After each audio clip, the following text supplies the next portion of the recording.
Lee Jung-sik of the Seoul National University Institute for Culture and Arts. Thank you very much for coming here despite the cold weather so early in the morning. The space that you're in now has been designed by Rem Koolhaus. It is a museum of modern art here for the Seoul National University. Typically, the gallery is called the White Box and the theater is called the Black Box. And if we are going to start from the top and go all the way to the bottom, the white box and the black boxes would appear and disappear, go through this level of circularity.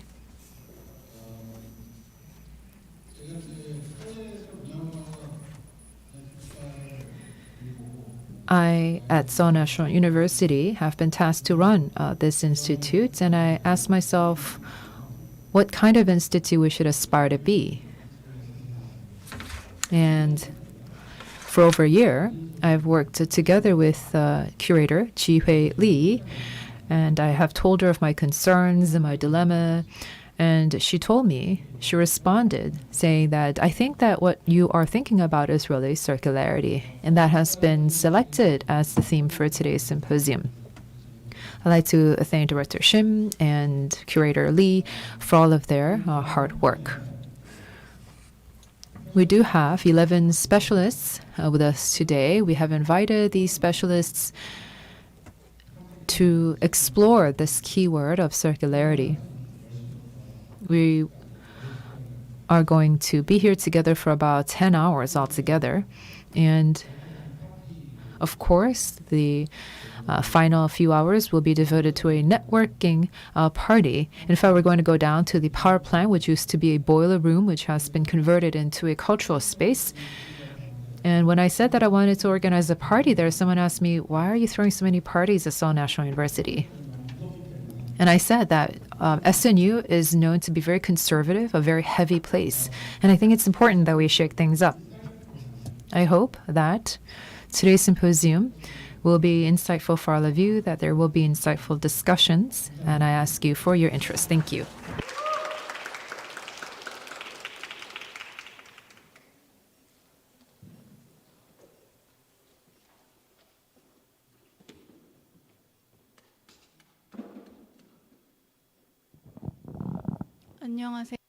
Good morning.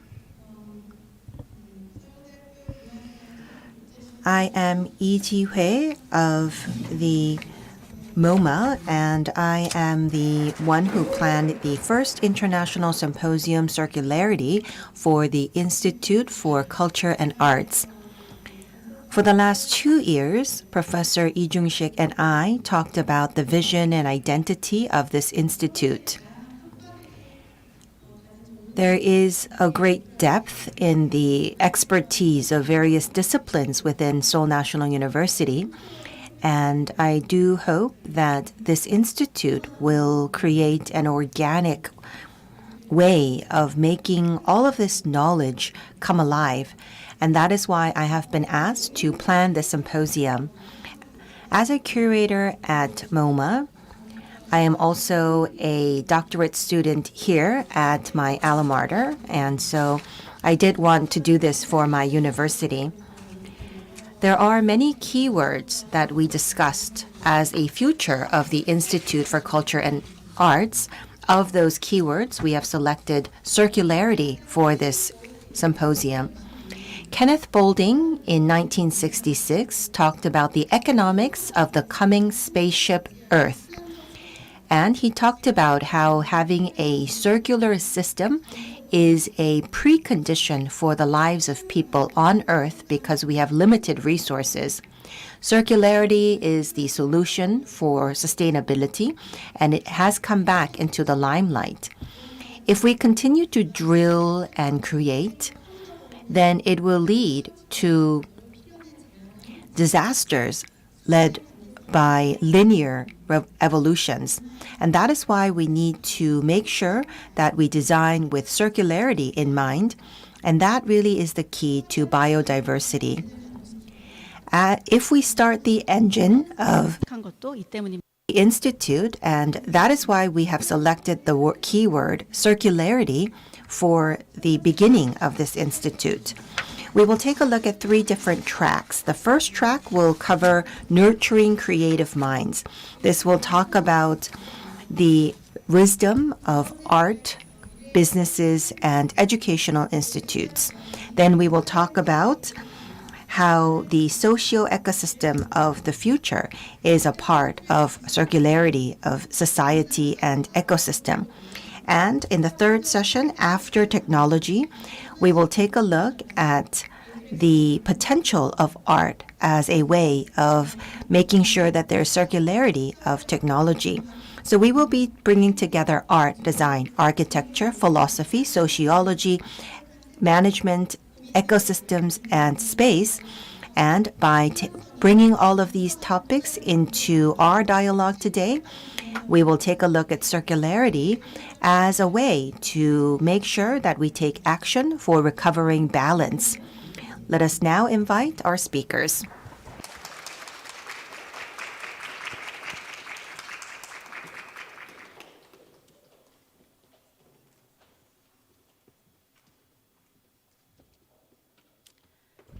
네, 그럼 첫 번째 트랙 연사를 Let me introduce our speakers for the first track.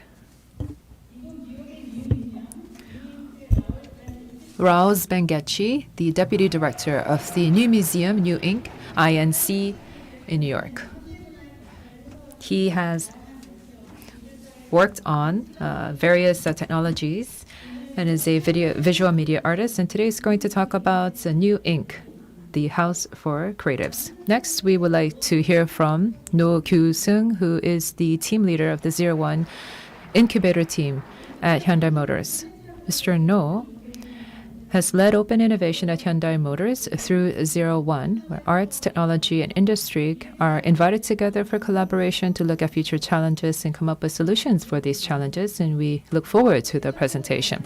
And also from Singapore, we have Director Ute Metabauer of the Center for Contemporary Art at Nanyang Technological University. Professor Ute is the founder of the MIT ACT program and has worked on climate crisis. Is a senior researcher in this area, and today she's going to talk about climate, habitats, and environmental issues and how many different experts can work about resource coexistence. And after these 3 presentations, we would like to ask SNU Professor Kim Eun-mi to lead the roundtable discussion. Professor Kim is the Professor Dean at SNU at the Department of Communications and is very much interested in the cultural inter-exchange in society and has looked at creativity and has continued to engage in research in these topics. We would like to hand over the mic to Rao.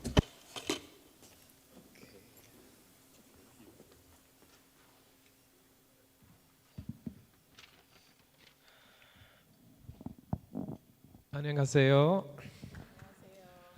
My name is Raoul Bengech, and I am the Deputy Director of New Inc.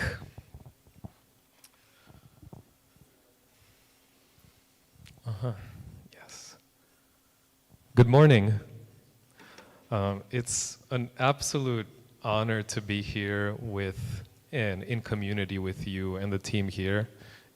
I've been here since Monday afternoon, and I've had the privilege of meeting many artists and institutions in Seoul. And it is such a privilege to be here and present and share ideas with you. And also a privilege to be the first one to open this morning. I prefer the morning because I get nervous. So after this, I can relax. I would like to thank Shihui Lee and Jun Lee for inviting me and organizing this conference. My partners in this track, Professor Ute Metabauer and Keith No, and of course our moderator, Eun-mi Kim. Thank you also Jiwon Kim for coordinating the travel and being so relaxed when I submit my slides at the last minute. And finally, thank you to my team in New York, if you're watching. Thank you for holding down a very busy period for us in New York. We don't use the term boss, we use chef. So my chef, Salome Asega, New Inc. Director, Brian Policard and Gach Gachalian, my team. I will soon introduce the run of the show today. So let's get this show on the road. Today, we are going to make a few introductions of who I am and what New Ink is.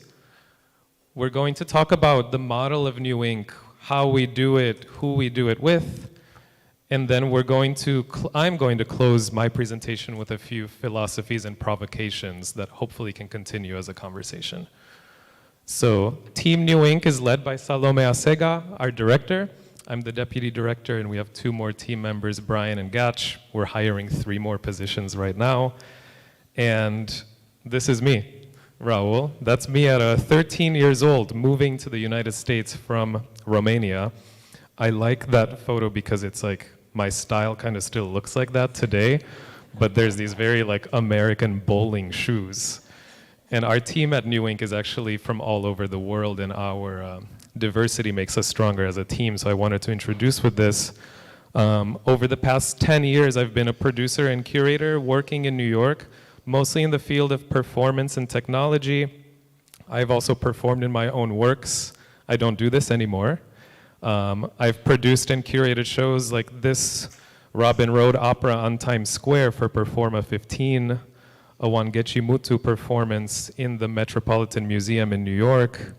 I've commissioned Norwegian artist Turi Ranes to make a performance in Washington Square Park called The Future is Open for an opera festival. We've honored Christo and Jean-Claude and made an immersive experience for the Performa Gala. And in 2020, something happened in the world and something happened with me. I realized that as a cultural administrator, producer, and curator, we could no longer build exhibitions and make shows and performances, but I could use my skills to participate in social issues and activism. So we made, with a number of friends, DJs, producers, and audio engineers, we made a collective called Make Noise for Black Lives that literally brought microphones and speakers to over 100 different Black Lives Matter protests in the city.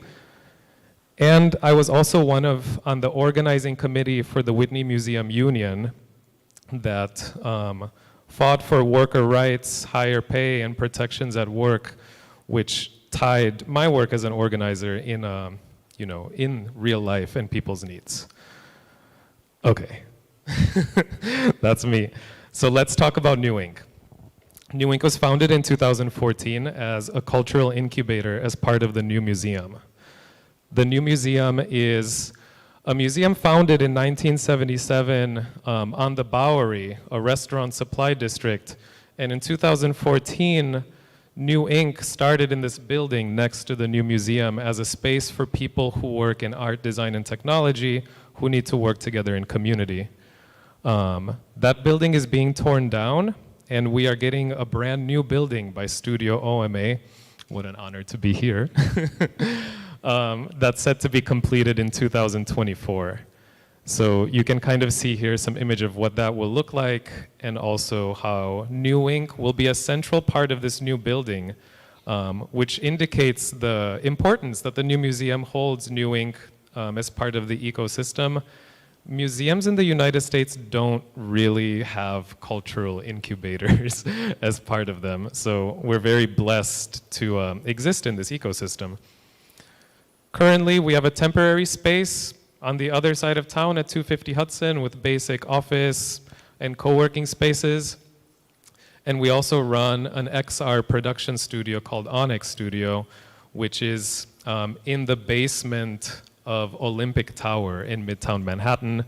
This one is very active, and it has some very high-end VR, XR, and audio equipment for people who are working in that field.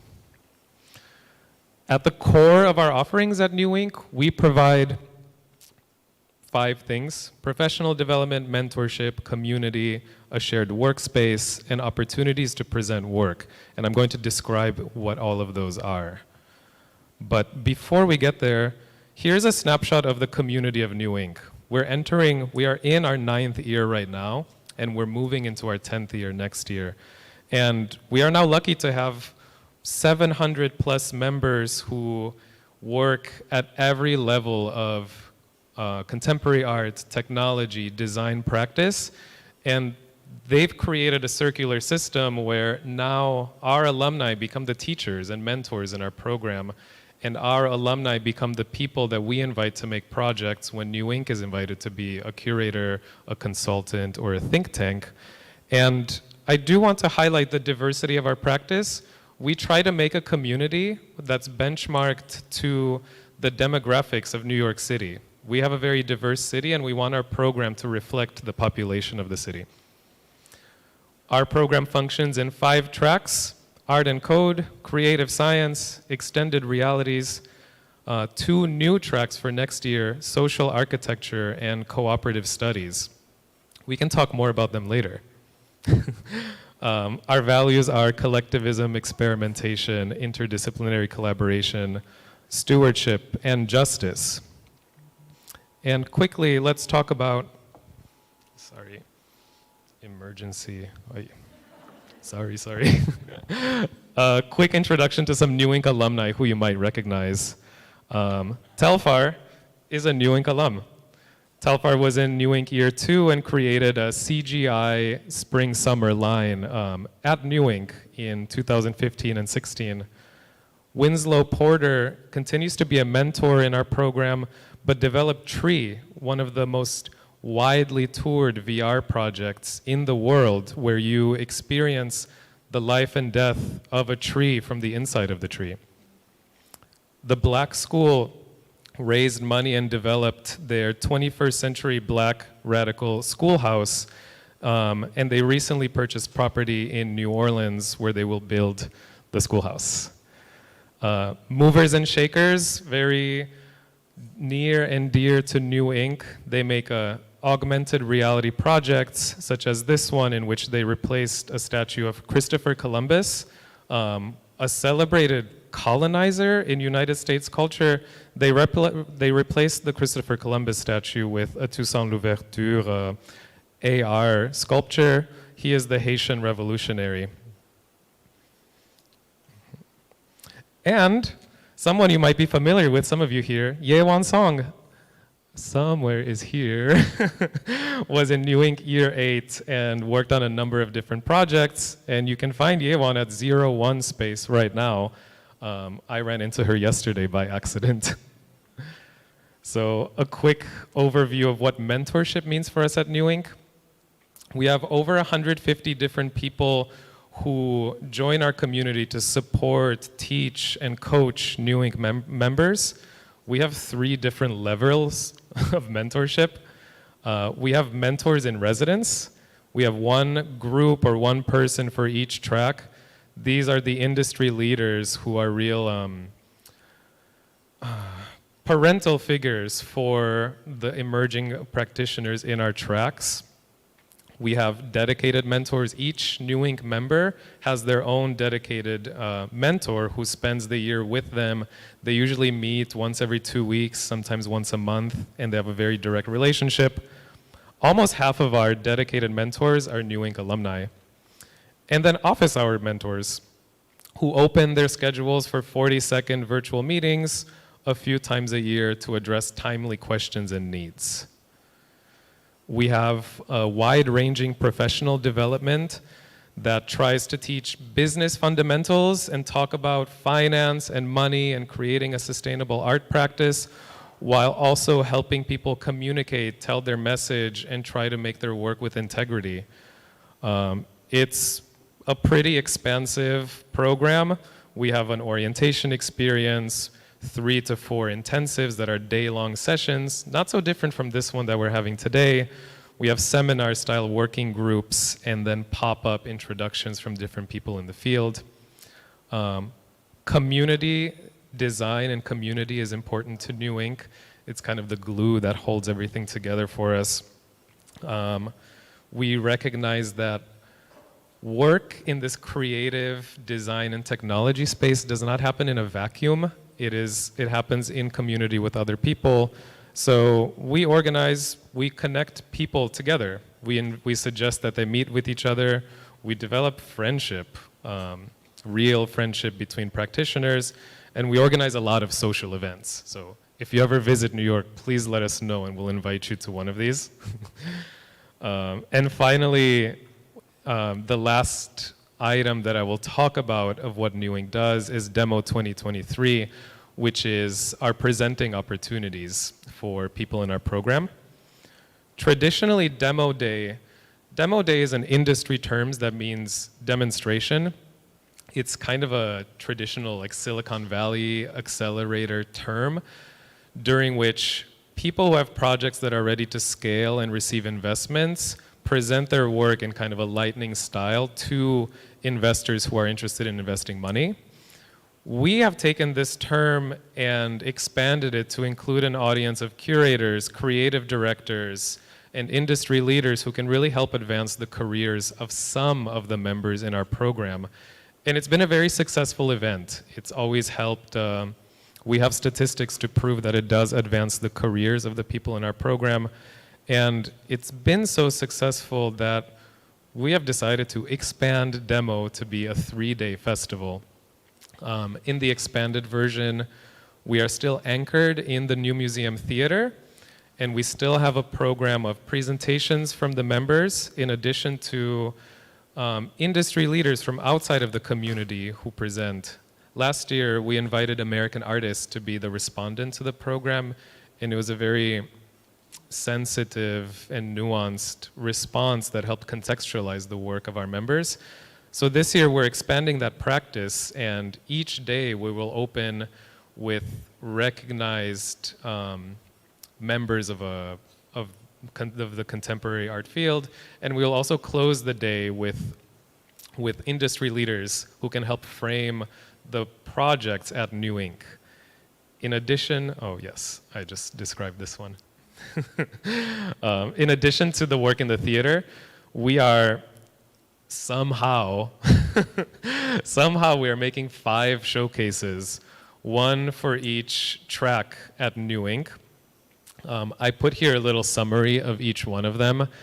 It's extremely ambitious, and we are planning to open these showcases or exhibitions before the festival and close them after the festival. And we curate and program these exhibitions to make sense for the individual track. So for example, our creative science track is going to have a public art exhibition inside and around the East River, one of the main rivers of New York. Whereas our future memory track, which is a track concerned with archives, the preservation of memory, and the rewriting of history, will have a flash everything party in which each member will be paired with a craftsperson who can do like flash tattoos, flash embroideries, flash audio recording projects. And it's also going to be one of the parties that we have for our festival, because as June so aptly described, you need to have parties. I think, you know, there's like networking is important, but also the act of partying and celebrating can be a radical act. And there are many traditions in the United States in which celebration can function as both celebrating and protesting at the same time. So our programming, in addition to the showcases and the festival, function in this way. So, of course, some will be tours and more formal, some will be late night. Oops, wrong way. Okay, so it's not over yet. That's just the end of the more formal part of the presentation of what New Ink actually is. And I'm going to be here all day, so if anybody has questions, please find me afterwards and I'll be happy to answer them. I want to introduce some principles and provocations, I say, for hopefully our conversations later during the day. They are open-ended questions, ideas, and thoughts that help us guide how our work functions. And I think I have 5 principles, and I have 4 minutes left. Excellent. Soft technologies. This is the title of my presentation, and at New Ink, we look at technology as something that is expanded beyond a digital screen and beyond microprocessors. We look at things like growing food as technology, community organizing and activism as technology, braiding hair as technology. We look for practices that help us address timely issues, and we support the people who are pursuing these. We believe that culture moves faster than technology. I had a wonderful studio visit yesterday with the artist Yangachi, who has kind of a spin on the same concept where he describes technology always stalking art in a way that technology follows what culture does. And because of late capitalism and Silicon Valley, we sometimes have this reverse thinking that technology is the one that moves fast. You know, the term move fast and break things. But actually culture, ideas, art are always at the front and technology follows. So we try to honor that as an art and tech organization. We talk about future fatigue. Fatigue is kind of like tired. We now in 2023 live in a time where people have job titles that are called futurist or trend forecaster, and they're real jobs that people get paid to do. We think it's kind of a funny way of kind of pushing our problems into the future instead, and it makes us tired. We're always kind of looking to the future for the answers to the solutions of today. Where at New Ink, we think the answers are actually there in front of us. We're not really looking hard enough. We look at underrepresented technologies like collective practice and community economics and solidarity economics. They're right there in front of us. Or things like hydroponic farming. The solutions to a lot of the problems that we delay to the future exist right in front of us. So we try to really look to the now. On that topic, we talk about this difference between hoping and dreaming. And with June at dinner yesterday, I found a nice way to describe this, that for me, dreaming is like Martin Luther King dreaming, and hoping is like, I'm hoping I win the lottery. And I think for my generation, that I'm 33 years old, and for my generation, we are kind of only given the option to hope that our children have a future to grow up in without overheating, to hope that somehow we have some economic practices that let us live a life of abundance and with a lack of suffering. So at New Ink, we try to make space for people to return to dreaming and let people imagine and grow more than we've typically been allowed to do. Linked and connected to that, we make this distinction between tools of survival and tools of abundance. This stereotype of the artist as a starving person that must suffer to make their work is a violent stereotype. It creates precarious living and working conditions for people, and it creates a very limiting way of imagining what art practice can be and what culture practice can be. So while survival is important, and that's the first degree of action one can take, we try to center abundance in our thinking. We increase how much we are compensating the artists in our community. We look at our practice trying to remove the limitations of, I don't know, can we do it? Is this too risky? Are we maybe going to fail? We really approach things from a place of abundance. So, 감사합니다. That's the end of my presentation. Whew, 20 minutes on Thank the you dot. so much, Raul. Thank you. So, quick plug for New Ink. We're on all social channels at New Ink. We are in the middle of our open call process. So if you're moving to New York or if you know somebody who wants to be a part of our program, the application is open until March 10th right now. And I actually put my email address right there. Please email me for anything.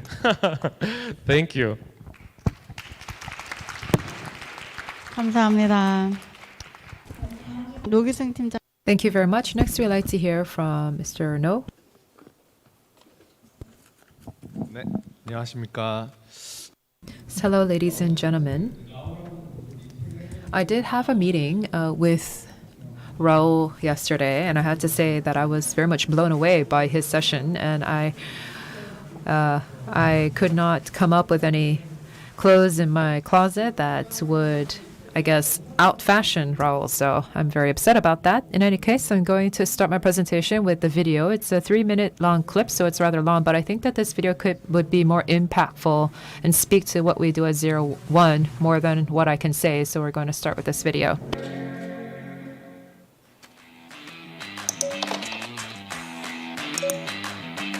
크리에이티브 탤런트 플랫폼 제로원.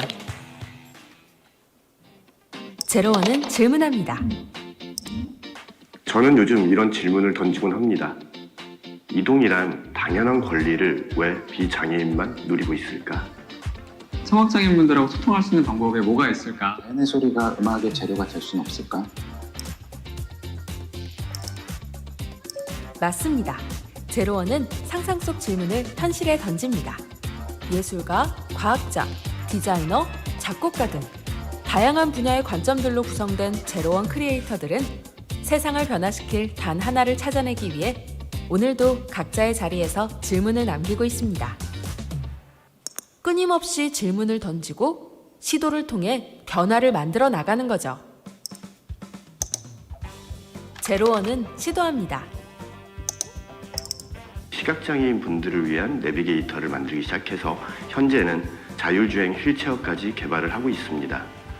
저희가 처음 만들었던 거는 스마트 클래스 형식의 수어 통역 솔루션이었고요. 지금은 농인분들이 화상회의를 하실 때 사용하실 수 있는 어플리케이션을 개발하고 있습니다. 도시나 자연의 이미지를 컴퓨터에 전송했을 때 거기에 어울리는 적합한 환경 소리를 자동으로 생성해주는 AI 사운드스케이프 시스템인 유로스케이프를 개발하여 이를 바탕으로 예술적 활용 그리고 서비스의 적용 등을 탐구해오고 있습니다. 우리는 질문이 질문에서 끝나지 않도록 도전과 시도를 통해 질문의 답을 찾아가고 있습니다. 물론 그 과정에서 질문의 방향성을 잃을 때도, 예상과 다른 답을 찾게 될 때도, 영영 질문의 답을 찾지 못하게 될 때도 있습니다. 하지만 우리는 그냥 시도합니다. 넘어져도 괜찮은 제로원이라는 놀이터에서 말이죠. 혼자서, 때론 나와 다른 관점을 가진 크리에이터들과 영감을 주고받으며, 때론 현업에 종사하고 있는 실무자나 스타트업과 함께 고민하고 도전합니다. 제로원은 변화합니다. 제가 이 세상을 향해서 던지고 싶은 질문은 기술과 예술이 만나서 재밌는 일들이 많이 벌어지고 있는데 작곡가는 어떤 역할을 하면 좋을까요? 자율주행 자동차의 사고시, 인공지능은 누구를 지켜야 하는가? 당신의 존재는 어느 시선으로 발전되는가? 자, 그래서 제로원이 어떤 플랫폼이냐고요? 마음껏 질문하고 두려움 없이 시도하고 변화의 가능성을 발견하는 곳. 그것이 바로 창의 인재를 위한 놀이터 제로원. 네, 감사합니다. Thank you. 저 같은 경우에는 제가 이제 So in my case, I was an engineer in my past life, and I was an investor and a fund manager. I was in investment analysis. So when I was put in charge of running the 01 platform, I really asked myself many questions. I wanted to do a really good job running this platform, and I thought about ways to collaborate with the people, the creators on this platform. Today, I'm overjoyed to be here, and I'm also a little bit nervous because last year, I think that if we talked with many other collaborators at ours and etc., I was able to see that there are many people out there who share the same concerns and who also think creatively. But when I take that back to the company and tell them that, typically it doesn't lead to anything. They just say that you're doing something fun, it sounds interesting, and that's about it. So the fact that we are gathered here today where these kinds of discussions have the potential to actually go somewhere, I have to say that I'm a little bit nervous. But in any case, I would like to go into my presentation.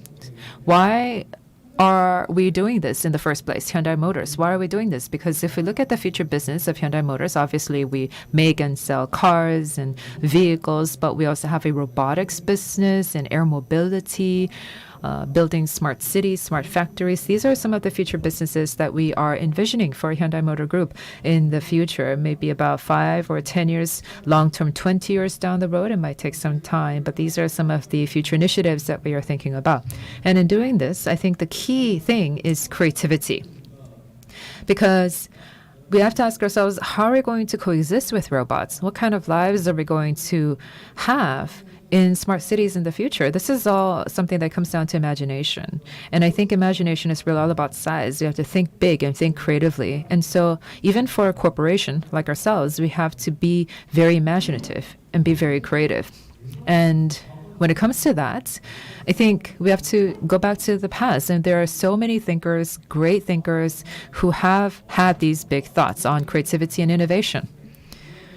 Obviously, much wiser men than me have thought about these and tried to come up with these ideas. And if we summarize them, there's art, there's science, technology, people, human, convergence, where these different elements meet. The intersection. This is very important, and we have to think about how we're going to put this into practice. But as you know, Hyundai Motors, we're a corporation, we're a for-profit enterprise. So as a corporation, we want to be very effective and efficient in making use of these different elements. In 2018, we launched 01. In 2017, that was a warm-up period, and our platform really came to the fore in 2018. The first concept that we had for 01 is what you see here, human-centered innovation.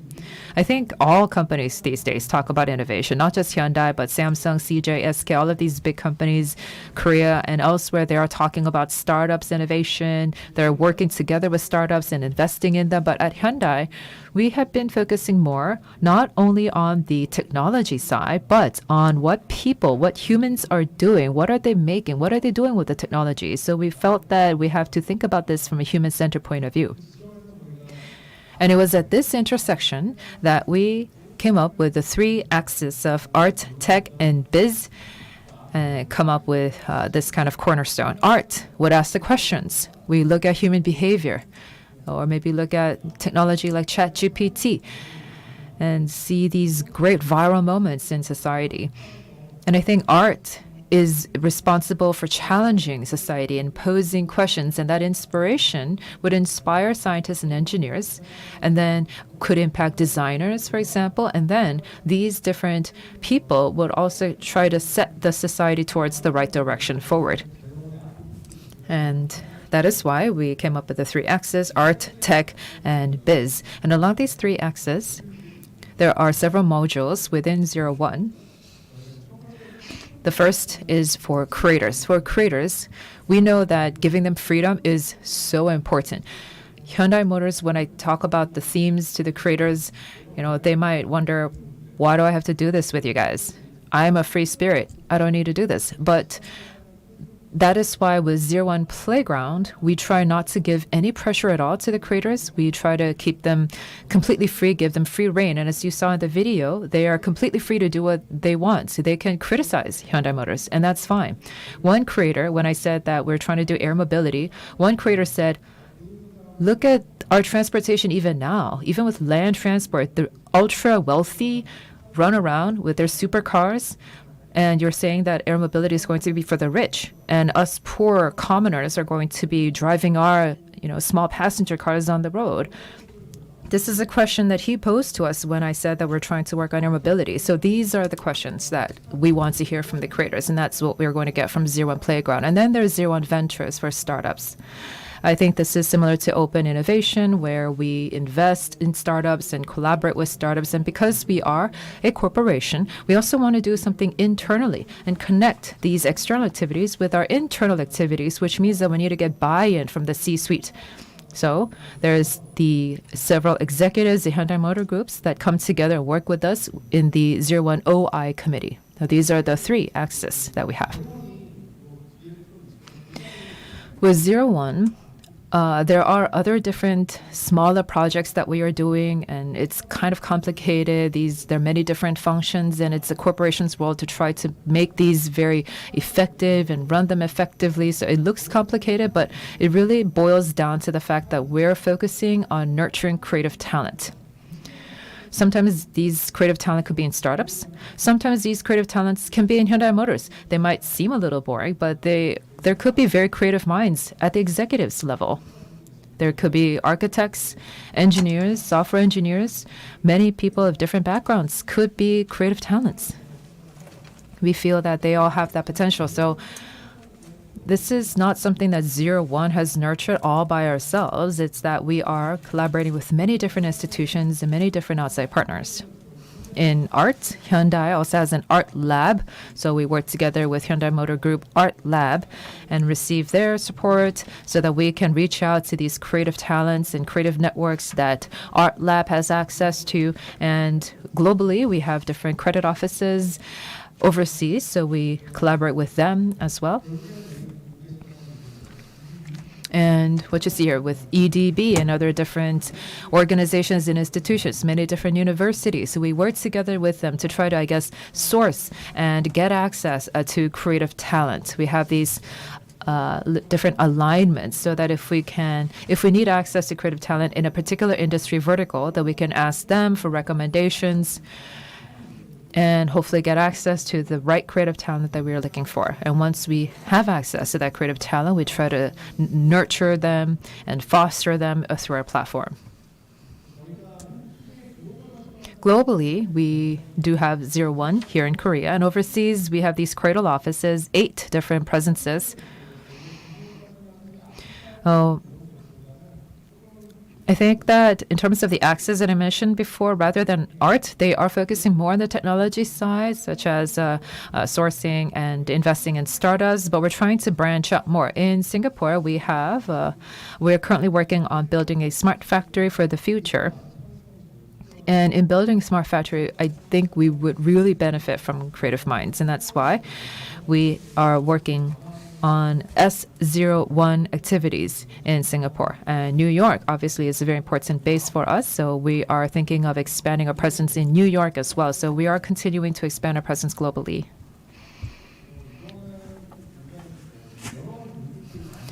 There are many modules, as I mentioned before, under 01, and it is our job to make sure that all of these individual functions are running smoothly. We have to create that context and circumstances that enable them to work very well. And to do that, basically, if you look at the structure, it is all connected to Hyundai Motor Group at the top. There's the OI committee that I mentioned before, and there's something called OI training, which is where we offer training to executives and employees at Hyundai Motors. We tell them about open innovation. And if you really want to be good at open innovation, these are some of the things that you have to think about. If you want to collaborate with creatives, these and these are what you would have to think about. So we do have a training module, training exercise that we provide through OI training. Much implications that are founded through OI training have to be fed back to the executives. We want to make sure that they are fed back to the executives so that they can be put in at the decision-making level. So that is why it's important for the management level, for the C-suites, to understand these implications and hopefully translate them to action plans. And that's why we have various think tanks and roundtable modules that we work together on with employees at Hyundai Motors. On the bottom structure, you see that there is Connect, which is important for us. This is kind of public relations, communications. 01's activities should be connected to society to benefit the greater good, because this is really not something that we're doing for ourselves. So that is why we try to connect with many people outside. We have SNS channels, social media channels. An alliance is where we work with external partners, as I mentioned before. These third-party partnerships are so important to us.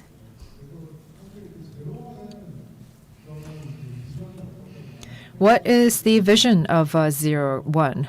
Why do you even have a 01 playground? As I mentioned before, our key focus is human-centered innovation, and we think that it's important to create a creative culture. And once we have that infrastructure of creative culture, then anyone can be invited in to provide inspiration and give ideas. And this is not good for just Hyundai Motors, but for the greater society. I think that we can positively impact greater society.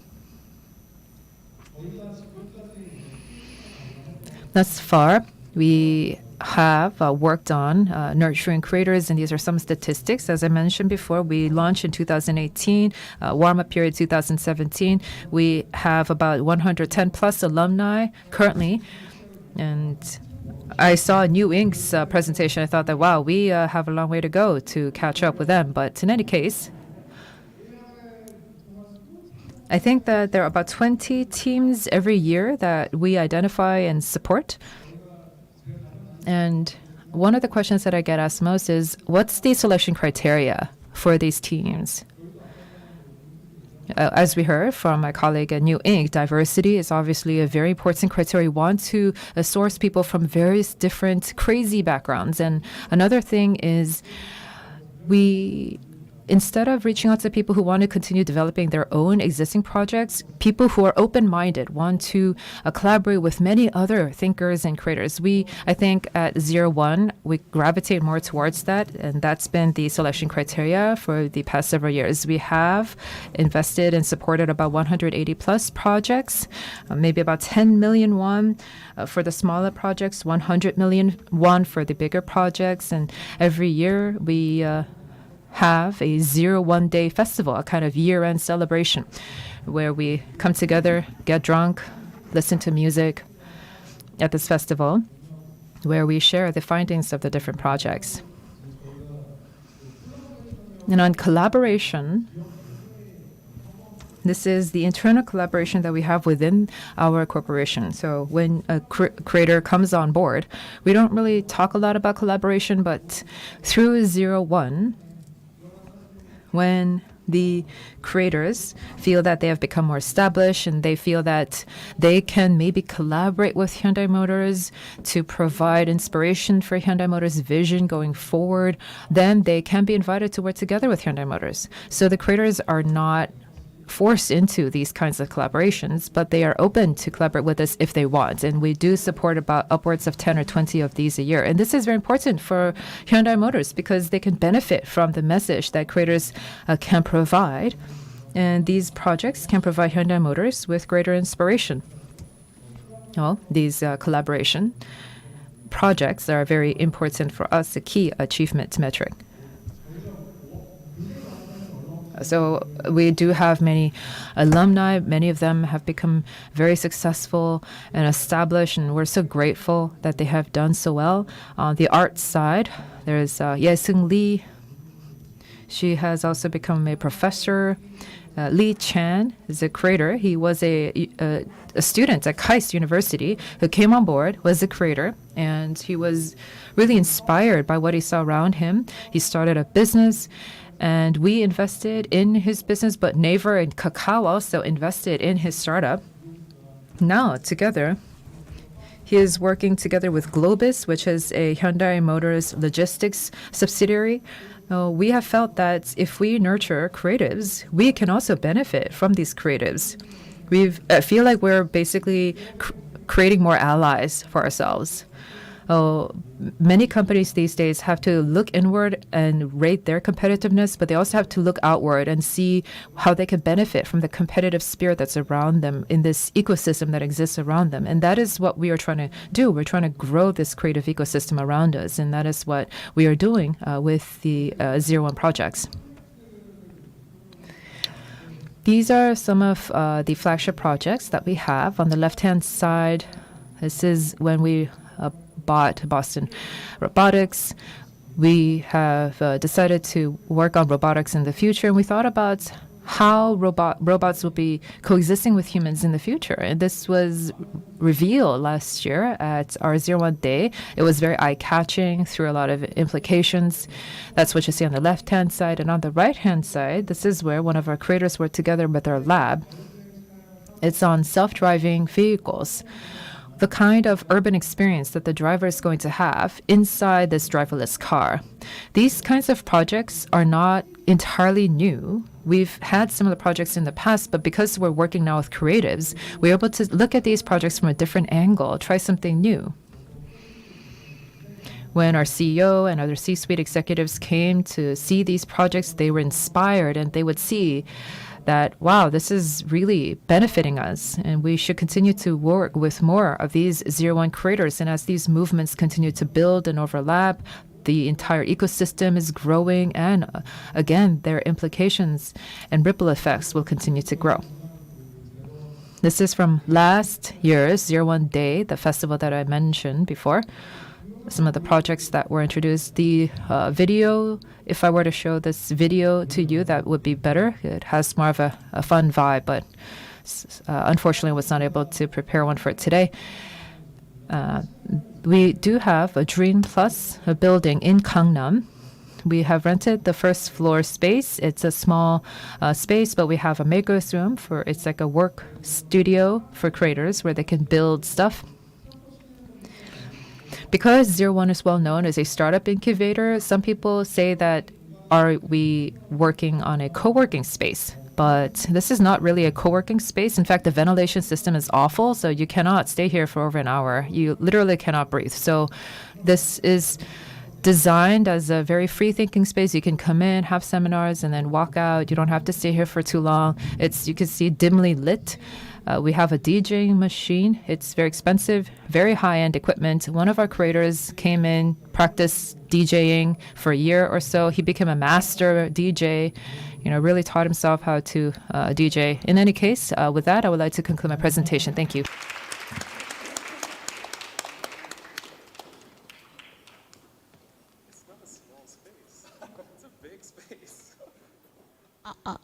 예, 감사합니다. Thank you very much.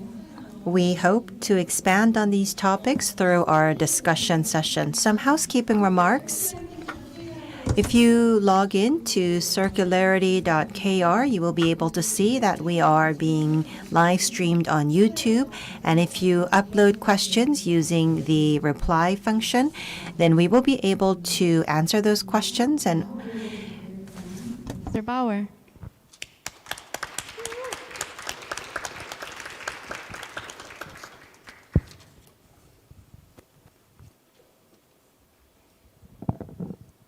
Yeah, thank you also very much for having us here, and it's really great to be back in Korea. It's been a while. We hardly can remember like a bit post-pandemic times, so it's really nice to share the room, to be with colleagues and peers, and also one of the reasons why I accepted. I don't fly so much around anymore if I don't need to, because as you know or have heard, we're working on the climate crisis, and so anyway, so I was also asked to speak a bit about like my initial program, Art, Culture, Technology at MIT, but I will not talk about that today. I was the founding director also of this entity, but I want to focus more on on our current institution. And why I'm saying this, it's very important, I think, that also people who are creative sometimes leave their comfort zone and we have to start scratch. And for me, it's always a great challenge to start at ground zero, usually with not even an office in place. And what does that mean to really start in a different time, in a different place, and what are the challenges? Because that is usually reality. And the places that we sometimes leave are very privileged. I also want to mention, it's really interesting to hear this, because my former program, Art, Culture, Technology, is run by a PhD of us now, Asra Aksamia, who came from architecture. And yeah, it's better. Can you hear me now? Yeah, and what you said, like mentorship and handing over, I think is a very important task. Also, when is the right moment to let go and to give to another generation, to also let go of your ideas of a place, because usually a new person comes in with new ideas. And these notions of transition and of transgenerational working is usually the privilege for us working in educational entities and universities, and really also know how to hand on the baton. And I'm also very happy to see Hyundai, because another PhD of mine, Adam Witten, he worked in the media lab in the personal robotics group. And his PhD was actually developing wearables for robots, and he worked very closely with Hyundai on wearable robots. But then came this offer to go to Singapore, and the offer was to start an institution from scratch for Nanyang Technological University.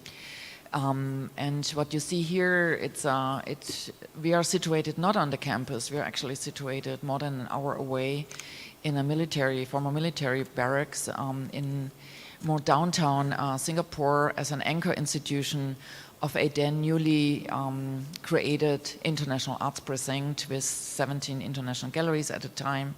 And we were serving as an anchor institution for knowledge production. I was very drawn to the region because I worked quite a bit in Vietnam before, also in China. And for me, the energy also in Indonesia, to see the energy, particularly also of Southeast Asia, with societies that are under rapid transformation and also very often with a young percentage. It's not an aging society. These are very, very young societies, but very often infrastructure of free universities and opportunities, technology access is not a given. So I thought not only maybe there's something I could share, I thought there is a lot I can learn. And I think lifelong learning is also what keeps us fresh, also my generation. I think we can learn a lot from the exchange with other places, but also with different generations. So now I have the clicker, okay. Yeah, you see this was our space, one of our shows. Again, what you see on the big banner is Jae-Rim Lee, American Korean. She was also a student of our program, and she developed burial suits, cotton burial suits that are covered with mushroom spores, which you see here in white, which addresses also one of the big challenges are the toxins in human bodies when we pass away. So again, it's a little bit of a taboo topic, but how do we deal with we all are mortal, so we like it or not, but we have to deal with ourselves also a little bit. So the formaldehyde is a huge problem, and with Jae-Rim as a student and then later also as a colleague, we worked on how to depollute, how to detoxify formaldehyde. So we started again with a challenge in New Orleans with 400,000 trailers that were created for the people that were then homeless. But these trailers had to be created very quickly and contained a lot of formaldehyde. And studying this formaldehyde, we came also to mushrooms as detoxifiers, and then she shifted over to the burial industry, which not only poses a high cancer risk for those working in the industry, but we also contribute quite a lot to the global pollution. Yeah, that was in the exhibition, the Post-Human City. But coming back to our center, it is the first national research center for the arts, actually, situated at a university, and we were funded not, as one might assume, by the Ministry of Culture. We were funded by the Ministry of Economy, by the Economic Development Board, because art was seen as a new economic driver for the city-state. And I have to say, also, I come to Korea since more than 20 years, and it's amazing to me to always say, I mean, it's never enough, but Korea really engages a lot in cultural activity on all levels, museum creation, biennales, etc., but also supporting international activities. And there is still a long way to go for many nations to really accept that culture is not just an economic driver, but really a knowledge producer in its own rights. And we were kind of like, as I said, an anchor institution in an arts precinct, which is a commercial entity, and they wanted to have maybe a non-commercial, more driven by knowledge dissemination, knowledge creation. And we also be running a master in museum studies and curatorial practices, and that also includes where we expand in the direction of conservation, preservation of cultural heritage. And we don't mean only objects with this, we mean whole ecosystems, and I come to that also a bit later. We have a residency program, unfortunately now only a national one. It was very international in the beginning, and as we heard from our colleagues before, having people on the ground creates networks and human interaction, and this is usually what creates long-term sustainability. In the exhibition space that we had, we usually would introduce the arts and then connect it to science, to grassroots initiatives. And this was a show called Trees of Life, Knowledge and Material. So you see here art from Sophit Pitch from Cambodia in the front, who deals with rattan.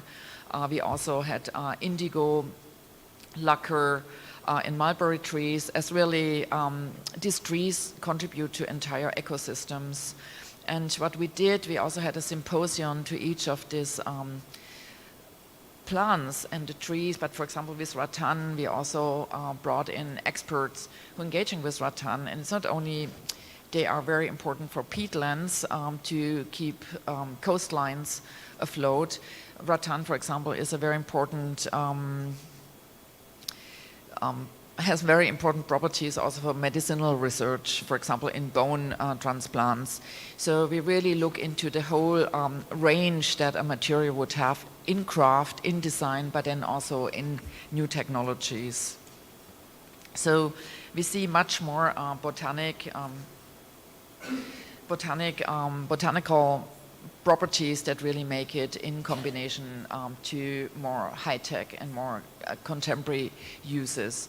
And I think this is exactly what I meant, is what to learn going and working in regions where there might not even be Wi-Fi. The past 7 years I worked a lot in the Pacific.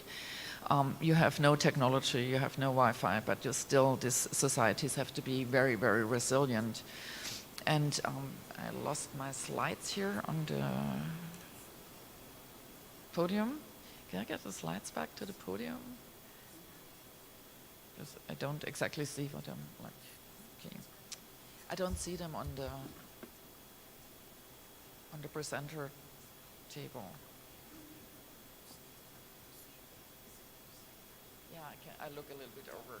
Yeah, so for example, another show. So we work a lot through exhibitions, and then we connect these to our entities at NTU. So for example, Trees of Life, Jeff Guy's Quadra Medicinale, the late artist Jeff Guy's looked into medicinal properties of weeds that are growing in cities.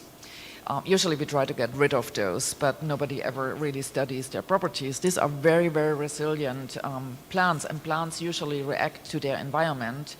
And these plants are eaten by animals, and he said they could also maybe be providing cures. How can I?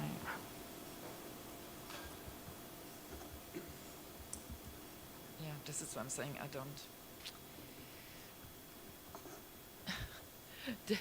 don't see what I'm. Maybe I stand.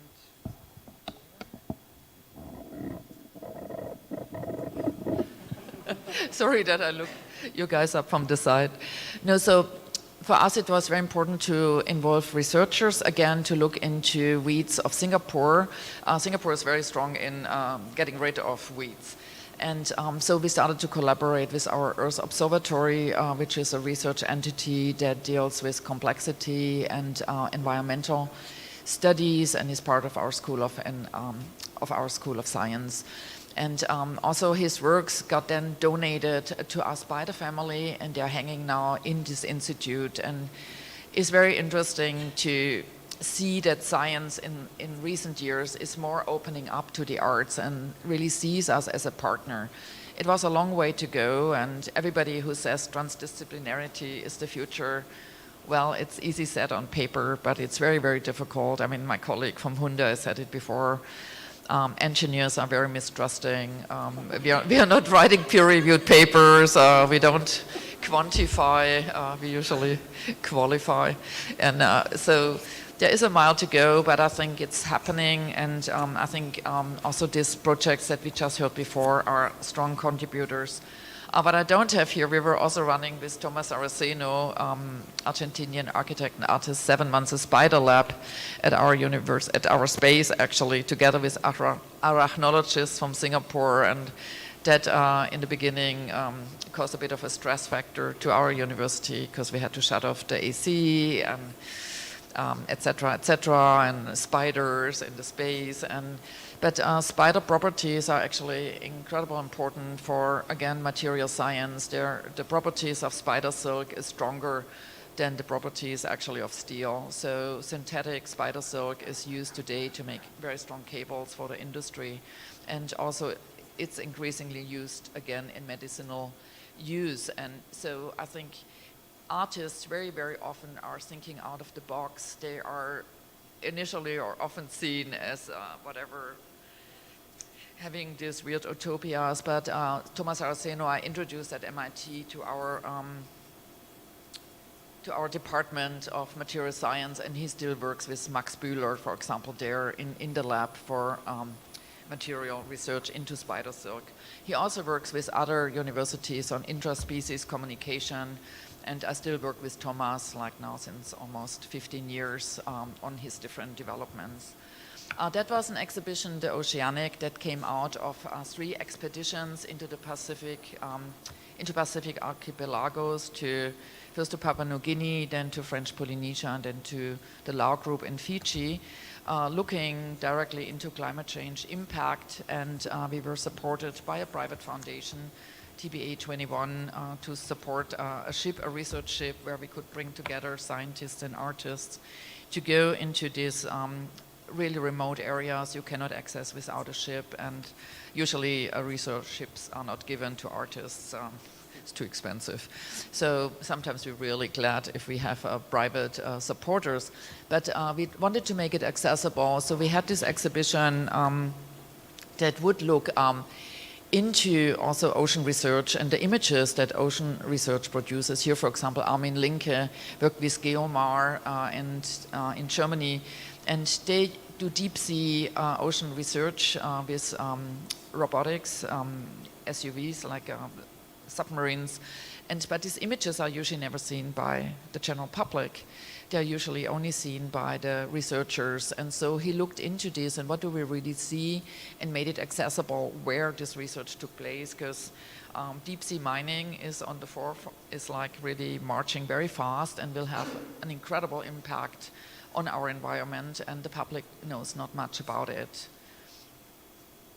Yeah, so it just really has been important for us to serve as a relay between what is done in the university and the general public. So it's not only bringing artists into our center, but also to bring what is done in the universities or what is done in technology to a public, to have a public debate about this. And what you see here, Lisa Rave, she made a film on europium, a rare earth that is used in all of our screens, and why we see here this incredible turtle jumping in crisp out of one of our high-tech screens.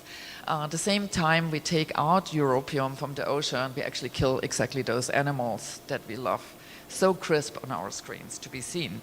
So it was really important for us to create a bigger awareness about technological developments and their long-term impact.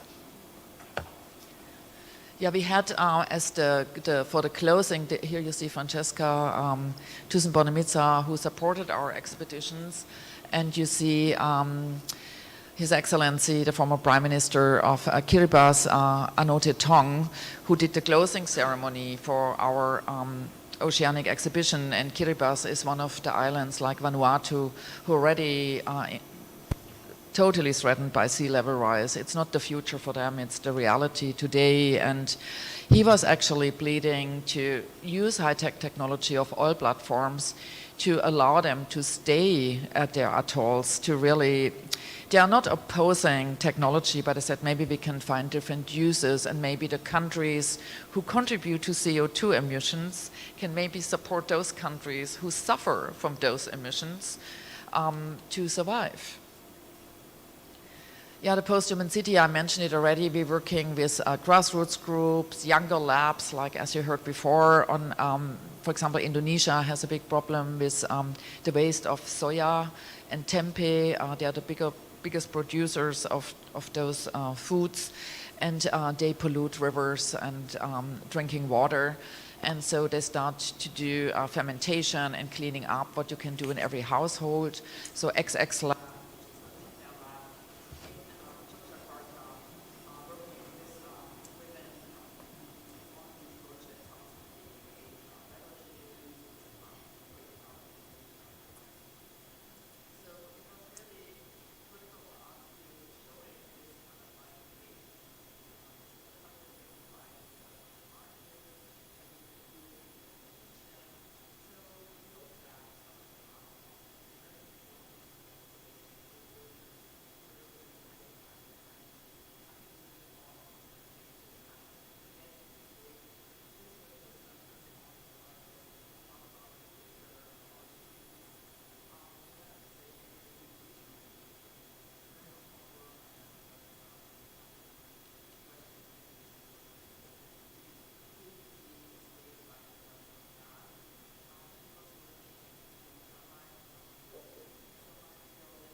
like this.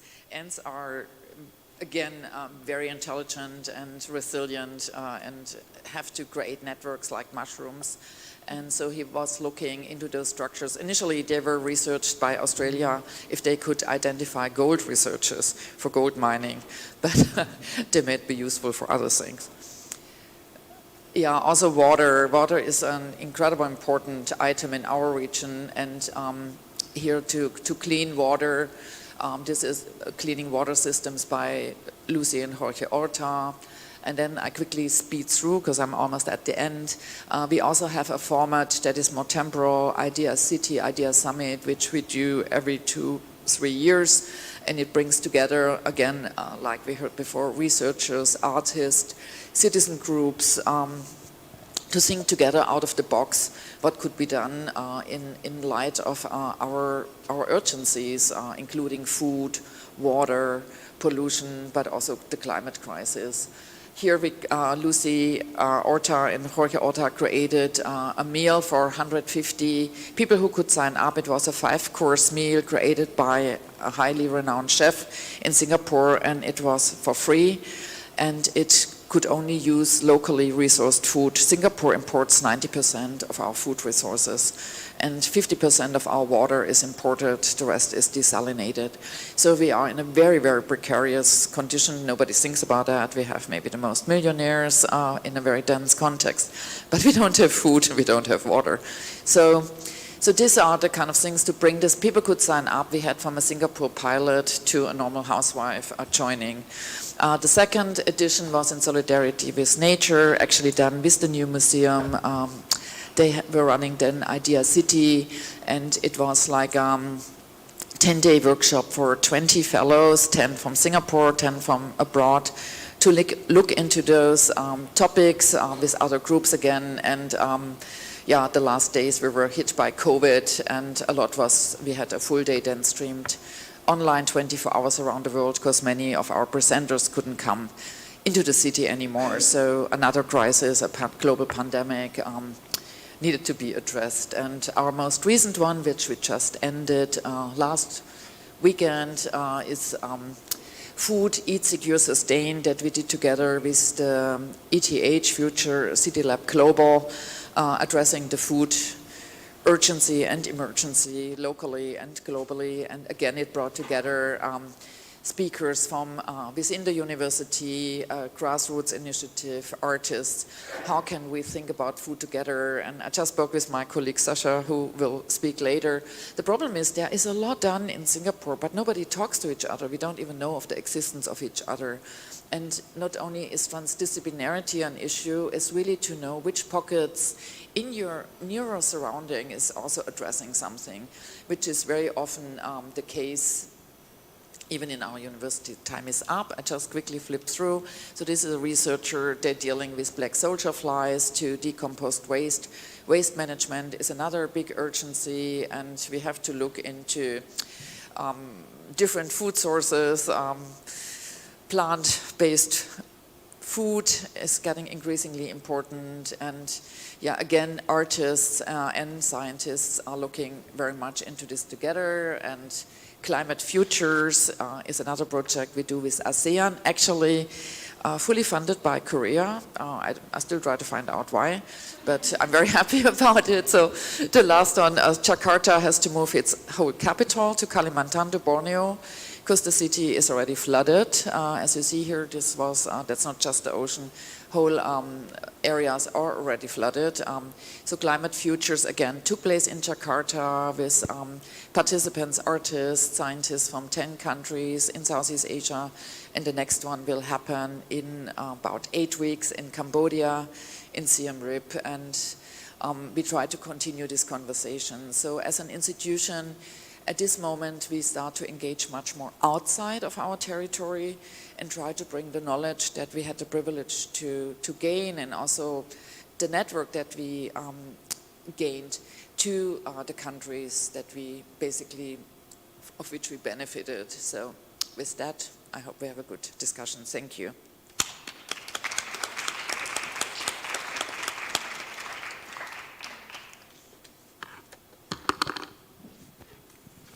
네, 세 분의 발표 Thank you. We have heard the three presentations thus far. I have been asked to be the designated questioner. My name is Kim Eun-mi. I'm a professor of communications at Seoul National University. And before I ask the questions, I would also like to say that I was involved with the founding of this Institute for Culture and Arts, and I continue to be of the belief that this institute is going to save Seoul National University, so to speak. And we are here today for the International Symposium, which has been aptly titled Circularity by the curator, Ji Hui. Thank you to Ms. Lee as well. If we were to take a step back, our goal is to try to create an institution that is very much removed from SNU to be completely unlike Seoul National University. That was our dream, really. It was much more than just a hope. Everybody is really talking about technology these days and talking about how technology is going to lead to better efficiency and better production. And I think that we have to go beyond that. That is why we feel that we need to be in an era of culture. We've heard earlier from Mr. Sven Getchi, and he said culture moves faster than technology. And that is really what speaks to the founders of this institute, because we want to try to have that spirit, but we're not trying to be exclusive of technology, but culture that is inclusive of technology. And through this, that humanity can be made more specific, that we can think and imagine a more specific humanity. I earlier said that we hope and we dream that this institute should be very much different, completely unlike Seoul National University. And I think that is resonant with what Mr. No has said in his presentation, because he talked about how art would raise questions, it posed questions. And that was what led him to work on 01. We are here at a university, an institute of higher learning, and Seoul National University is where students around Korea, probably the best minds who've worked so faithfully, have come to this campus. So they are very skilled at answering questions, but we want them to evolve. And instead of teaching them, we want to, I guess, unlearn them, if you understand. We want to have them unlearn what they have learned so far. So instead of answering questions, we want them to ask the questions. That's what we want the minds of SNU to become, and that's, I think, the role of our institute. That is why we have created this institute. Our three speakers here at the first track, one from New Ink, who is really professionally doing what we are trying to do, creating these professionals who are continuing to challenge and question. And also with Hyundai Motors. Hyundai Motors is a for-profit enterprise. They really have to continue to work to make profit, but they are also investing in something called 01, which might not look very productive on the surface. And Professor Bauer has also had experience doing something similar at MIT, because MIT ACT has been instrumental in coming up with these ideas and new questions.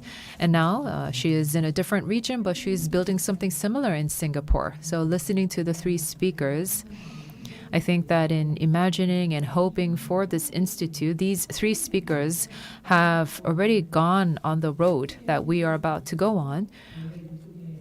I think that we can celebrate, this birthday, if you will, of our institute, building on the wisdom of our three speakers, because we're taking baby steps.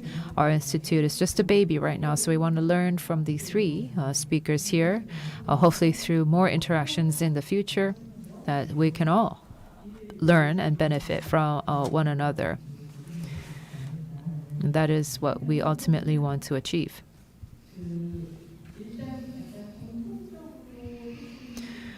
Perhaps a question to all of you.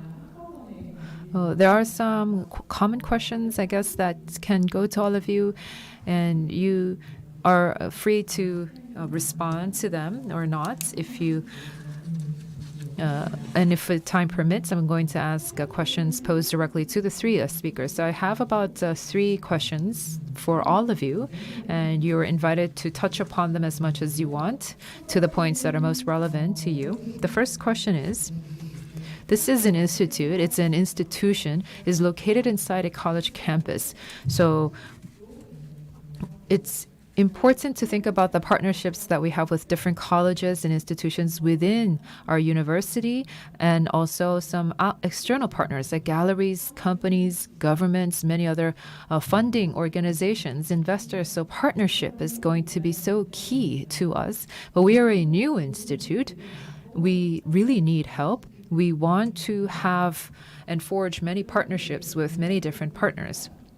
My question is, what strategy should we have in mind? What are the key important early partnerships that we have to prioritize for our future?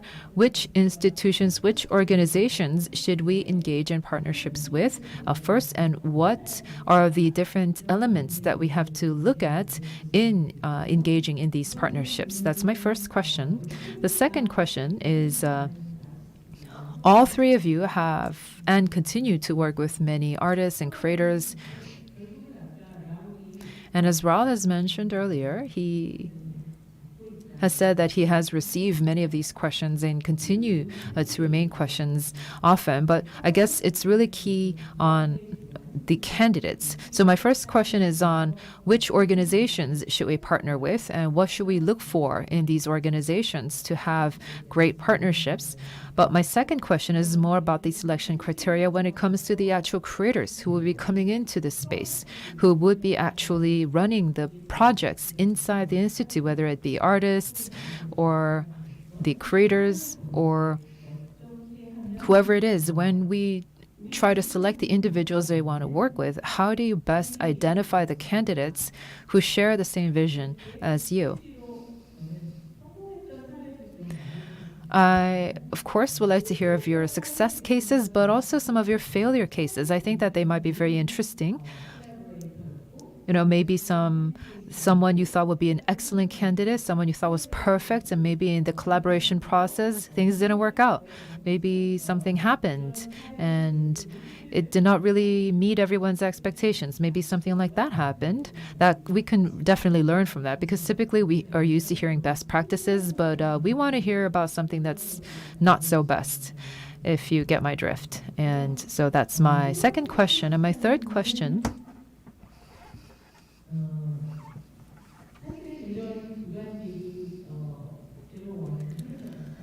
well, 01 is inside Hyundai Motors, and Professor Bauer runs the center that's also within STU, with it's a university. And New Inc.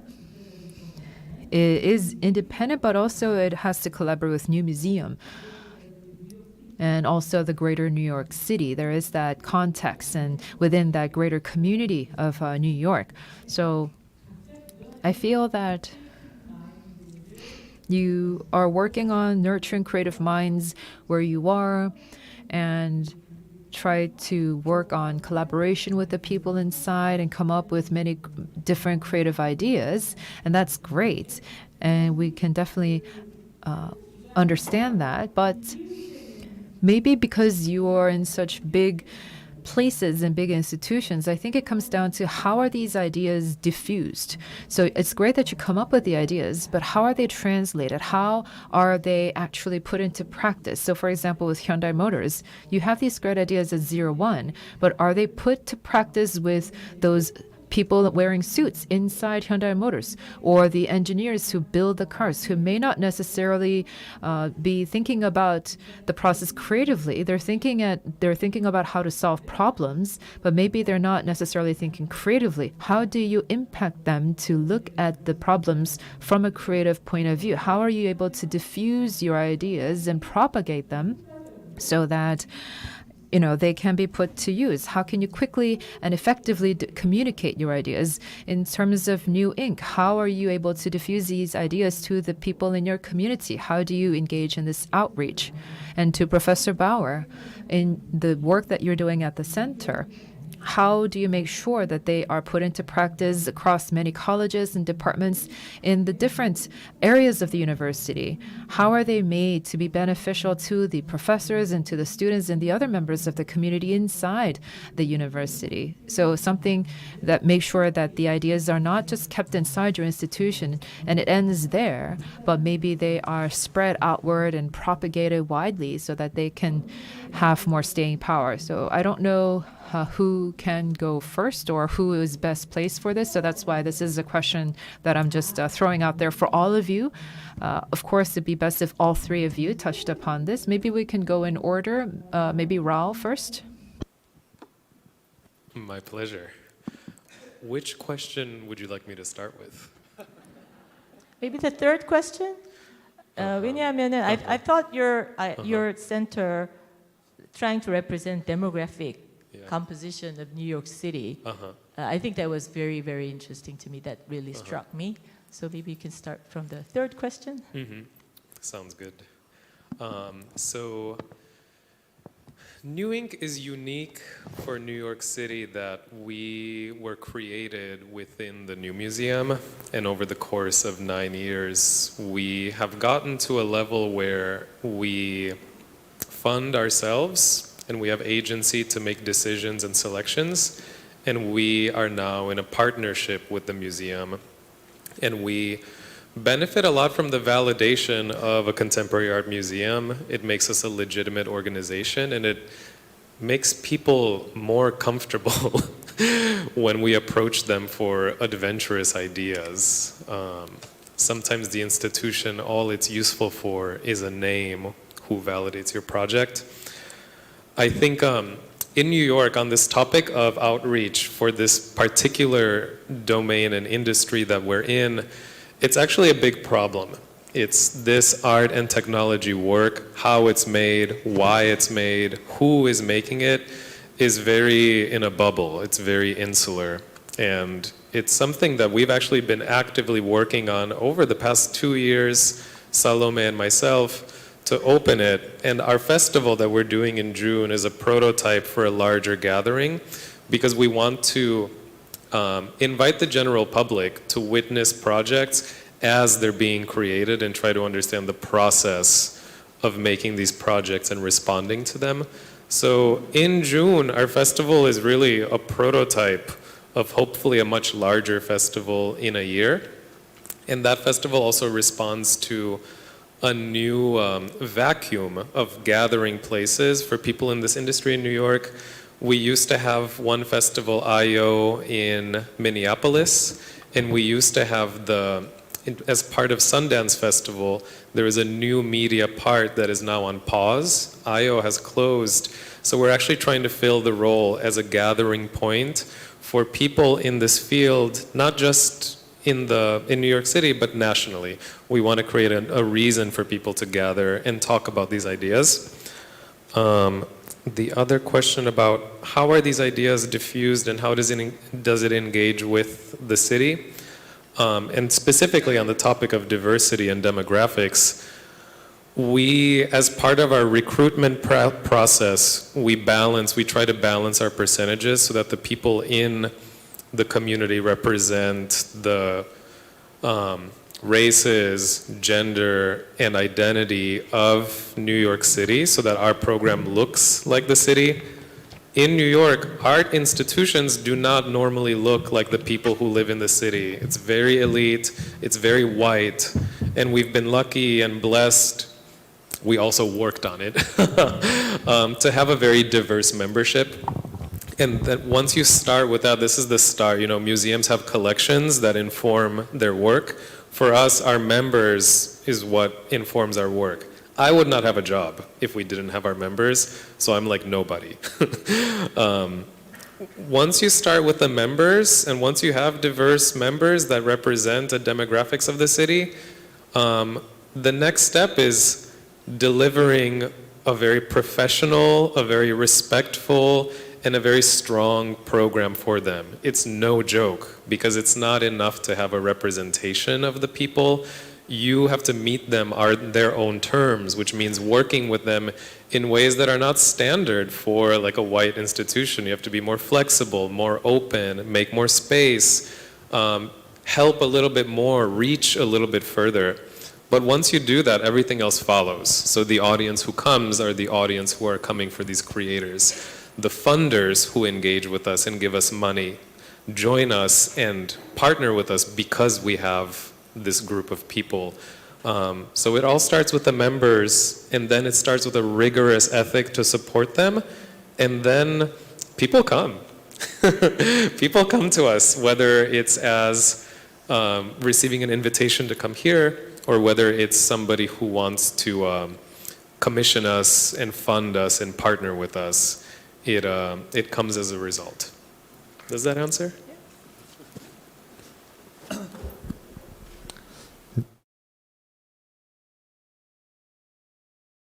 Order with the first question. We have a lot of partnerships, and sometimes we request them, sometimes we are asked to partner with the other organization. And partnerships are obviously very important for us because they allow us to grow. And so what I do first is help me help you, basically. I think that this is very important. I want to help to enable the other side. I ask myself, what can I offer to this other party? That's the important question. If I feel that there's something that I can bring to the table and I can help them, then that's the important question, because then that's why we would engage in a partnership, not because we can sit down and ink a deal together. It's more about what we can offer to each other. And maybe it could not work. Maybe somebody wants to partner with us, but they might not know about the work that we're doing at 01, or maybe they might have a very superficial idea of what we're doing, and then we might have to turn them down. So just simply put, in trying to engage in a partnership, you have to ask yourselves, what can you offer first? And if you can have an answer to that, then I think that you would have a good partnership. The second question is on the failure cases of the selection criteria, the candidates. Because we now have about a 5-year or 6-year track record, we went back to the first and second years. I don't want to call them failures, but I want to call maybe a trial and error of what we had gone through the first and second years. And I did talk about this in my presentation, but we have come upon the realization that we need to provide a lot of freedom to creators. And this was so important. We kind of obsessed over this idea of giving freedom to creators. Sometimes some creators, in fact, many creators want to do a project that is relevant to Hyundai Motors, but there were some cases where we did not catch that voice. We did not really listen to them. And so they left because they wanted to work with Hyundai Motors under the Hyundai brand, but we didn't know about that. So they left because I guess it was not a match. And another personal story is, I can't reveal the name of this creative or celebrity or influencer. We worked together with this individual, and our basic idea was that this person could be an influencer and I guess communicating our brand image to the public, because this person had a persona and we didn't. And so of course there are some creators that we select, but we also collaborate with just outside established creators. We think that they're very creative, and so we brought on this individual to work with us. But this person's image and this person's actual activities were very different. There was a huge mismatch. We thought that based on this person's brand image, we thought that, oh, this person is a perfect fit for us. But in fact, this person's actual activities and engagements were not a good fit with us. So this didn't work out. I think this kind of goes back to what I said early on in my answer to the first question, is because we didn't have a deep understanding of one another and we just rushed into a collaboration. I actually lost a lot of money. In fact, I thought it was kind of a waste, but that's the kind of, I guess, a failure case, so to speak. The third question on diffusing these ideas. We at 01 really think about this a lot, because this platform can only be sustainable if we can diffuse the ideas properly. And we've had many different attempts on this. But we feel that what's most important is going back to this idea of creative culture, that whether it be the Hyundai employees or the executives who participate in this, it's important for them to have fun, that it's creative. They shouldn't see this as work, that they need to perform and they need to meet a target. Then it makes it not fun. 01's work has to be fun, and everybody would look at it and take ownership of this. But once they see this as a project that they have to work on, then it becomes very boring and uninteresting.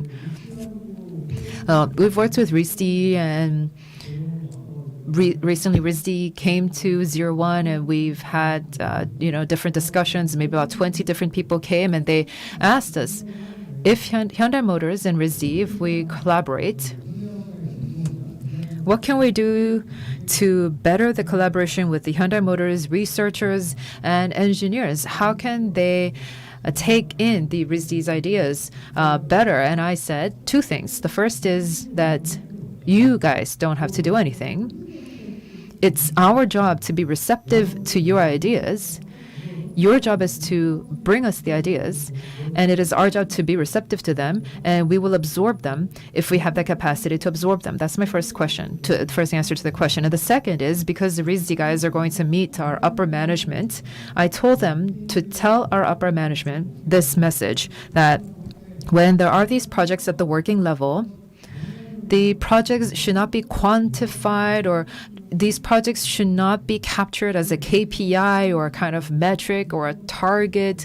That we really want the engineers and the researchers at Hyundai, when they collaborate with RISD, that they can just have fun and not worry about their performance. So these are the two messages that I gave to our partners. And so if we want the ideas to be diffused properly, we have to come up with programs that are fun and have buy-in without giving them too much pressure. That's a lesson that we were able to learn.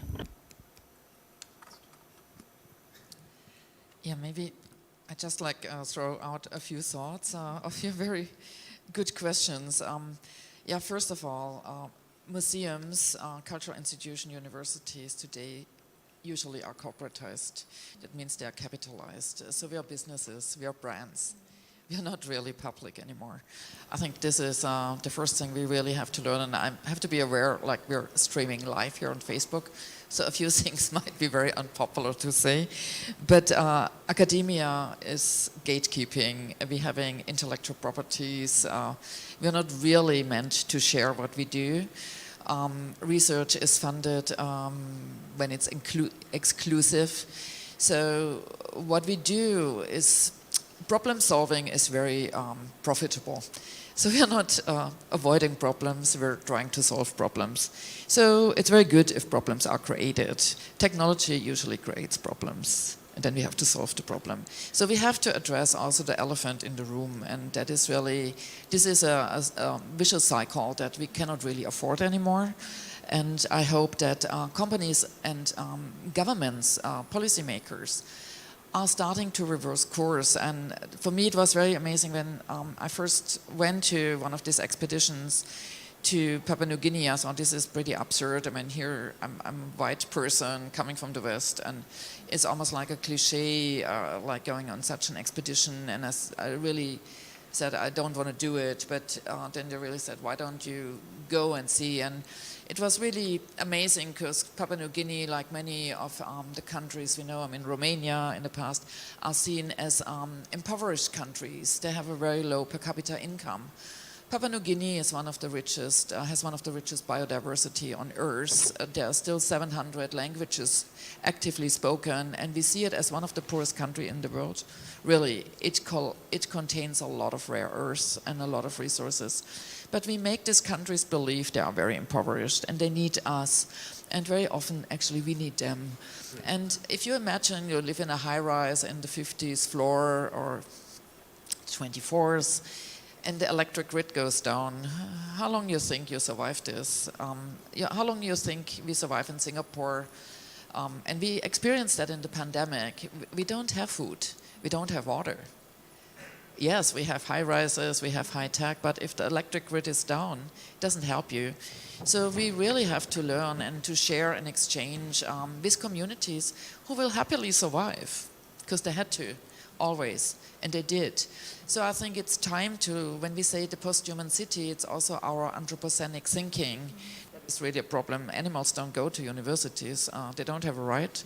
So, no, I think we have to really think out of the box. I mean, we have this one planet, and that is shared with many life forms. And we always think we have to say, we are the alpha predator, actually, in that game. And these things need to be addressed, and they need to be addressed also by universities. And I think universities increasingly have become risk averse.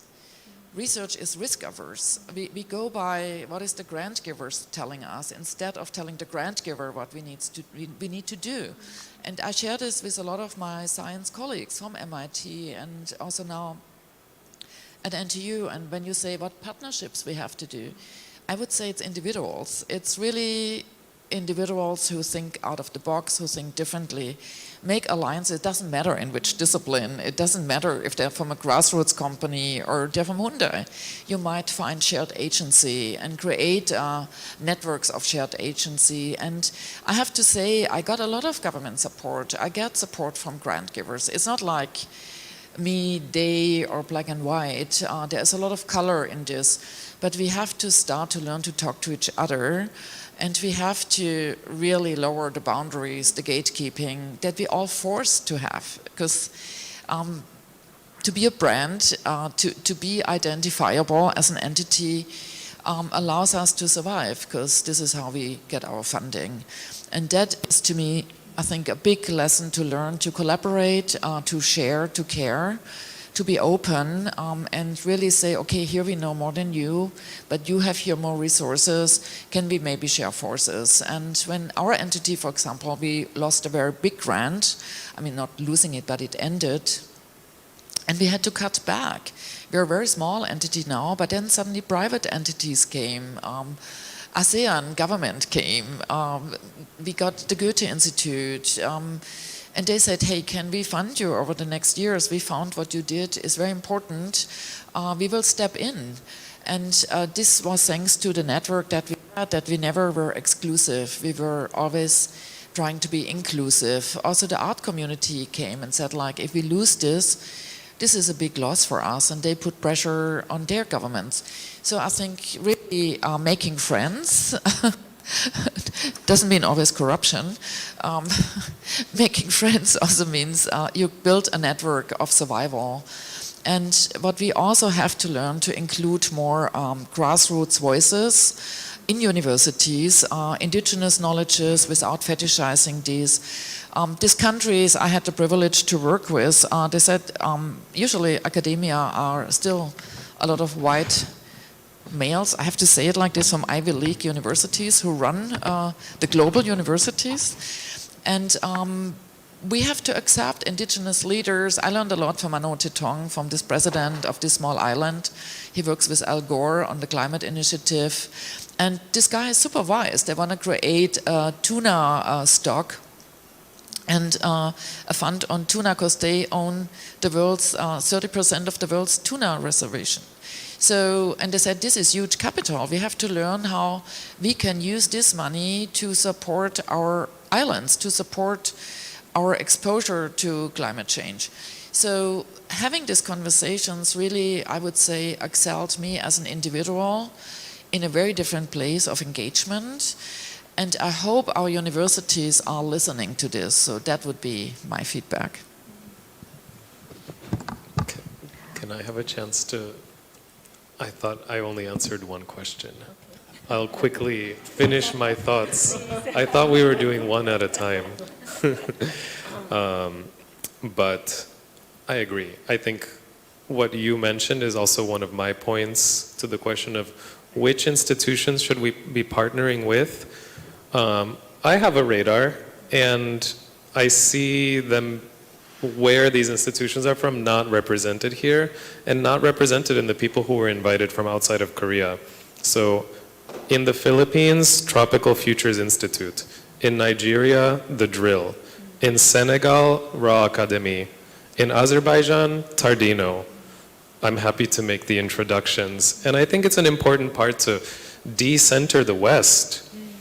What are we doing here, you know, visiting and sharing the knowledge when it's been a history of colonialism and savage capitalism that has brought us here to this day?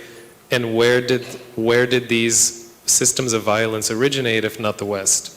So I think when I think about New Inc. and our future planning, we're also launching soon a more international fellowship. I'm looking to decenter these binary systems of power, whether it's, in the 1900s, United States and Soviet Union, or now United States, China. I'm looking outside of this binary, and I'm looking outside of these poles of power. And then I wanted to make one more point of failure. I don't know if it's failure, but sometimes life gets in the way. And sometimes you have to make space for people to take a break, to rest, and make them feel good about it. I think this idea of taking a pause, resting, and moving more slowly is a radical act. And the fact that we continue to move at such a high speed, and I know in New York it's a very hustle culture. I understand in Seoul it's so high speed and we have so few people and so many dreams. Making space for people to say, I'm going through a difficult mental health period. I need 3 months. Can I return to your program? And we make that available for people. We treat them like adults. And we say, okay, take the break. Do you want to come back next year?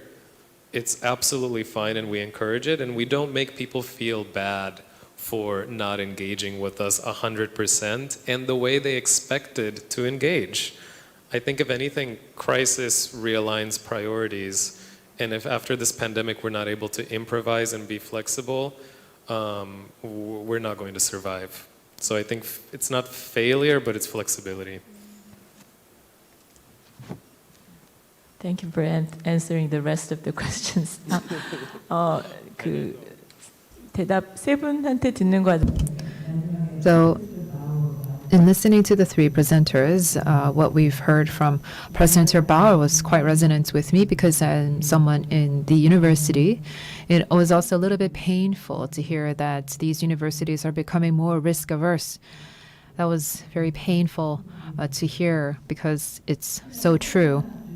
And especially after the COVID pandemic, I felt that the global economy has deteriorated. The Korean economy has also become soft, and that's why we see that students, they're not being able to think outside the box. They're not feeling free to explore and innovate. They're so anxious. They're always riddled with this anxiety and this feeling of uncertainty. And so they're not free to ask questions all the time. And we feel that this is so unfortunate.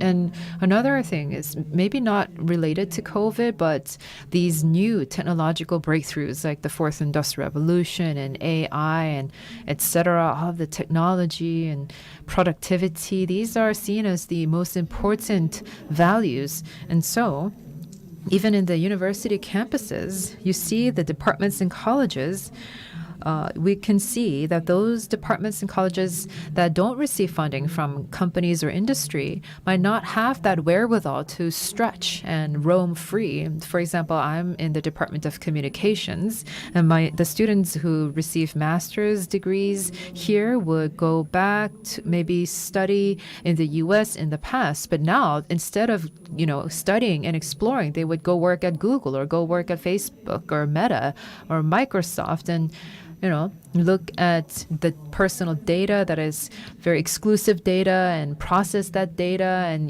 they use that to land in very great positions, both in academia and the private sector. So that's what I've been seeing recently. The university is supposed to be completely independent from the market, which is why it needs to provide space for students to do things freely and just experiment. And I really think that that should be a principle that we have to keep to, that universities should be free from the market forces.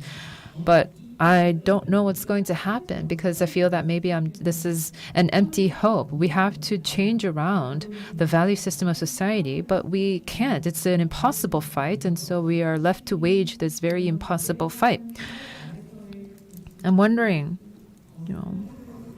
what can we do to fight against these opposing forces, what can we do to try to make an impact, even if it's a small impact? Can you share your wisdom with us?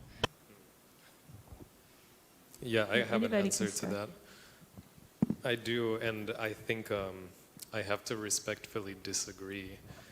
I think university and academia is a useful playground, and it should create the kind of space for people and students to be free, to explore, and to function outside of a rigid system.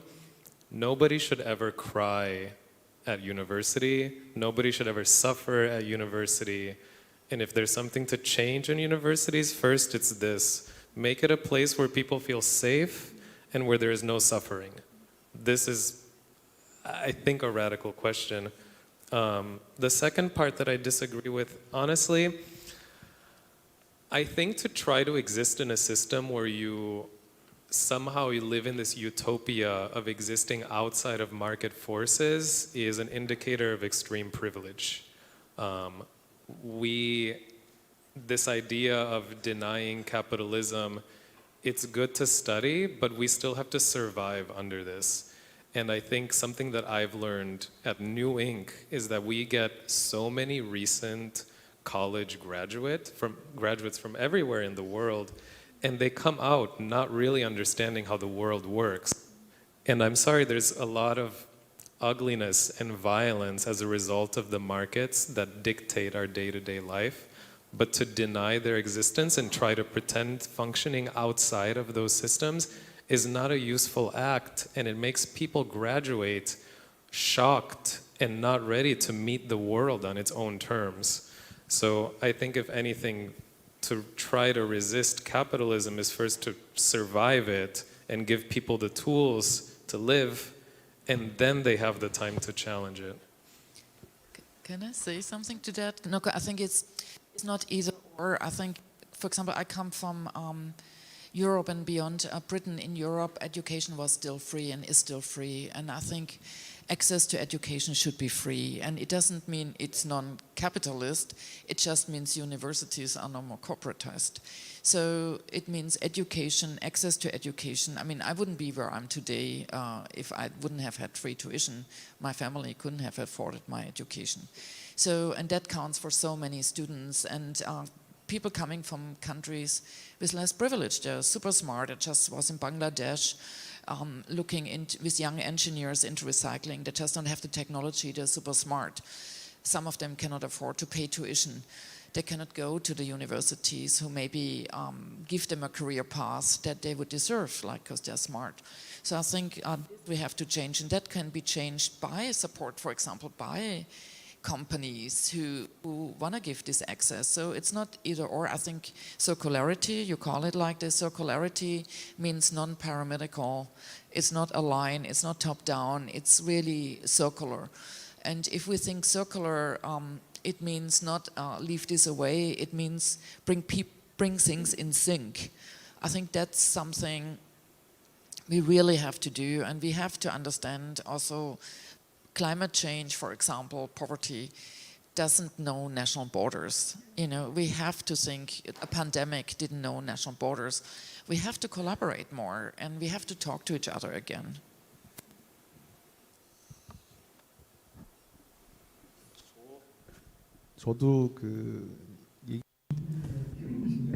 Oh, I agree with some of the things that you said. I do think that universities have that academic role to play. But if we look at the industry trends recently, companies have been moving very fast along these industry trends, and where money goes, people tend to go. And so if you look at the trends, we see that technology has been advancing and companies have been going with that. And so the trend is that some of the brightest minds are going in that direction. And yes, we're definitely witnessing that.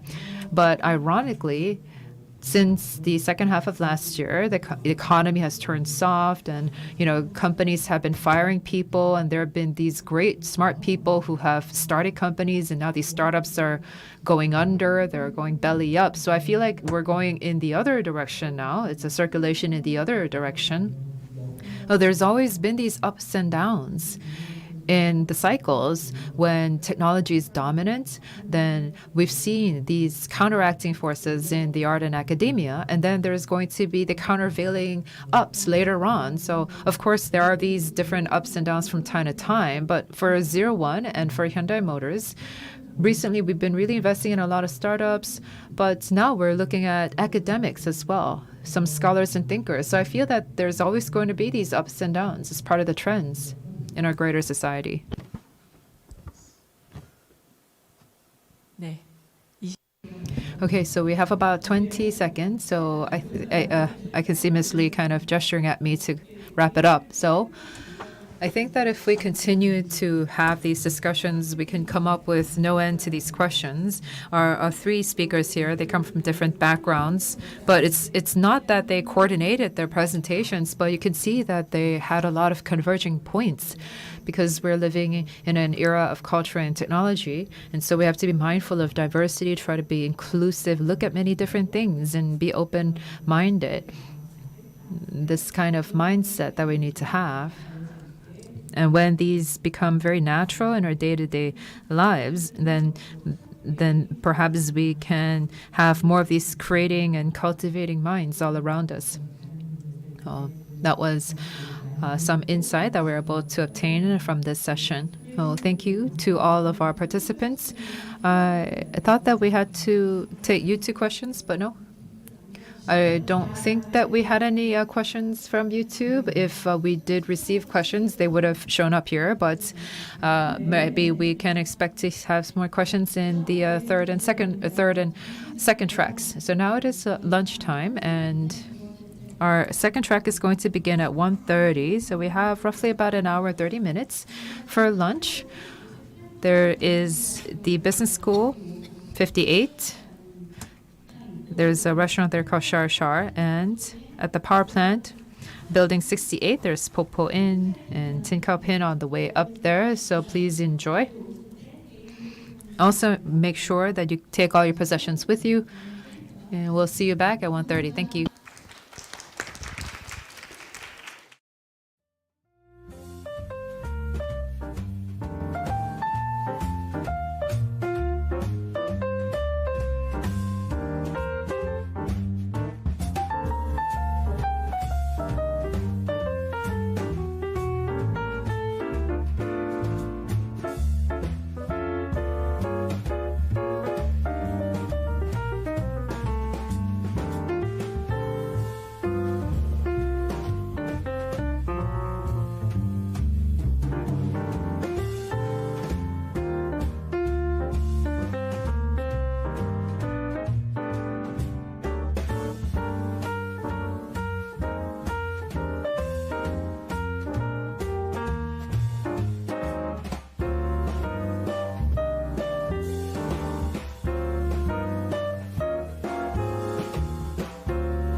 Welcome back, everybody.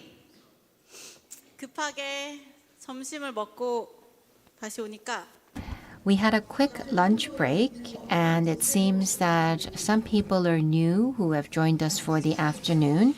We do have seats available towards the front. Even the reserved seats are available. And we have already invited the speakers on stage. Let me introduce our speakers to you. Well, I do believe that this is the best time for this group to speak. We have Dr. Shasha Gora,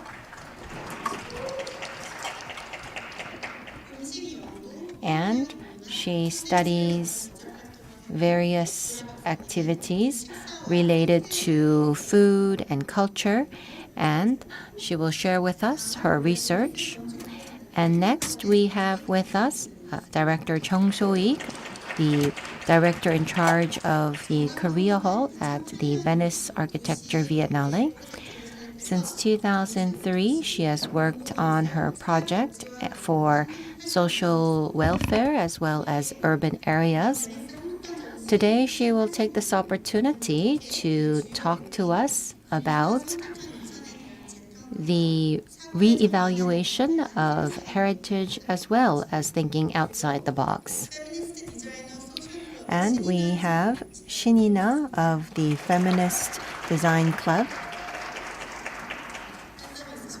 Yes, we seem to have quite a few fans of Ms. Shin, and she operates a design studio, and from 2008 she has had a feminist view to present an alternative view to the design world, and she is one of the 14 members of the steering committee of her studio. She is working on the FDSC activities, which she will share with us through the presentations. Then we will have Professor Kim Hong-jun of SNU to lead the dialogue following the presentations. He is a professor of sociology, and Anthropocene post-humanism are some of the areas that he is interested in, and we look forward to a synergy effect through this dialogue. Sasha.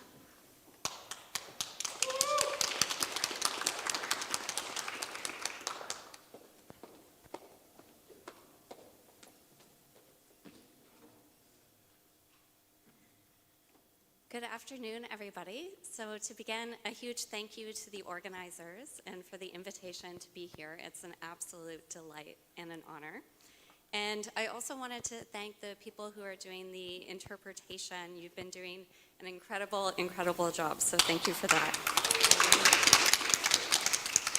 So my talk today is titled Cooking in Circles, and I am going to be tracing the connections between eating and ecology.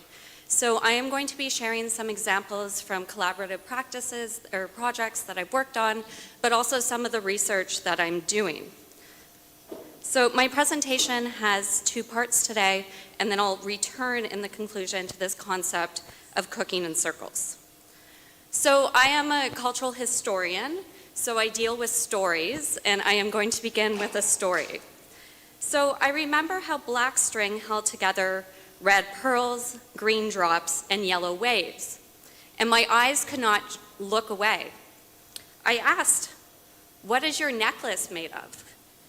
And the woman replied, "Oh, this?" And she brought it to her mouth and she bit down. She told me that every morning she goes to her garden, she picks whatever vegetables are ripe and snacks on them throughout the day after she strings them into a necklace. So the pearls were actually tomatoes, the drops were peas, and the waves were beans. So this happened over 10 years ago, and yet I found myself thinking about the necklace and the pea when I read Ursula Le Guin's The Carrier Bag Theory of Fiction.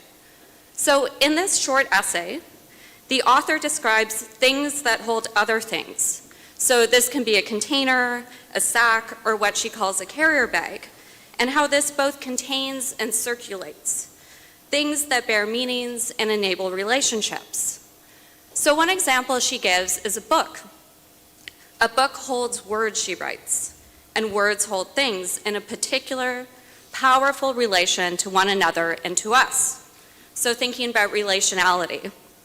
And I thought, I remember the necklace and the pea because I remember the story. So the pea is also a carrier for other stories and for other questions. And the one that I'm asking today is, how do we relate to environments through the foods we eat and the stories we season them with? So food is very much an interlocutor between bodies and environments. Another author, Priya Basil, points out that the edge of the plate is like a border emphasizing the specificity of a choice, the relations, traditions, and dispositions that influence it. So what we eat enters our bodies and becomes part of us in intimate ways. So thinking about these types of intimate encounters. So cuisines are defined by what they pin down to the plate, or if they forego plates altogether, selecting other carriers. So a single pea is also a protagonist in an 1835 fairy tale by Hans Christian Andersen, which you might remember, The Princess and the Pea. So it's a pretty dated, stereotypical fairy tale. Prince struggles to meet princess. Woman arrives at castle in a storm seeking shelter, says she's a princess. Nobody believes her based on how she's dressed and how she looks. Nonetheless, the prince's mother decides to test her by hiding a pea underneath her bed, underneath 20 mattresses. So the next morning she complains that she slept horribly and also something bruised her back. And so in this case, the sensitivity to the pea was symbolizing this idea of nobility. So in this fairy tale, the pea is a container for stories about performances of class, about gender and manners, about sensitivity, and so-called being thin-skinned. So looking at another pea piece, in 1960, Yoko Ono's pea piece has the instructions, carry a bag of peas, leave a pea wherever you go. So what I'm hoping to achieve with my talk today is to leave traces of peas woven together with rice. So I'm thinking in circles to spotlight culinary circulation as a form of cultural collaboration, but also of ecological connectivity. And I think this works very well with Uta's presentation before, and so you'll notice a lot of connections between what I'm sharing. So I did a postdoctoral research fellowship in Venice, Italy a couple years ago. And in Venice, there's one dish called risi e bisi, which is kind of a superior version of risotto with peas. And there's a saying that every riso has its biso, so for every grain of rice, there's a pea. So historically, in anticipation of St. Mark's Day in Venice, which is April 25th, people would line up at Rialto Market for the first peas of the season, which were coming from the vegetable gardens on San Erasmo. So Italy is Europe's largest producer of rice. And there is an early Venetian cookbook from around the 14th to 15th century titled Libro per Cuoco. And this was a few centuries after the Moors first brought the cereal grain to southern Spain and Sicily. And it already includes a recipe for rice. So together with the Venetian chef Marco Bravetti, we've been thinking about risi e bisi. So this image relates to the opening image, the first one that you saw, and is from a project that we did together with the food designer Katinka Versendal. So this was done in collaboration with TBA 21, which Uta also has worked with, and their space in Venice called Ocean Space. And our project was titled Tide Tables, Venetian Speculative Gastronomy. So with this tablescape, we really imagined it as kind of a living pantry. So thinking about the table as our laboratory for understanding and shaping watery worlds and coastal futures, but also eating as a critical method of inquiry. So not just a passive act, but this idea of eating, by inviting people to the table, we were also asking them to host the story back. So really thinking about activating the food. So the cultural studies scholar Elizabeth Probin points out that we all eat fish, even if we don't actively eat fish. And this is because around 25% of the global catch ends up in all sorts of strange places. So in food for other fish, in supplements, in feed for pigs and for poultry, but it can also show up in agriculture fertilizer, in white bread at the supermarket, and even wine. And so the point is, thinking about eating practices, there is no neutral position. None of us are able to say, I don't eat this, and therefore I'm not connected to this. So it's a reminder of the overlapping environmental lives of what we call food. So Prabin asked the question, can we eat with the ocean? It's not a question of whether or not we eat the ocean or not, because we do. So the next question is how to eat the ocean well. And with tide tables, we speculated answers, and we asked, can Venice eat with the lagoon? What does it mean to eat with something as opposed to just eating it all up? And so this is kind of a concept that Kelly Donati titles multi-species gastronomy.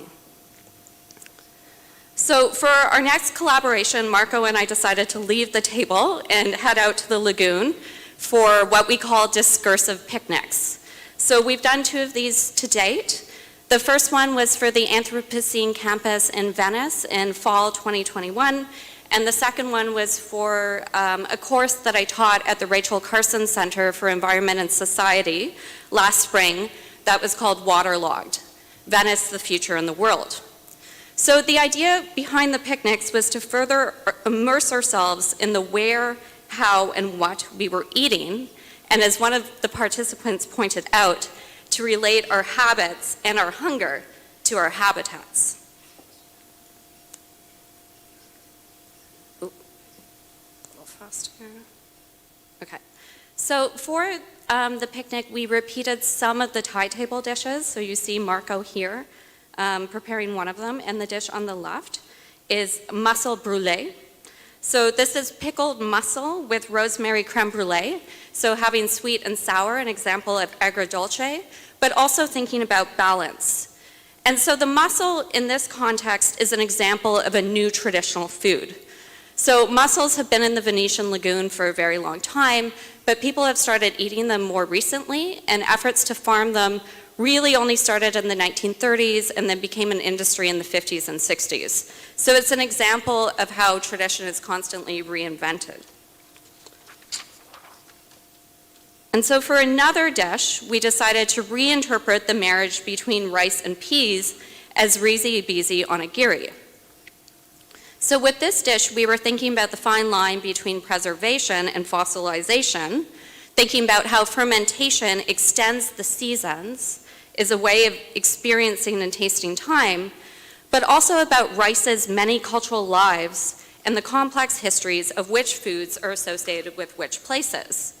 So thinking about how people move foods and how foods move people. And this was partly inspired by a 1995 artwork at the Venice Biennial, where Saiguo Chung marked the 700th anniversary of Marco Polo's return with bringing to Venice what Marco Polo forgot. So also thinking about narratives around Venice and how they change or don't change.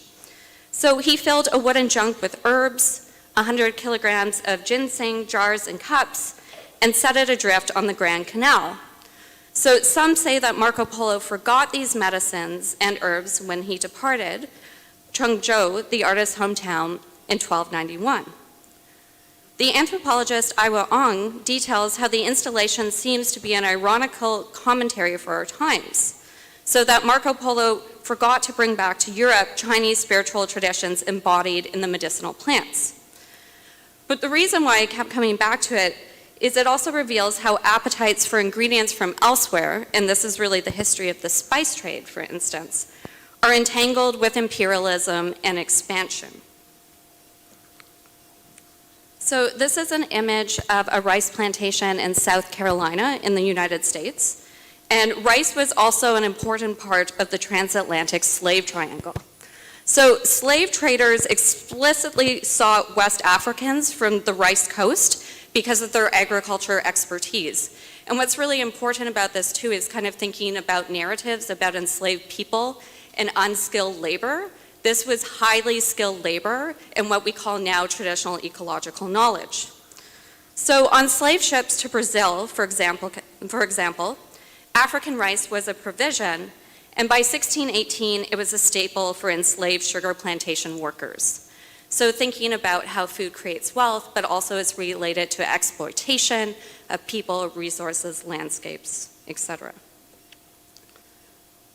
So the culinary historian Michael Twitty says that we can see the importance of rice in African American folklore, which carried over its unique mythology from Africa. So supposedly carried in seed form in the braided hair of grandmothers, rice offered the enslaved a hidden and sacred link to ancestors. Carolina Gold, which is a variety of long-grain African rice, also turned many low-country planters, including slaveholders, into some of the wealthiest Americans. So I look at food because cuisine remembers migration. It remembers how people and plants and animals circulate the world. And dishes also memorialize appetites from earlier times. So this is Louis Armstrong's recipe for Creole red beans and rice, which is a popular dish among other places in the southern United States. And Armstrong, the musician, loved it so much that he signed his letters, "Red beans and ricely yours." So it's a version of Hopping John, now associated with New Year's, and the dish's roots are in West African foods that are made with cowpeas. So I've been wondering what the difference is between a secret ingredient and a hidden one. So the ingredients we can see and taste and the ones we can't. So this is a project by the designer Christian Mindersma, together with the graphic designer Julie Juliet, from 2007, titled Pig 05049, which documents the many material lives of a single animal. So thinking about how the pig is a hidden ingredient in countless everyday objects. So licorice, for example, includes gelatin. This example is probably familiar. Cheesecake also includes gelatin as a binding and gellant agent. And perhaps lesser known is wine. So how the wine industry uses gelatin as a clarifying agent. And these are all examples from the skin chapter. So similar to fish, we all consume pigs even if we don't eat pork. So this is obviously an example of circulation, but it is also an example of how commercial food industries mutate ingredients. Derek Tumala works across disciplines to create artworks that reflect on the relationship between science and nature. And this past fall, the two of us were residents together in the Politics of Food program at Delphina Foundation in London. And there he debuted the project Mutant, which is an audiovisual presentation about climate, mutation, and rice. So he follows this word specifically to trace how climate is shaping our diets and how rice has gone from the paddies to the laboratories. In 2021, the Philippines, where Tumala is from, became one of the first countries to approve the commercial propagation of genetically modified golden rice. So this is not related to the gold rice that I mentioned earlier. And he argues that calling it golden makes us overlook that it's made in a laboratory with chemicals, and that our perception of food has mutated as a convenient thing to acquire. So climate change is also very much about mutation. So if we think about warming temperatures, changing weather patterns, etc. So it is a mutation we experience through the foods we eat and the climates they weather. So this is an image from a project that the Weathering Collective has done. And Astrida Neymanis is part of the collective, and she also does a lot of collaborative writing. She's a feminist environmental humanities scholar, and she uses the concept of weathering to, quote, bring climate change home. And I think this is really important because it reimagines climate not as something that we are in, something that is out there, but something that is in us, that is in here. And weathering in this instance has two meanings. So the first is about kind of ecological awareness. So it's a way of being/becoming that brings humans into relation with more than human weather. But weathering also is about getting through something, getting by, getting on with it. So it nurtures an awareness of how we're all mutually caught up in the whirlwind of a weather world and the thickness of climate time, but also about different vulnerabilities. So we all weather differently, which means the question is, how do we weather better? The weather is very much something that we make, and our appetites weather the world. Eating is an environmental act, and cuisines are sites of ecological encounters. So, reaching my conclusion, this is not the necklace, but it's made from Murano glass beads, so I feel like it kind of is a carrier bringing all these different threads together. So I borrowed the title of my talk today from the English idiom, running in circles, which means to keep doing or talking about the same thing over and over again without achieving anything, which is, I'm sure, something that everyone has experienced, especially when we think about dialogues and narratives around the climate crisis and what we can do. So it invokes repetition, but there's also an element of negativity. And as somebody who studies culinary narratives, recipes too are very much about repetition, and yet, as everyone who cooks knows, cooking is never, ever the same. The writer Rebecca May Johnson describes the recipe as a method for responding to things.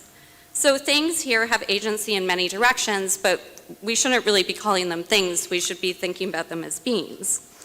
And because they are always different, the recipe is a method for seeking. And my question is, where does this seeking start, and where does a recipe really begin?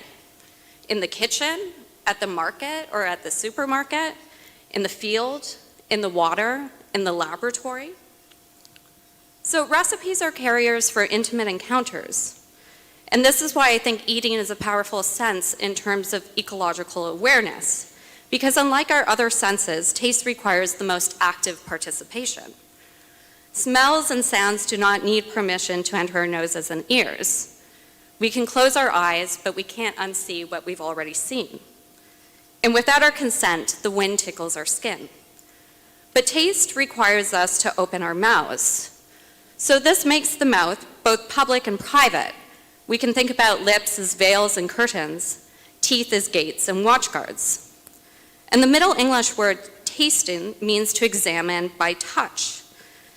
And it travels back to the Latin, which means to touch sharply. So thinking about taste is always a trial or a test. And taste is also the principal regulator of the ecological exchange between the body and the environment. Eating is messy. Making a meal is also an act of unmaking. So cooking always assembles ingredients by disassembling ecosystems. And this means that eating and cooking are multi-species endeavors, and they're also planetary ones. So eating is extractive and exploitative, but it can also enact ethics of care and efforts to eat with environments instead of just eating them all up. And I argue it can tell new stories, occupy new carriers, and propose alternative relationships. So to study food is to take account of how eating dissolves boundaries between humans and the worlds they weather, how we are connected to each other's appetites, and cooking in circles recognizes these connections. After all, I remember the necklace and the pea, which is really to say that I remember how the body connects to the garden and how appetites weather the world, because I remember the story. Thank you.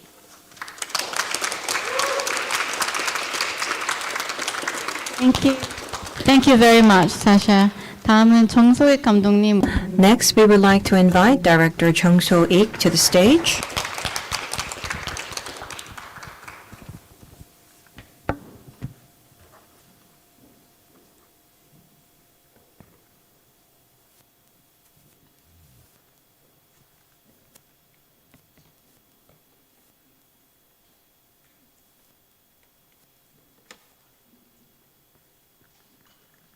네, 안녕하세요. 정소익입니다.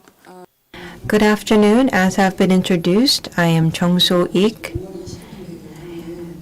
On May 23rd, there is the Venice Architecture Biennale, and I am the director of the Korea exhibition. Today, the symposium is titled Circularity. And so I would like to take this opportunity to share with you my understanding of circularity. Let me take this opportunity to share with you projects that I have done related to circularity, and also share with you my thoughts on why I was invited as a speaker to this international symposium, Circularity.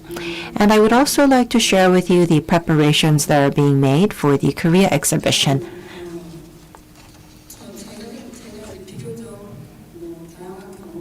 And I do believe that I have a diverse experience under my belt, and that's probably one of the reasons why I was invited.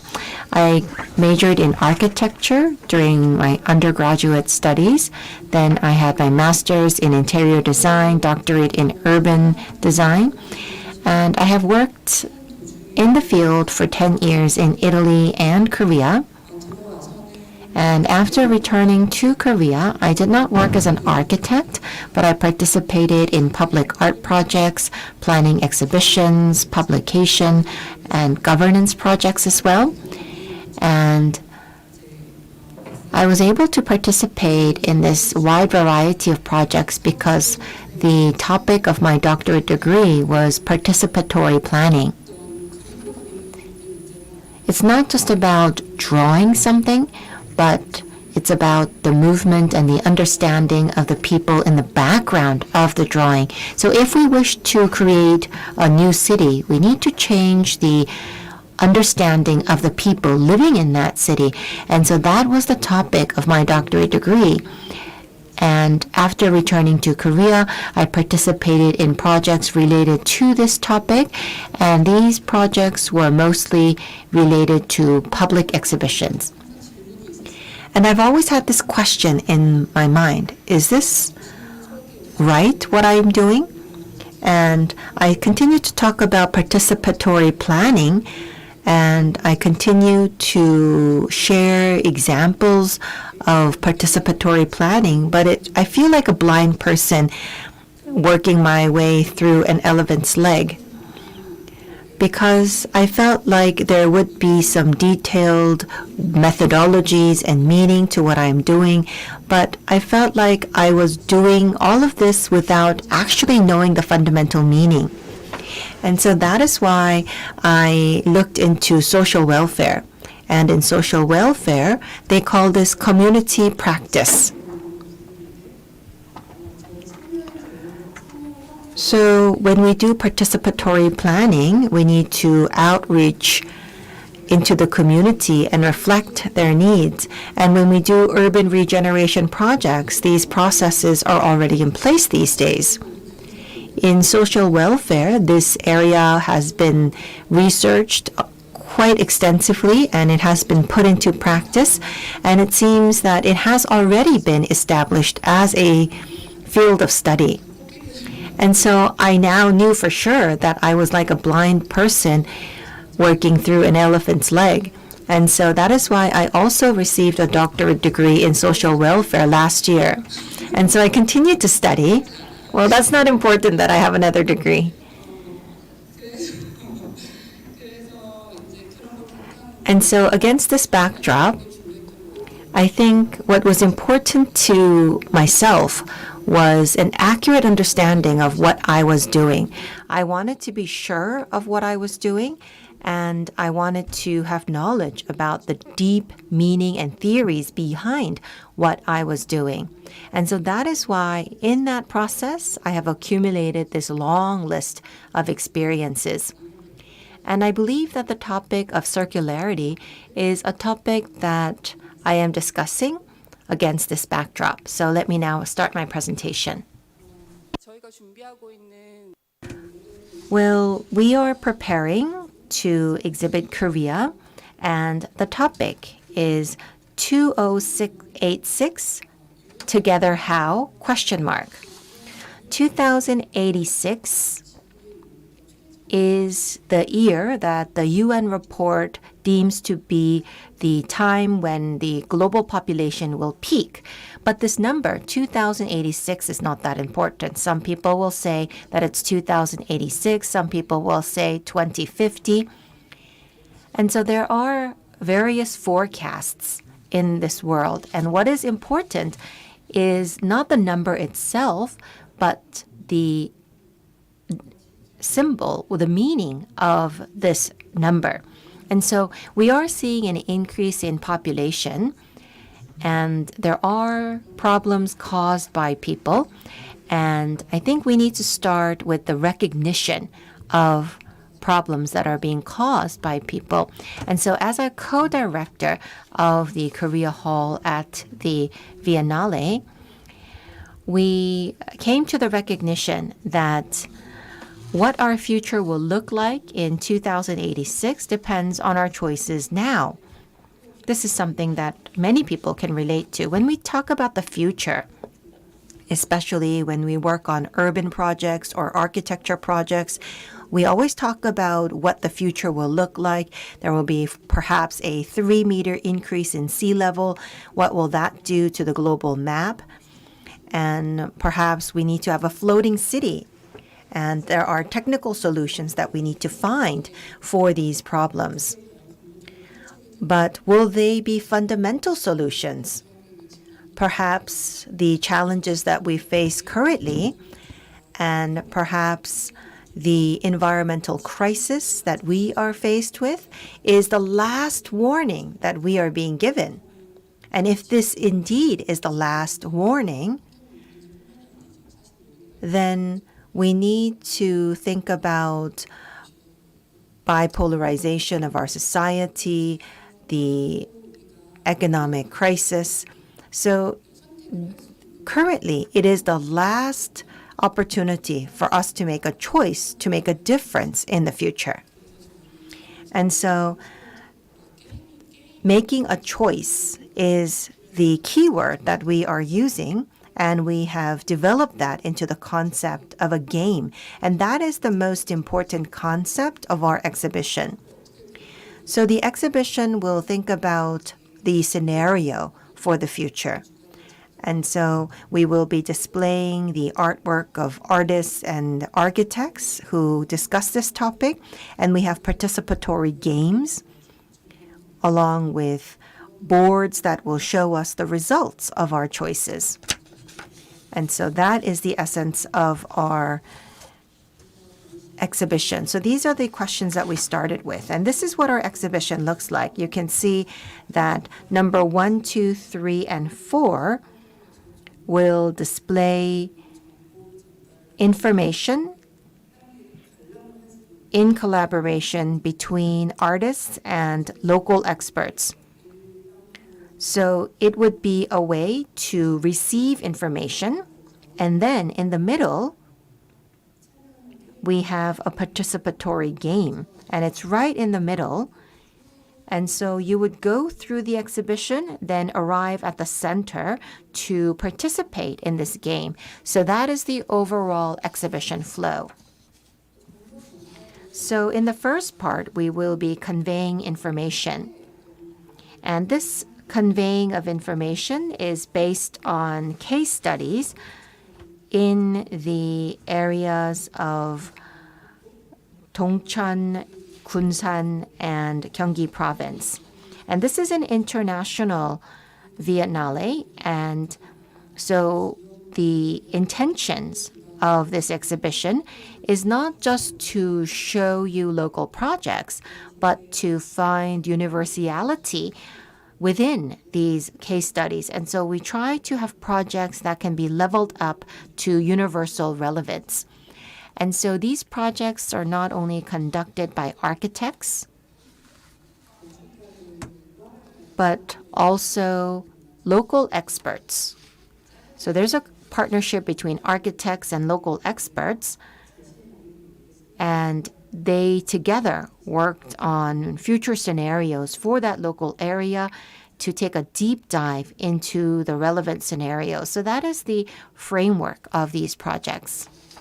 So I have mentioned that we have 4 projects that we will be displaying, and we have not made the final selection yet. And if you come to the Korea Hall, you may see something completely different from what you are seeing now, but it is the projects on our list currently. This is about Kunsan, and this is about the Gyeonggi province. And you can see that we're using image collages to show you the future scenario. And so you can see that they're quite dense images. We also have a video work. And videos can have a great storytelling incorporated. And so it actually shows a fictional scenario incorporating the imagination that we have about the future. And then we have a game where people can make their own choices. So based on our choices, we always think about this. So when we talk about the environment, someone says, well, if I stop throwing away garbage, that would make a difference. But as Shasha has mentioned, for example, just because you don't eat meat doesn't mean that you're not responsible. It doesn't mean that frees you from responsibilities. We need to move together in solidarity. We need to make sure that choices by each individual can create a wave together. And so that is what we would like to convey through this game called Together How. I will explain this later on as well, but this is moving from a very passive position to becoming a citizen. That really is the participatory citizenship that we would like to see. And so the transition from being a passive individual to being a true citizen is what we would like to convey through this game. So for this game, there would be 4 people sitting together, and it's not a random game, but the first session will start at on the hour, and then perhaps a second game in 12 minutes. And so we will be showing different future scenarios. For example, if there is World War III about to break out, what do you think is the reason for that war? So we would be asking these questions, and the 4 players will select their answer, and these answers will be then collected and show a collective answer. And we will have these flashing lights. No, we won't have laser beams, but it will be about pressing a button, and the pressing of a button will then trigger lights to be lighted up on the wall for visual effect. So these are some of the questions that we will be asking, and we will also be using literary references to create additional questions. So this exhibition, this is how it looks. Let me try to summarize it one more time. We do have a portion where the visitors will be passive and they will be receiving information, and this portion will be based on case studies. And so we will be presenting 4 projects. And the exhibition will start there, and then they will be able to look at a video that is related to urban regeneration and architecture. Then they will participate in a game. This game will be a participatory game, and the questions and answers used for this game is based on psychological analysis. For example, we would, if we ask a question like, what do you think is the reason for environment crisis? How far do you think the temperature will rise by which year? Well, these are questions that have become quite mundane, and there is fatigue about these questions. And so we want to approach these questions from a new approach, but we still want to be able to ask questions that lead to a collection of answers that we would like to see. For example, if there is an Anthropocene religion that worships hurricanes, what do you think about that? So we are going to be using techniques to ask questions to make sure that we receive opinions on topics that we intend to collect opinions on. And here I talked about the participatory ladder of Ornstein. It's a very old theory, but it's a classic theory. And so we will not be stopping at just receiving information, but we hope that we can pull people up the ladder so that we can empower people to become citizens. And in order to become citizens, we need to be able to question ourselves, make revolutions, and also express their revelations. And so that is the structure that we have kept in mind in designing the framework for our exhibition. And so this is the project that is ongoing. And the reason why we were able to conduct this project with this approach, because for myself and my co-director, we wanted to move away from being exclusively engrossed in just architecture. Although this is an architecture biennale, we wanted to approach this from a new perspective, not from a traditional architectural perspective and not from an urban regeneration perspective. I think this is because both of us have had quite a variety of experiences. And because we have this large portfolio of different experiences, between the two of us, we were able to come up with a less typical exhibition for an architecture biennale. And so when we are talking about circularity, I think this could be one of the keywords.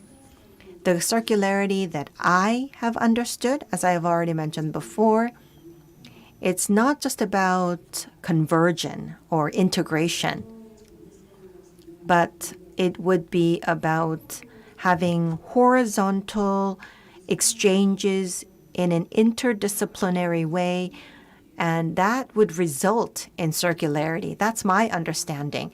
So I think that's different from integration and convergence that we have always talked about when we talk about circularity. But in order to have this horizontal interaction in an interdisciplinary way, we need to have curiosity, we need to have knowledge and research. But I question whether this is sufficient in our studies and in practice. Well, I don't know about the field these days, but I think for architectural students, they are mostly focused on learning about space. That leads to quite superficial projects. And so for this exhibition, that is why we have had collaborations between architects and local experts. And so at schools and in practice, I look forward to humanities being included in curriculums for architecture and also add understanding of space from a socioeconomic perspective. For example, as I mentioned before, in social welfare, they have a deep understanding about community participation, but they don't have an understanding about space. And so there are so many expensive, high-budget projects for public housing, but since they don't have an understanding about space, there is a lot of waste. And so that is why we need interdisciplinary communication, not only in schools, but also in practice. And in other words, this would also mean an expansion of the work done by architects. And it would also mean an expansion of the discipline of socioeconomic scholars. And so this would actually be bringing down silos and enhance understanding of other disciplines. And so that is why I believe that various areas, whether it be art, humanities, socioeconomic studies, or architecture, I look forward to interdisciplinary exchanges of information and collaboration. And I hope that this can happen more, not only in schools, but in practice. And I think this would indeed translate into more interesting projects in the future. Thank you very much. 감사합니다. 다음은 페미니스트 Thank you very much. Next, we would like to turn from Shin Ina, designer from FDSC.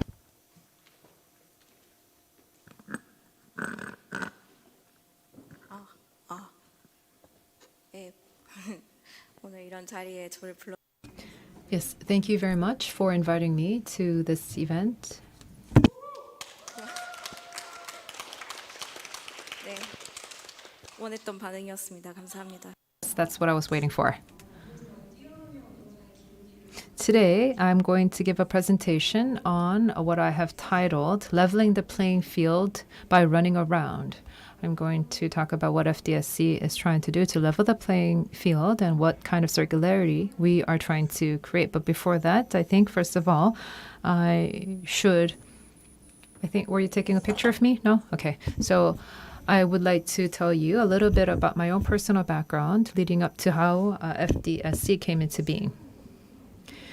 I wanted to begin my story with me because FDSC is a collective that is shaped by the identities of the people who are there. And I, being a member of the collective, I can only explain FDSC from very subjective terms from my own point of view. Of course, the best ideal way is for the 250 people in the collective to come and have the chance to introduce themselves to all of you. But unfortunately, you only have me. So here I am.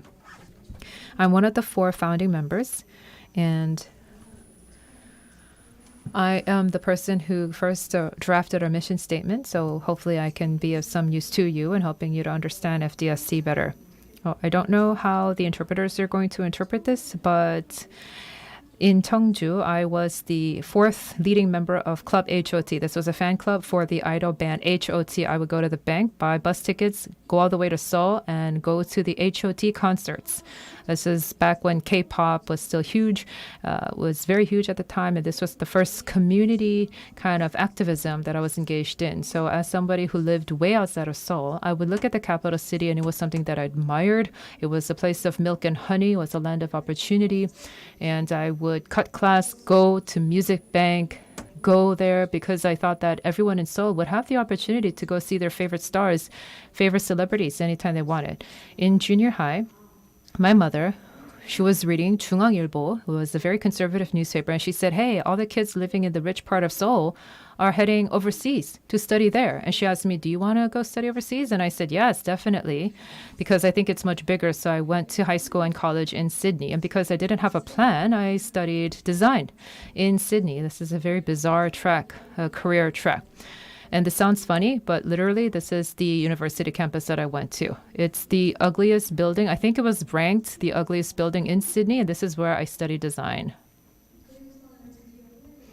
And then I finally came back to Seoul, which I admired, and I started working as a designer in this city of milk and honey. And in Seoul, I started working, and it's difficult living as an office worker in Seoul. So I spent my time reading funny memes on Twitter, and I don't know how this is going to be interpreted again, but I started becoming a Twitter feminist. So I would start writing tweets with the hashtag I'm a feminist. Back then, this was also around the time when the Gangnam Station murder occurred, and the hashtag XXX rape and assault of this kind of movement, Twitter movement, was very massive at the time. And it was very personal for me because one of the perpetrators of one of these events was somebody who was about to work with me. And so I kind of crossed that bridge of no return when it came to feminism. And I also participated in the movement. This was around the time when there was a huge movement of people calling for the ouster of Park Geun-hye, the former president. As you can see, I was living a very desperate life at the time, a life of despair. What I thought at the time was that these are such big challenges, big problems in society. Nobody can solve them by themselves, alone. oh, what can I do? There were many feminist groups around then. There were small groups and they were very active. But I wondered, I was skeptical. Can they really bring about societal change? Because I think that we needed something more transformative. But doesn't that mean that we have to wait forever for that change to come? Can these small groups of feminists really withstand all those years of change? Can they be that patient? And so I thought policy is what needed to be changed. And so I looked up very different cases of gender mainstreaming overseas, and I had a chance to meet with MP Lee Jung-mi. She is a member of Congress here in Korea, so I also had the chance to talk with her as well. Around this time, I was not a very famous designer, but many people started coming up to me and asking me to write op-eds and opinion pieces on feminism. So after 1 year of the anniversary of the rape and sexual assault #event, I wrote an opinion piece, but I thought in working on this opinion piece, I did not have a lot of capacity. So I started an opinion. I conducted an opinion, a survey, and brought the results and used that to come up with the opinion piece. That was a very beneficial, positive experience for me in bringing together the voices of other people. And some people have said that some of the stories around that time were too sensational, that maybe some of the victims, they had really poured their heart and soul into these pieces and their stories, but their perpetrators, they were thought of as, they didn't do that something very big, and their perpetrators basically got off very easily. And so I tried to ask myself what I can do to engage in ties of solidarity with some of these other women of these victims. I remember asking myself, can we really bring about change? And I did have this skepticism, but instead of just sitting at room tweeting, with this idea of skepticism, I thought that basically without doing anything on my own, I might also be an accomplice to this greater structural irony. And so I thought that maybe I should try to bring about some change in this structure, because I want society to change. But if I have to wait for society to change, that basically means that the individuals living in the society have to change first for society to change. And then that means that I myself have to change for the other individuals in society to change, for society to change. And so it starts with me, basically. And little by little, as the world changes,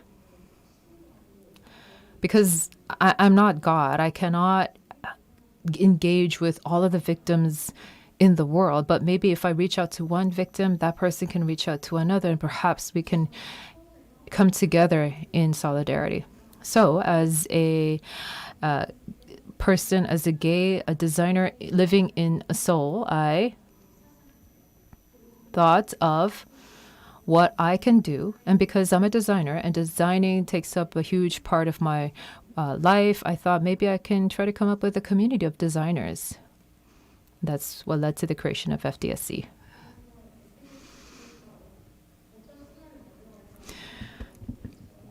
Now, trying to ask myself on what circularity that FDSC comes up with, I wanted to explain that communities try to create soil, and we want to look at the way that we work, understand if we are precluding or excluding anyone from engaging with one another, and then maybe try to break that. And for those people who said okay to these different rules, they were welcome to come on board and work on FDSC. What you see here on the screen is something that I drafted about 5 years ago in introducing FDSC. It was kind of like a set of rules or a mission statement. This is something that was reviewed internally many times, and they are continuously going through updates. So now we've come up with this recent mission statement. It's a code of conduct, if you will, for FDSC. Well, I'm not going to read through all of this because that's going to take up too much time. Now, if it's a community of people who are like-minded and we are trying to bring about positive change, what should we do? As I said before, I was still skeptical. My skepticism did not completely go away. I was still concerned that people are going to get tired and jaded with our work. So my idea was very simple. I thought that if a group or an organization is too dependent on a few minority of people, it is going to fail. It is doomed to fail. So we have 3 rules. First is that we're going to be horizontal.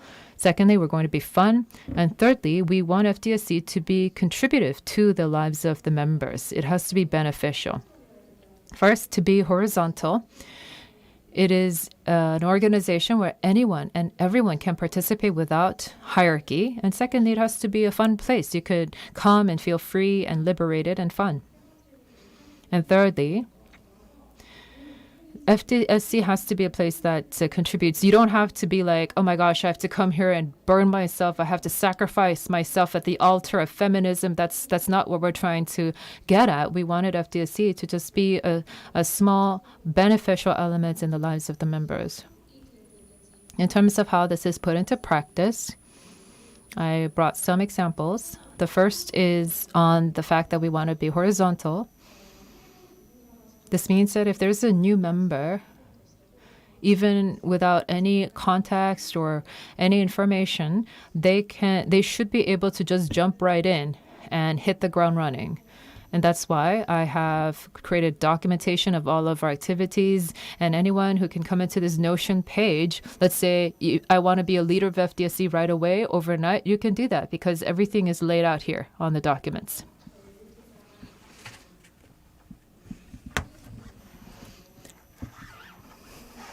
And because in Korea, these designers particularly, we're all working very hard, very long hours.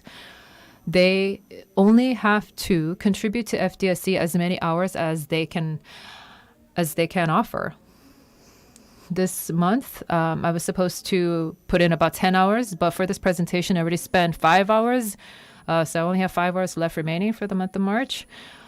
If you contribute over 25 hours, you get a notification telling you to stop working for FDSC. Just stop it. This means that if anybody is working too hard or anybody is about to be burned out, we want to stop that from happening and prevent that from happening in the first place. And secondly, our rule is to have fun. So once every 6 months, we have a general assembly.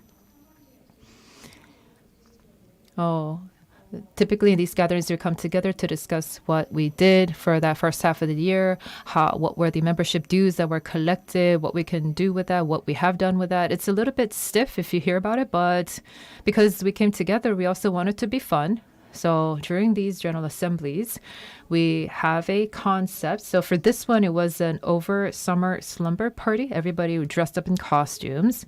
We did karaoke. And we sang until 3 in the morning. There was no alcohol involved. During the pandemic, because we couldn't meet, we had Zoom meetings.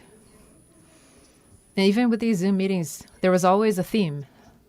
This was for the 2021 field trip theme. You see down there, Kim So-mi, she's at the bottom right-hand screen. She was the quote-unquote homeroom teacher for our classroom, and she dressed up as the homeroom teacher for our field trip. For this year, we had another General Assembly called Mindfulness Retreat. That was the theme, and we took the time to meditate. There you go. Meditate in front of the waterfall. Engaging with FDSC, you can see that people are having fun because they say, wow, I never knew I liked these kinds of retreats. Because, people typically hate work retreats and they hate these work gatherings. But with the slumber party, they realize that, oh my gosh, I didn't know, but I like slumber parties. I didn't know I was this kind of person. I didn't know I liked these work gatherings. I thought I was a shy introvert, but it turns out I'm not. I actually turn out to be a people person. It was fun that people would come to these realizations. And as I said, the third rule is that FDSC has to be beneficial for the members. Because we're all designers, we share a lot of information, maybe about running different programs or running different tools or editors, or maybe somebody's looking for a new job. They can get career advice from one another. But also the sense of belonging that FDSC provides. This is really huge. Many of the members have said that they feel very empowered when they have this sense of belonging. So I brought one of the feedback from members, and they said that through FDSC, I was hoping to grow as a designer, but through the dialogue and the conversations that I had with the other members, I was able to see that I was able to grow spiritually and internally, and I was able to gain more confidence. So whenever I feel down and not so confident, I think back to what the other members have told me. The fact that I have these colleagues who are always going to be there to give me this confidence has been huge. So these are some of the feedback that we have received from the members. And another very important principle for us, I don't know how this is going to be interpreted, but we don't have a vision. I didn't know how to express this because people ask me, how are you going to envision FDSC 5 years down the road or 10 years down the road? What do you want your membership to grow to? But honestly, we don't know. We don't have a plan. But when I say this, you may laugh and say I'm weird, but literally, I have no plan. So that is why I have I brought this statement here. So FDSC's objective is focused on the here and now. We don't want anybody to sacrifice themselves for FDSC. We have said this many different times, and it's not enough. That's because the details of organization come from here. We want to come here and now, have fun, and enjoy ourselves to the fullest. We don't have to sacrifice today for a better tomorrow. We have to stop all sacrifice so that there will be no sacrifice for tomorrow as well. Kim So-mi and Shin In-ah are often asked by the media and the press, what do you envision FDSC to be like 5 years down the road? They do not like getting this question because we don't really think about what's going to happen in 5 years. That's why we are always free and open to different activities and change. We're going to go forward through retrospection and self-reflection. That is why the best question for us is not ask about 5 years later, but what has changed now compared to the past, and how are we going to apply this going forward? So that is how we have tried to describe the statement. And this person who wrote this statement has written this book as well. The book is not selling very well, so please go out and buy a copy. In summarizing my presentation, I wanted to say that earlier I talked about how, we don't have a vision. We're trying to create soil. But in my studies, I have come upon this concept called transformative justice. The person who taught me this is Uzma Rizvi, and Uzma said that transformative justice is to try to create a new community that has been nullified and try to make this more sustainable, to break free of the existing harmful order. So, for example, heterosexuality, patriarchy, capitalism, ableism, human centricism, conservatism.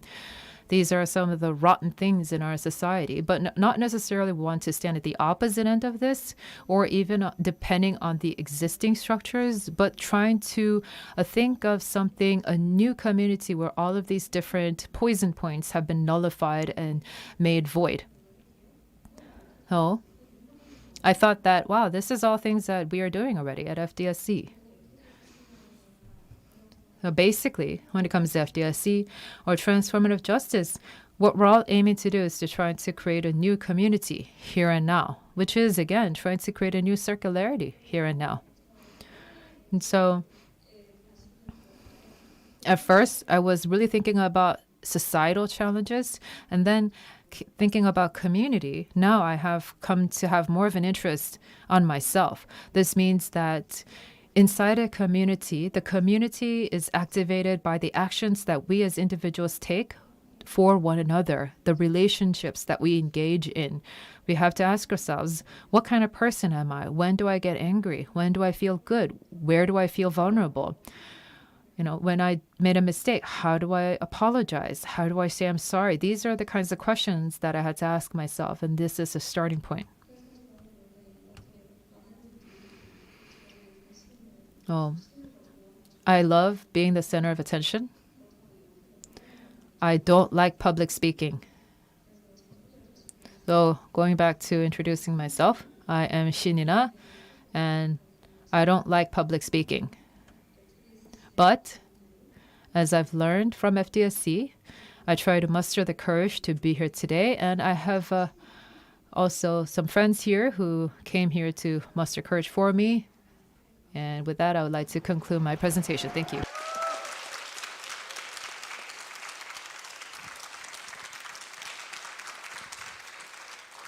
네, 감사합니다. Thank you very much.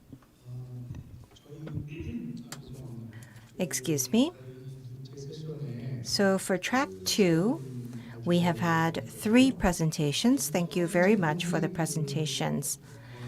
Our session is titled Socio-Ecosystem of the Future. So that sounds quite a bit formal, but I think the 3 presentations, they were all different, but at the same time, there was a common thread. And so I do have all of these fragments of ideas floating about in my head. But as the moderator for track 2, I would like to share my impressions of the 3 presentations, the parts that felt very relevant. So let me share those thoughts with you before we begin our discussion. So if I do have any time, let me provide some common questions. I am Kim Hong-ju. I am teaching sociology such as future, Anthropocene, the environment. Those are the topics that I'm interested in. And all 3 presentations were very inspiring. Concerning the future, if we think about the future, in the French language, there are 2 words that mean the future. Well, I'm not a very good French speaker, but one is futur, which is quite similar to future, and that refers to a certain time in the future, for example, 5 hours later or 3 weeks later. But there's also avenir. Venir means come. And so this future is a future that comes. It comes all of a sudden. For example, disasters, things that cannot be predicted. COVID-19 would be a great example. So we have had a lot of data and a lot of forecasting, but all of a sudden there's a disaster upon our hands. My favorite philosopher talked about avenir, and he talked about this future, and he said that this is the evil power of the future. So our intelligence, people are able to think. And so if we're able to think, we can think about the future, but this avenir hits us without warning. And if we take a look at the 21st century future, it's quite evil, especially the environmental issues of Earth. It looks very evil, and I think the worst scenarios come from the scientists, and we are all very frustrated. So it seems that we are wrapped up in the future, living our daily lives now. And so what would be some new flows and swirls that could be made? And I think the presentations are about those new flows and swirls. The topic today is circularity. And if we take a look at the image of circularity, track 2 was about creating swirls and new flows. So the first presentation started with food. Food can come from the ocean. It can be artificial seasoning. It could include microorganisms, and it comes together to create a swirl of energy and a swirl of taste. And it's about meeting the world through the tip of our tongues. So if a catastrophe is to come in 2086, then what would be a new swirl that needs to be created by cities to avoid that disaster in 2086?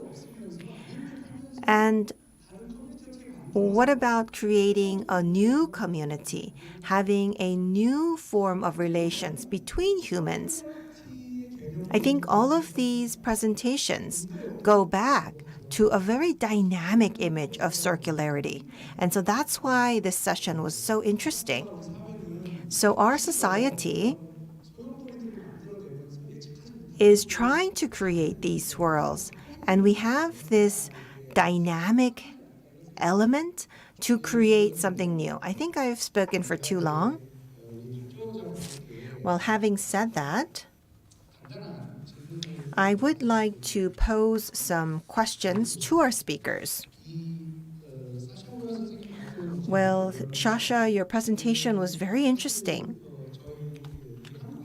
In Korea, very recently, to the best of my knowledge, amongst the younger generation, well, let me try to put this with some details.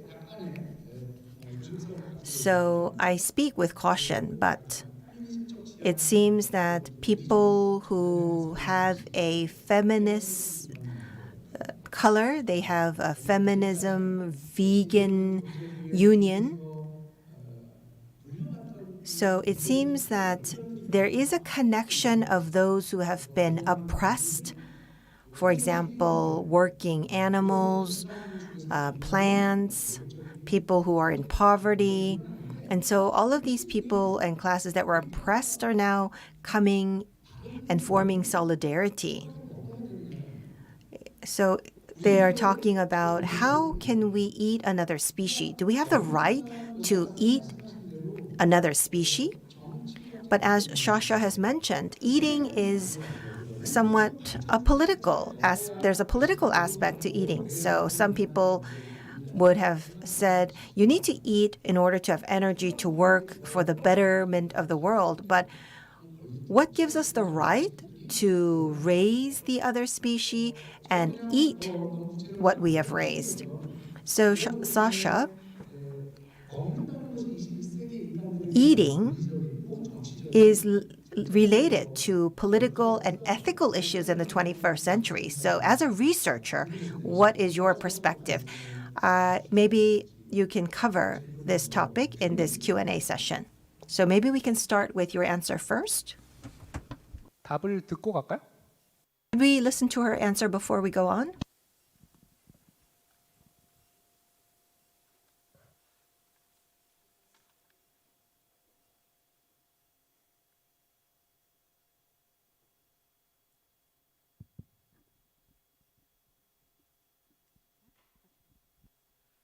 Is this on? Can you hear me? Okay. Yeah, thank you so much for this question. So, I mean, absolutely, eating has always been political and it's always been ethical in many ways. It's a way of representing morals, but it's also about power. And I think this is why eating to me is such an interesting daily practice to study, because it represents context zones, it represents normativity, it represents kind of power struggles over who calls what food, and back to this question that is informed by ethics, right? The right we have to eat and how we eat it, and how that's been informed by different kind of traditions over time, but also what that means in kind of a contemporary, globally connected context. So as a researcher, one of the things that I often say to my students, which they don't always love, is I say the point of food studies is not to end with a definite, we should eat this and we should not eat that. And of course, I have many opinions. I think that's important. I express those opinions. But the reason why I'm studying food is because I think it's a very rich way of looking at how people understand, interact with, and shape the worlds around them. So just one quick thing that I want to say about this is also thinking about how this is entangled back to power, back to choice, back to labor. I'm a settler from the lands that are now known as Canada, and I wrote my doctoral research specifically about the role that food plays in settler colonialism. So thinking about Indigenous restaurants and how, as I mentioned before, thinking about contact zones, and they represent this negotiation. So I think on the one hand, food is very pleasurable, so it does risk kind of being precious, or when I tell people I work on food, but it is very, very political, but there is a lot of historical baggage, there's a lot of anxiety around it. And so that's why I also come back to this point that I say to my students, the point is to not just be definite, but I think it comes back to flexibility, which came up in the first track as well, and just this awareness of how everyday practices are connected to these larger power structures. 네, 사실 이 TM 정말 게 얘기를 Well, I think we can continue to talk about eating for quite a long time, but for the time's sake, we would like to go on to the next speaker. Having listened to Director Chung's presentation, the concept of circularity was approached from a methodology perspective. So she shared with us her portfolio of experiences and what kind of creativity that has led to. And so it was quite persuasive. What I was very interested in was the game that you mentioned. Well, as I was listening to your presentation, it reminded me of Good Place. Has anyone ever seen the TV show Good Place? It's a really fun TV drama. So there's a virtual system, and so it's a fictional system. And so machines would select where you would go, whether you go to heaven or hell. So you get more points for doing good, and if you are taken away points if you do something bad. I would probably end up with like minus 75 points. And so that would send me to the bad place. And if you have plus 30 points, you would go to the good place. And what was interesting about that program is that ever since the 16th century, no one went to the good place. Everyone went to the bad place. And so they checked the data. In the good place, they check the data and they look at the reason for this. And in the 16th century UK, someone gave a rose to an old lady, so they got plus 100. But there was a man in New York in the 20th century that sends roses to an old lady. He gets minus 50 points because the roses were delivered, and so during the delivery there was carbon emissions, and the owner of the place that grew the farm that grew the flowers was a bad owner, and there was a sexual predator involved in the delivery, and so that has led to minus 50 points. And so all of the actions that we take, what kind of a result will it lead to? We have to think about this, and we have to find a way to do good through our action. And as a sociologist, I think that's very interesting. If we take a look at the current 21st century in this extremely developed capitalism, there are so many sides to whatever we do. So even if we do good, all of the actions that lead to that action in the system cannot be controlled by individuals. And I think we can all feel that parts of our actions and the ripple effects of our actions are actually out of control. And so what are your opinions concerning this? I don't have any wise answers that I can share with you. I continue to talk about citizenship throughout my presentation. And I think the there could be some very extreme pessimism concerning what you have mentioned. So you're trying to do good, but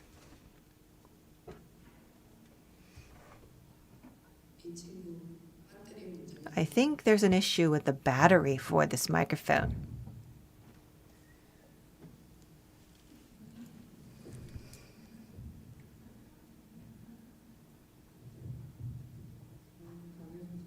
Well, we're going to be strictly in following the rules for disease control. And so I don't have any wise answers that I can share with you.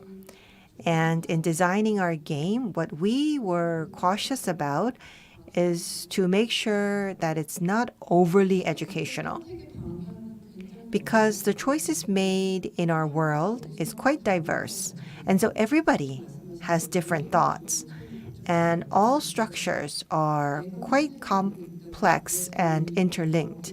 And so even if you are sure about something, it doesn't mean that you should give it high scores. And so we have given a lot of thought into our game, and the game has not been finalized yet. But personally, what I'm thinking of, it's quite relevant to what Ina has mentioned in our presentation. The biggest evil is to not act at all. So there are 7 questions, and the choices that can be made for these questions, there will be 3 choices each for each question. It's not yes, no, I don't know, but it's about 3 different scenarios that you can choose from.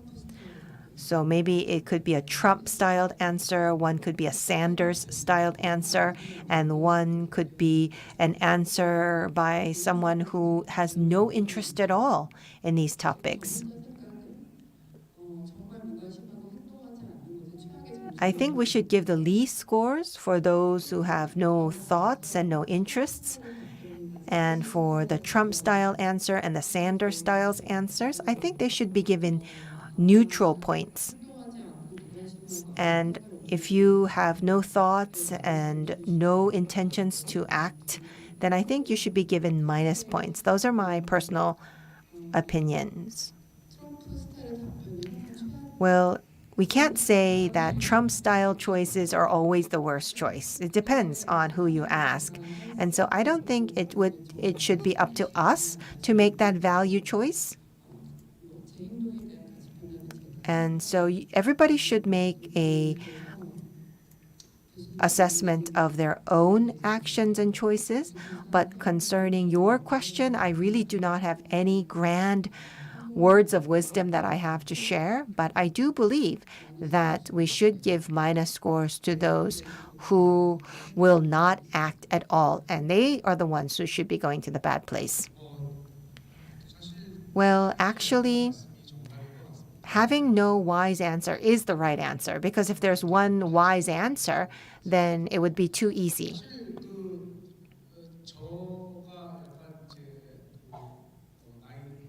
Well, I am a man in my 50s of the older generation. And so having listened to the third presentation, it was very new, very interesting, in fact. And so I was very immersed in your presentation, and I did come up with a question.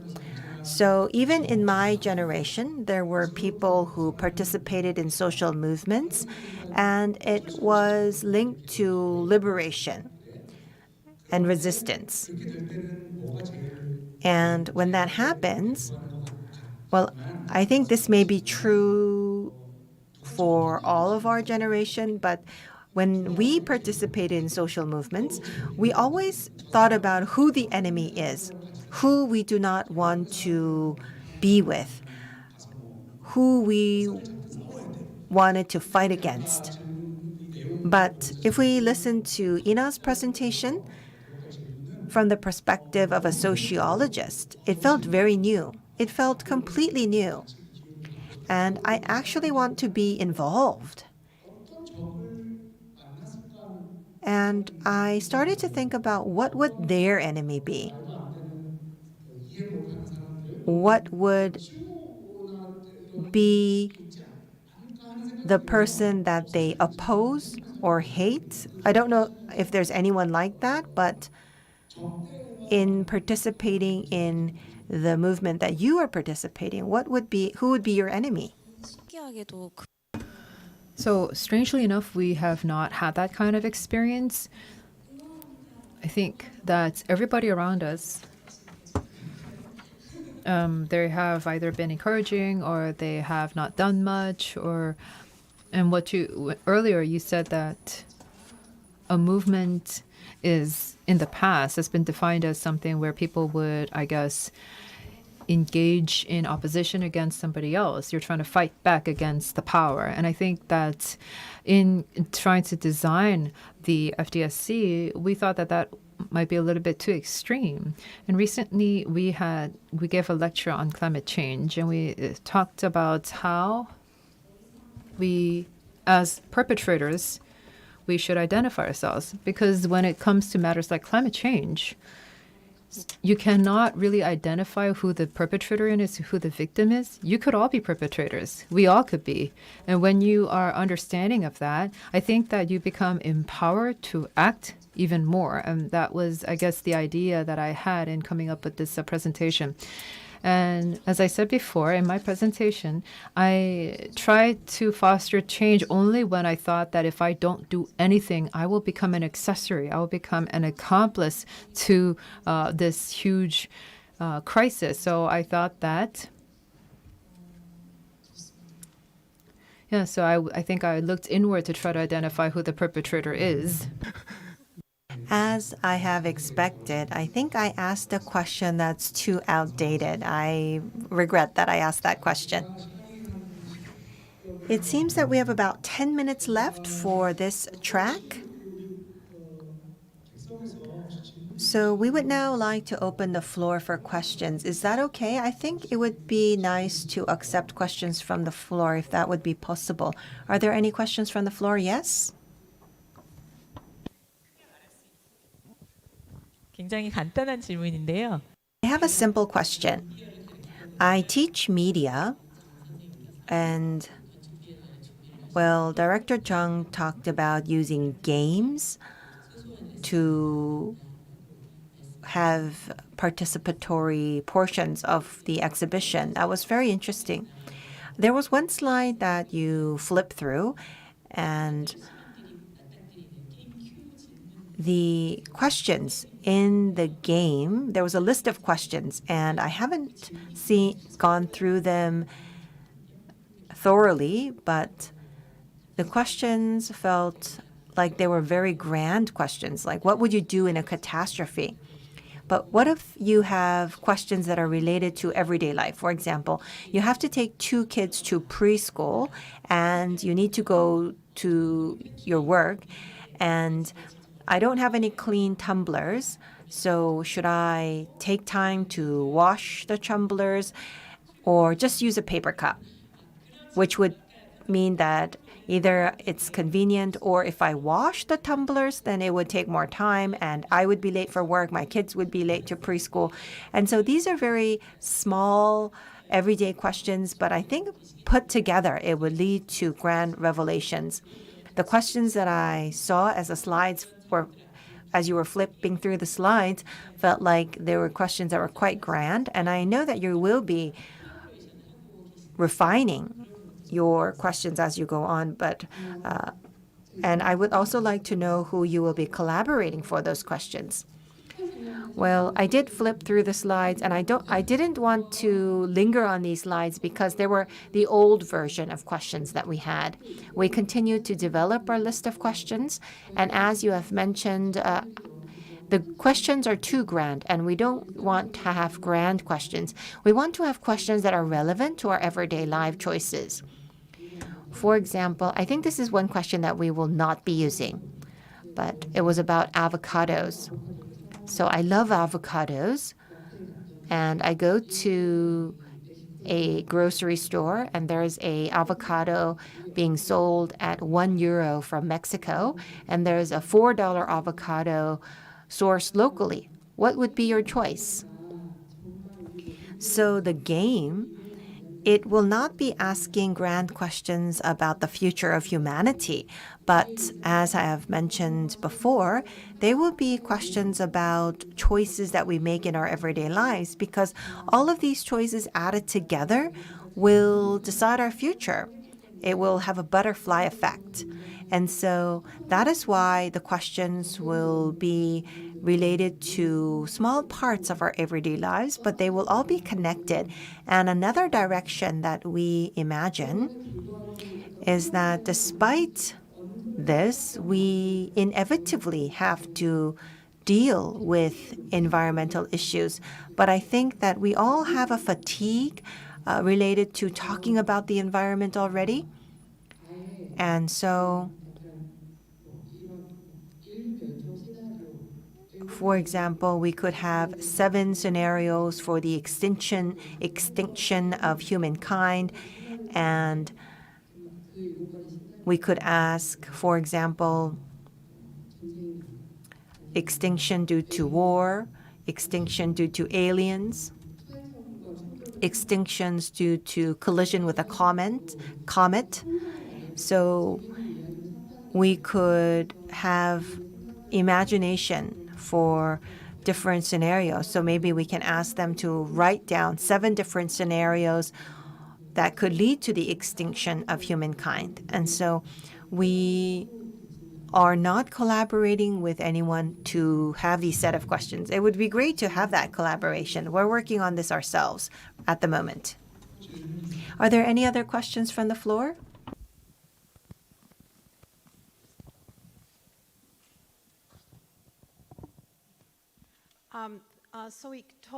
Just further to your comments, a question about the particular and the grand statements. I think part of the future, the problem with the way we stumble into the future is that we just kind of incrementally go along and we don't really think about what it is we want. And so there's this idea of like the grand vision. And your grand vision has its set of inherent problems. You know, authority, down, top down, blah, blah, blah. And then yet the incremental has its own set of problems, which means we don't know what we're going towards or what we want. And so I'm wondering, and I think actually it's a global problem, that we lack vision, we lack imagination, we lack stating what we want. I want, you know, and circularity maybe is the beginning of something to say, circularity is a means or a word that allows us to rethink how we operate and how we practice and how we envision. But I really, I think, again, like, what is the context around which these individual actions are taking place?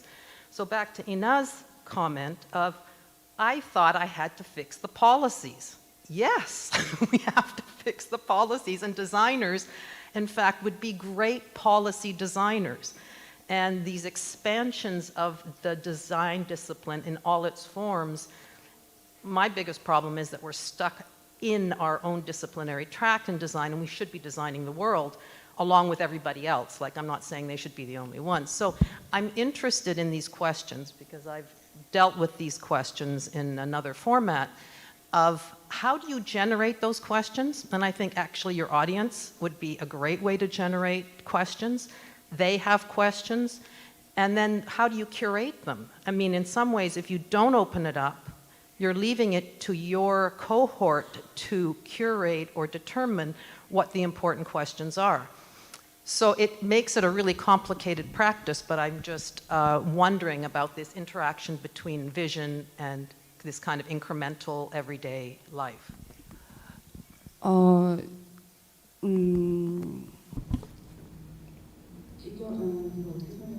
Well, I don't know exactly how I should put this, but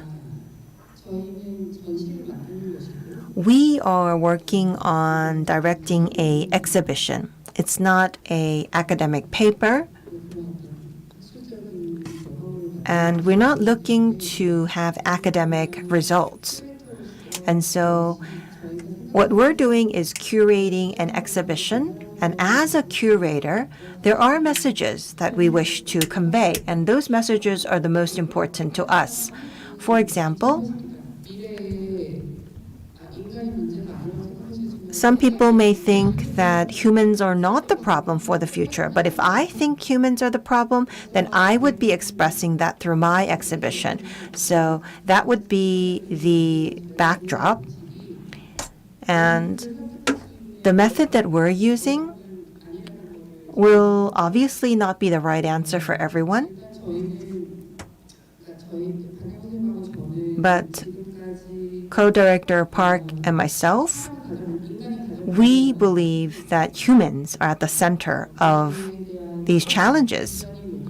So what is our vision for the future? That's not what we are thinking about, but what we are focusing on is what humans created are the biggest issues.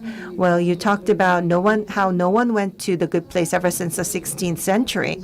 Well, I agree with that because all of this has been created by humans.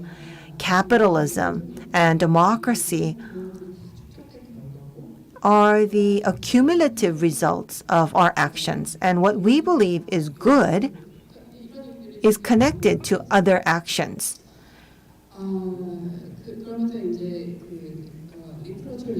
And so we need to continue to do literary review, and we have called this dialectic framework. And so we have dialectic frameworks so that we can think about what we believe. So rural areas and urban areas, individualism and collectivism, socialism and capitalism, nature and artificial. And so we try to have this dialectical framework to summarize our thoughts, and we want to bring in elements that we have selected to look at from all of the variables that impact our environment. And we have done a literary review of all the possible choices. And so we have keywords for 7 main questions, and these keywords include land, what else? Water, resources. Well, land is a part of resources, but nevertheless. And so we have 7 categories of questions. Well, food, religion, land, population, resources. So a total of 7. And so we have extracted 7 categories for questions, and then we have numerous variations of questions within those categories. And one of the variations is the variations about the everyday lives, and another variation is to work with the 7 keywords related to the scenarios for the extinction of humankind in the future. And so we're still working on these set of questions. I'm not sure if I directly answered your question. 마지막 질문. Last question. 없으시면 제가 세 분께. If not, or is there a question?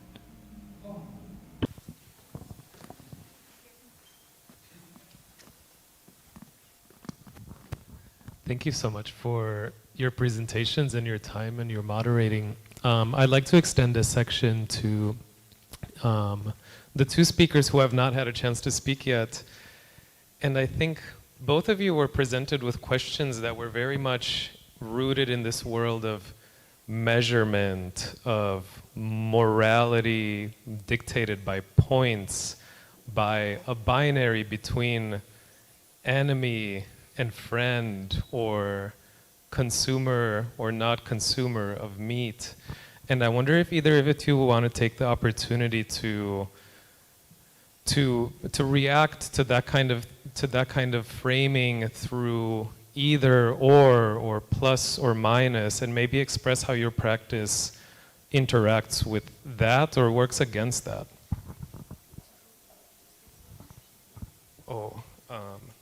Sasha and Ina? Yeah, one of you, if you like.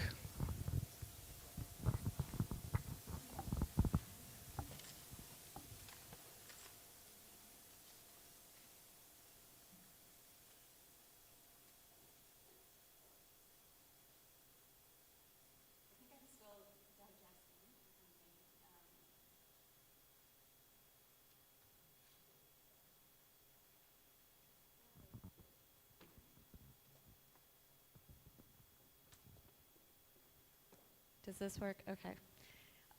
No, it's an excellent point, and it's something that is so easy to slip into, and I think that's why I was trying to say a little bit that I try not to conclude with this we should or we should not, which isn't to not take a position, but to kind of recognize these different forms of interactions. And I think that this intimacy is really important about food, about breaking down boundaries.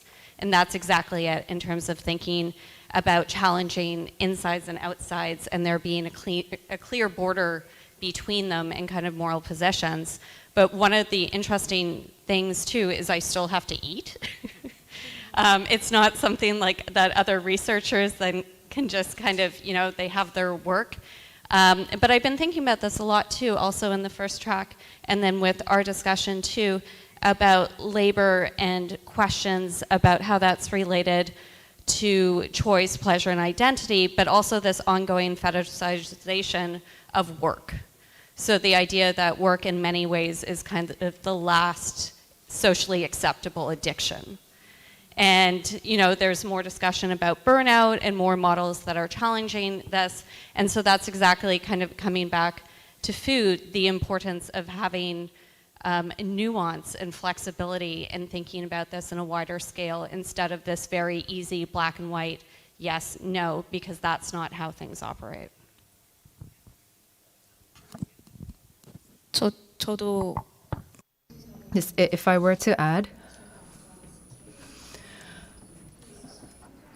there was that code of conduct for FDSC that I was showing earlier in my presentation, and one of the last things on the code of conduct is that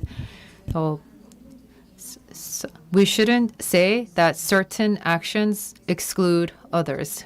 So we have continuously said this, and we have said that there are some difficulties in people who are trying to engage with those actions. And so we have been trying to change around this code of conduct, and the list has become less rigid and more flexible over the years as we've continued to go through different iterations. And so if you look at our current code of conduct, the last rule is saying that of all of the rules in the code of conduct listed above, sometimes you might find yourself in a situation where you have gone against one of the rules. You may have broken a rule. And when that has happened, ask yourself what you can do to contribute to change the situation. That's our last rule in the code of conduct. So the first thing is you have to ask yourself what you can do to change, what you can do to change the context around you.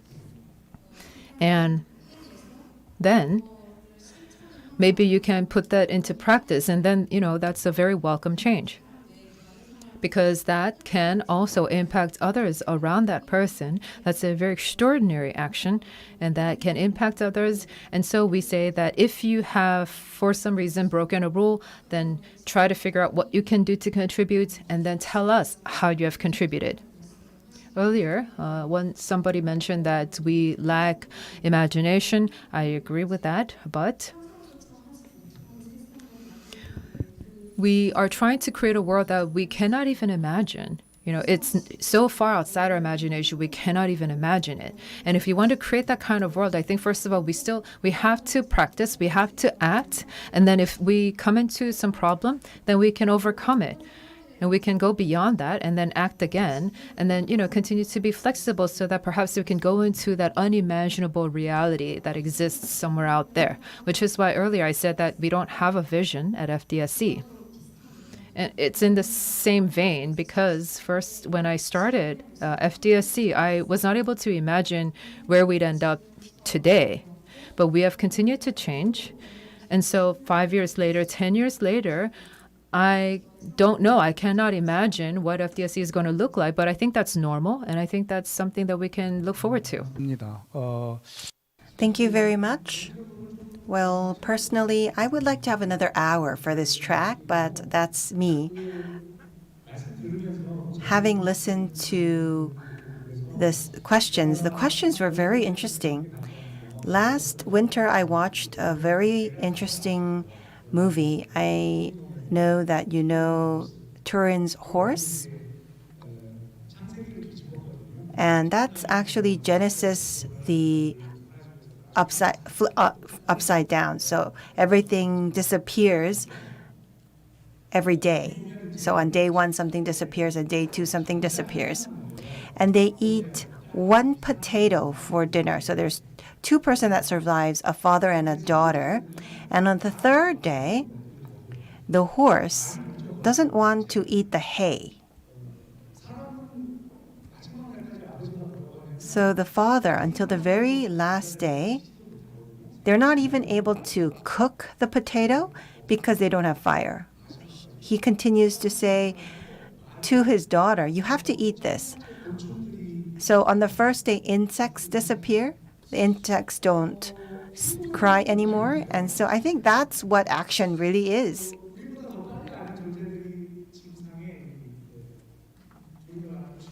Well, if we are inspired by this movie, Earthlings live amongst us, and people are the species that hold on to our thoughts until the very last moment. And so I think this connects the theme of eating and acting. And so I have a very grim example to close this track, so I apologize for that. But it was a great track to share various perspectives that are very important to us. And as the chair of this second track, I would like to thank you for your participation. This brings me to the end of track 2. Thank you very much. 감사합니다. Thank you.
housekeeping. I have some housekeeping remarks. In order for us to deal with the garbage, we would like to ask you to empty your cups before you throw your cups away. That would make life much easier for our staff.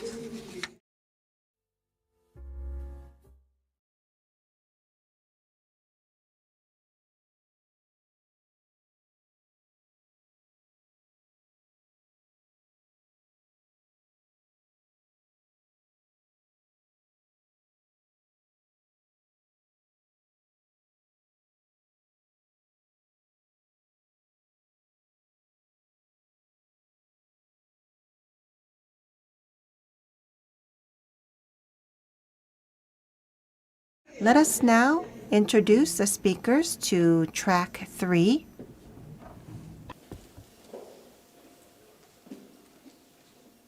다니엘 오시면 시작을 할게요.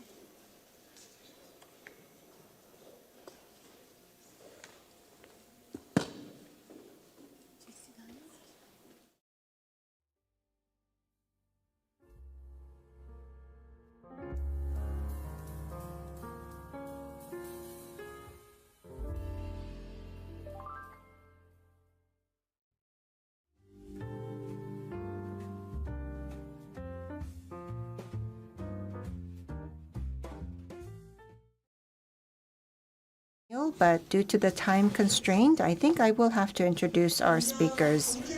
From Kyunghee University, we have Professor Alex Taekwang Lee of Culture Studies at the School of Global Communication at Kyunghee University.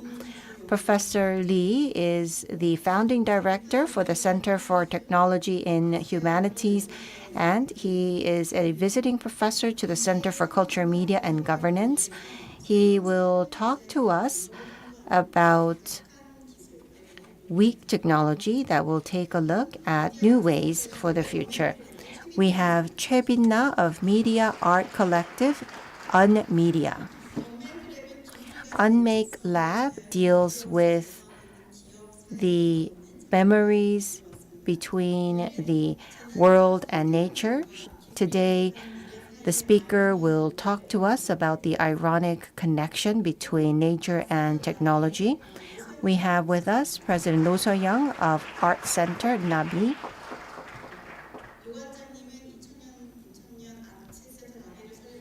After establishing Art Center Nabi in 2000, she has been pioneering the art scene in Korea, and today we will see the possibility of digital technology fundamentally transforming our lives.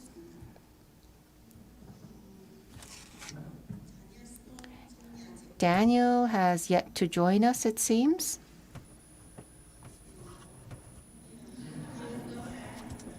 여기 아까까지 계셨었는데 일단 He was here, so let me introduce him to you. Daniel R. Small is soon to join us, is an American contemporary artist, filmmaker, anthropologist, educator, and author based in California. His work engages in speculative pasts and futures through interventions, insights, narratives, and technologies. He will cover studies in the deep sea as well as the universe. So through today's presentation, we will be able to take a look at his work and his artistic action. And following the presentations, we will invite Professor Kang to lead the discussions. Professor Kang is a professor in communication, and he's a theorist for this critics in this area, and he is researching the relations between cities and technology. Please invite Daniel with a big round of applause. Okay, 그러면 이태광 교수님.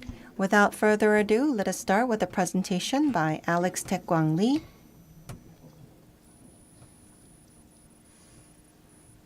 Okay. Thank you for having me. And then I want to deliver this talk in English because I wrote this text in English, But anyway, the philosophy is alien language. It needs always translation.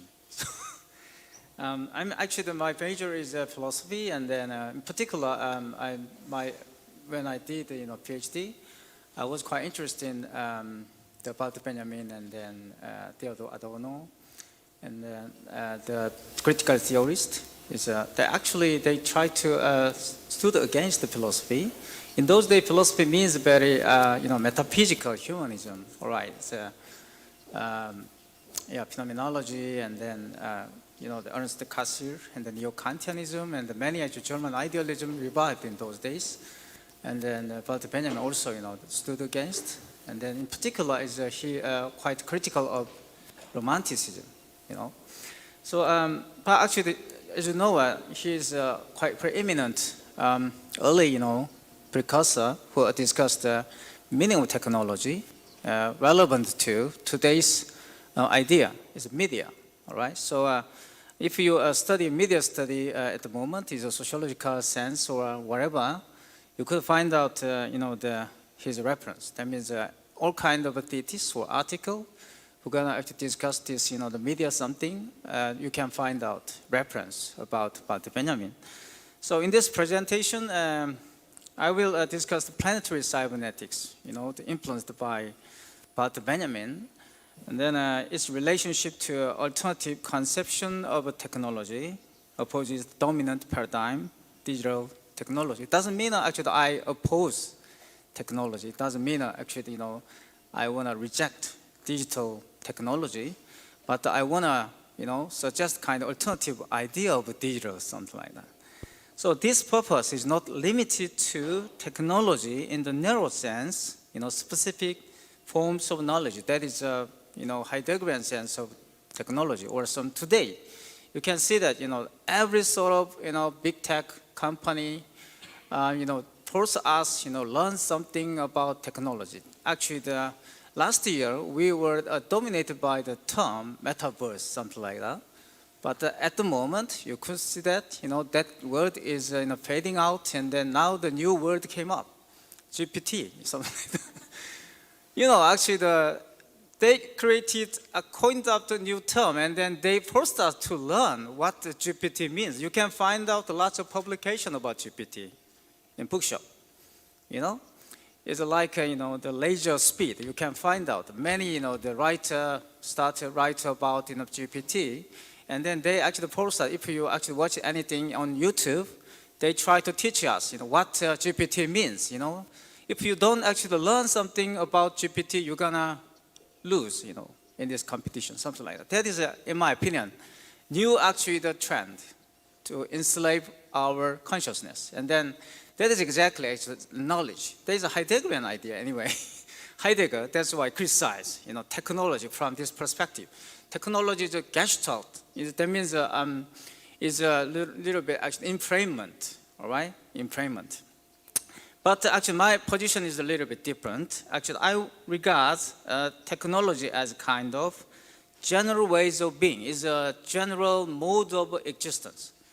As I'm following, Simon Dong and then Gilles Deleuze. Actually, more like, for instance, technology is very close to technique. For instance, actually, not only as a human being, but also animals in general would use technology to survive for their own, mode of existence. For instance, look at that, the birds, they could have that kind of technique to build their own nest, something like that. And then you actually, doing some kind of practice, the exercise, that might be called technique, all right? But actually at the moment, this dominant paradigm of technology, that taught us, actually keep teaching us, you must, regard the technology in quite narrow sense, only digital technology, That's actually my question. So I focused on the political implication of technological domination and the possibility of breaking out of its controlling framework, not on technology per se. There is a fundamental gap between science and technology. This is my position. And then this is the foundation of my argument, Actually, my argument goes on. There is a fundamental gap between science and technology, right? And because actually, technology is quite easily counts as kind of a consequence of, the science, but without today's actual technology, I think we cannot imagine technology without any scientific knowledge. But you would know that before this actual modern technology, our ancestors would have their own technology, all right? For instance, actually the ancient Roman, and then the ancient Chinese, they had their own quite different technology. But we wouldn't say that technology quite primitive, in pyramid, and then even you can see that some the old temple, the ancient temple discovered in the Turkey, these days the country is called Turkey, but anyway, Turkey. You can see that the kind of actually the very marvelous, architecture. Actually, we wouldn't say that is a quite primitive technology, but of course there might be technology, but not really founded on modern sense of science. That's actually my conceptualization. So, in this way, that means to rely on this kind of gap, fundamental gap. The concept of planetary cybernetics is about a small number of technological movements in opposition to the majority of mechanical engineering. That means, in my opinion, there might be a major technology. In other sense, it's strong technology, you could say that. And then majority of technology is mainstream technology. That might be called mechanical engineering that can be observed in the everyday utilization of everyday actualization of technical object. The condition of a technological object depend on social relation. That's what I'm saying. So that is actually today's the reality of technology is a social object. Of course, actually, the Asian society, you can see that technology always related to something social. And that means the pyramid, actually the Pharaoh didn't, build that Pharaoh, the pyramid, by himself. He actually ordered, mobilized people. That means he actually make that kind of technology, social technology, to build that kind of architecture. So, the most technologies then found their realization or actualization in the principles of a modern state after the early emergence of political philosophy, whose political goals culminated in today's digital authoritarianism, in which the egalitarian relationship of technical object is simply consumed for sake of algorithmic mechanisms and constantly exploited to reproduce chronic perception. It might be actually the habitual, the repetition of algorithm, And then my conception of weak technology, actually the resonating with the concept planetary cybernetics, aims at explain how to understand the social aspect of technology against the dominant substructure of a digital automation and to reclaim condition for critique of voluntary technological enslavement. So actually today's, you can see that we have lots of translating, the AI translating machine, Google or as a DeepL, and then many translating machine, and then, actually, if without, that kind of a machine, you could actually translate some foreign language quite freely. But what about, if you have that kind of machine? You must actually check up, whether your translation correct or not by doing using that kind of machine. For instance, DeepL. Actually, I actually my colleagues in my department is mostly they very they speak English very fluently, but they actually always say that actually my English is not really good at as much as the DeepL is the new German translator machine, just like that. Actually, this is very interesting phenomenon. You try to check up what you said by using a machine. That is, in my opinion, the voluntary enslavement. That is a problem of algorithm. I don't say this is actually the design of algorithm. I don't like what the George Orwell said. Actually, Big Brother controlled everything, and then that kind of design was set up by Zuckerberg or something like that. Or Elon Musk is a demon, has to control everything. I don't say it like that. He's not actually Big Brother. He might be one of the brothers, okay? But we are the brother, right? So we have an old brother like that. So small brothers actually collaborated to enslave our own consciousness, because human being has no any solid foundation about their existence. We have psychical dimension, and psychical dimension cannot be actually fixed up by any sort of a solid foundation. That's why actually that is called in psychoanalysis, according to psychoanalysis, unconscious. Or we have desire. The human being has desire, and desire cannot be actually fixed. To the one object. We have lots of objects, of the desire. That's what I'm saying. So actually, technology actually try to use this kind of actually the human mental structure, and then you want to actually try to capture this kind of multiplicity of desire. That is their design. It doesn't mean that actually they actually simply force us to be sort of the slave of the machine. Not like actually what Heidegger imagined. We actually voluntarily want what? Machine. We desire machine. Problem is that, AI, why we want AI look like human being? For me, actually, the problem is not actually AI not really like a human being. My own question, why people desire that kind of human-like AI? That is our problem. That is, in my opinion, problem of today's technology. They want to actually make, look like, because we already have that kind of human beings, too many human beings on this earth, it causes lots of problem. We already have this kind of, discussion last session.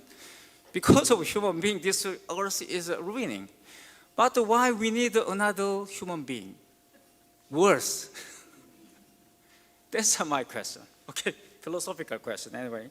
So, my concept of a weak technology aims to not really rejecting this, technology. My actually the conclusion is that if I want to say, early, we must actually use technology in different way.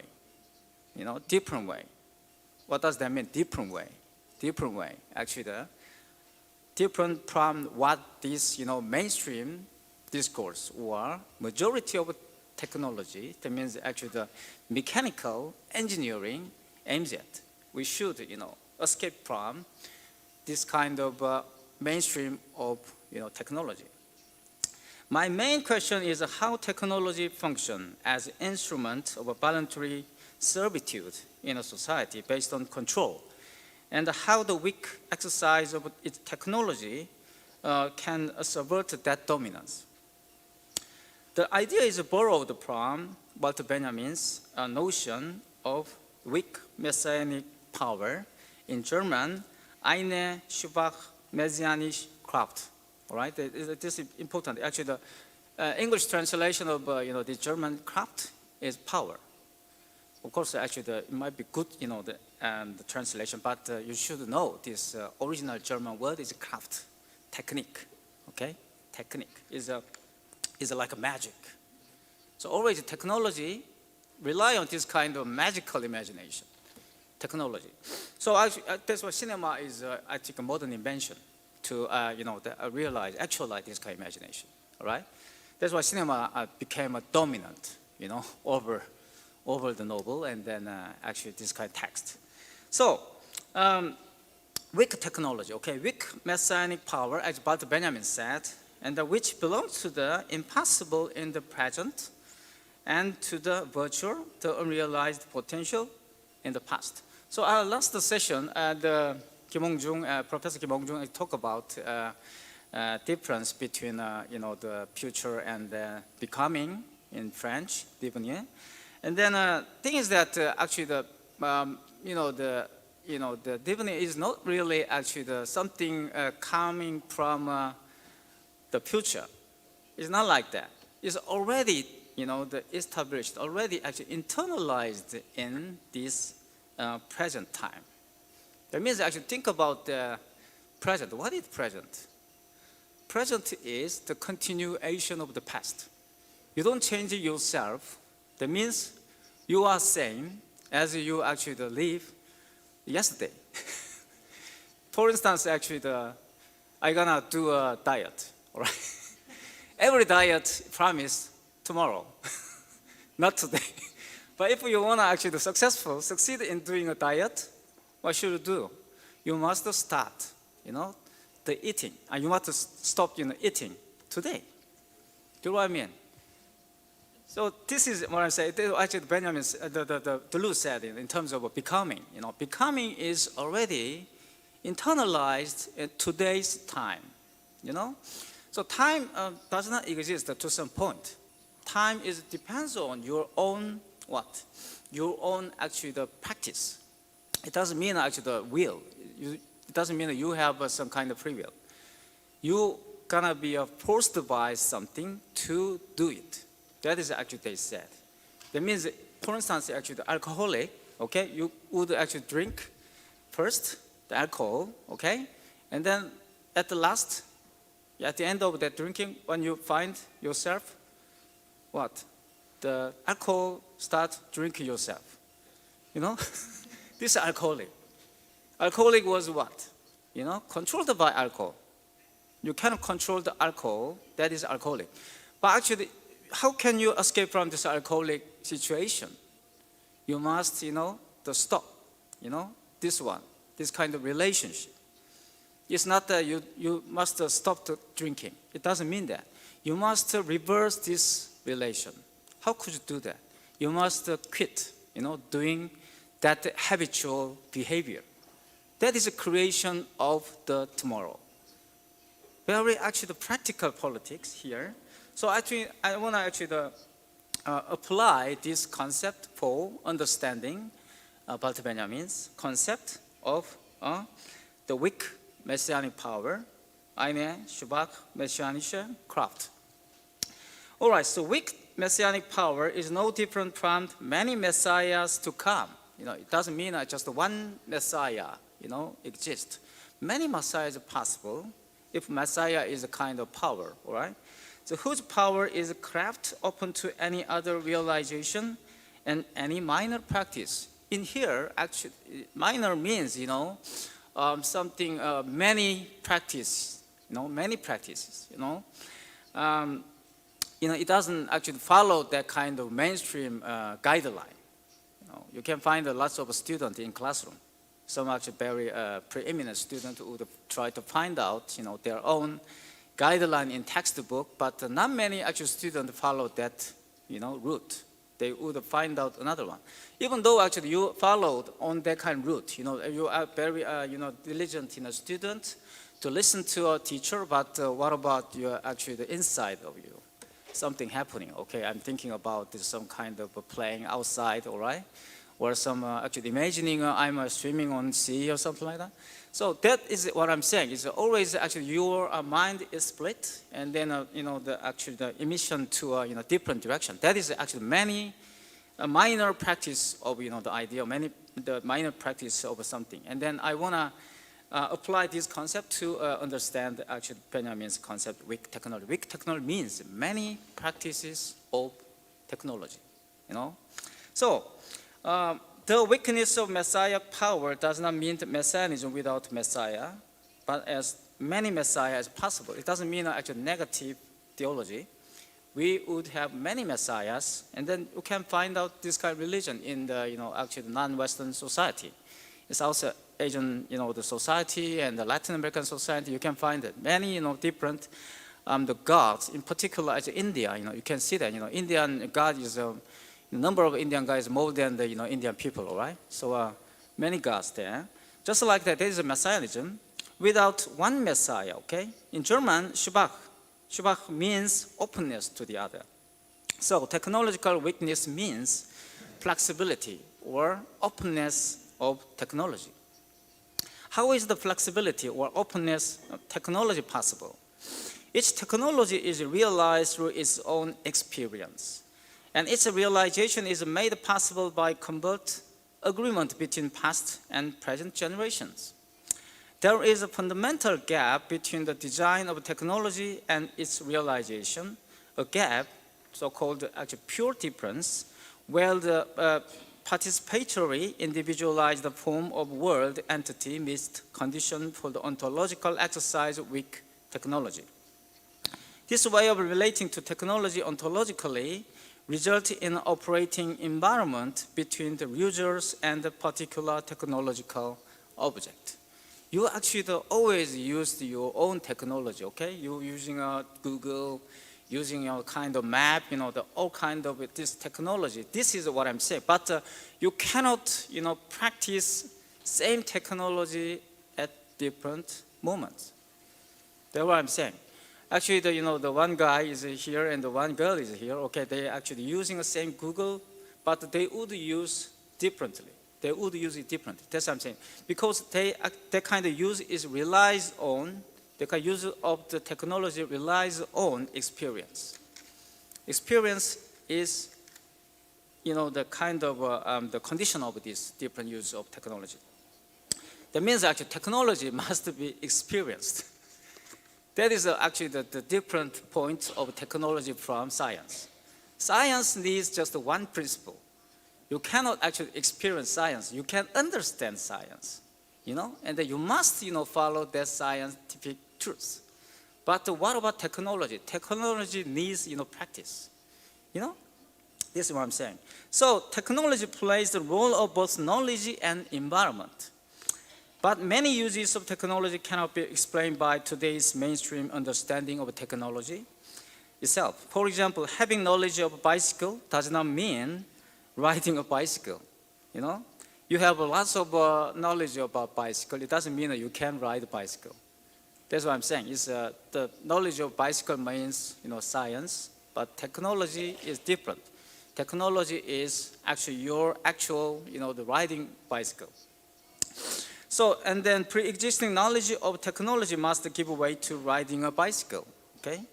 We do things with or without awareness and forethought, following a specific or general set of behaviors. So your behavior without any, the knowledge, all right? You think about that. Always knowledge is a follow you, is like an after effect. That means, the aftermath.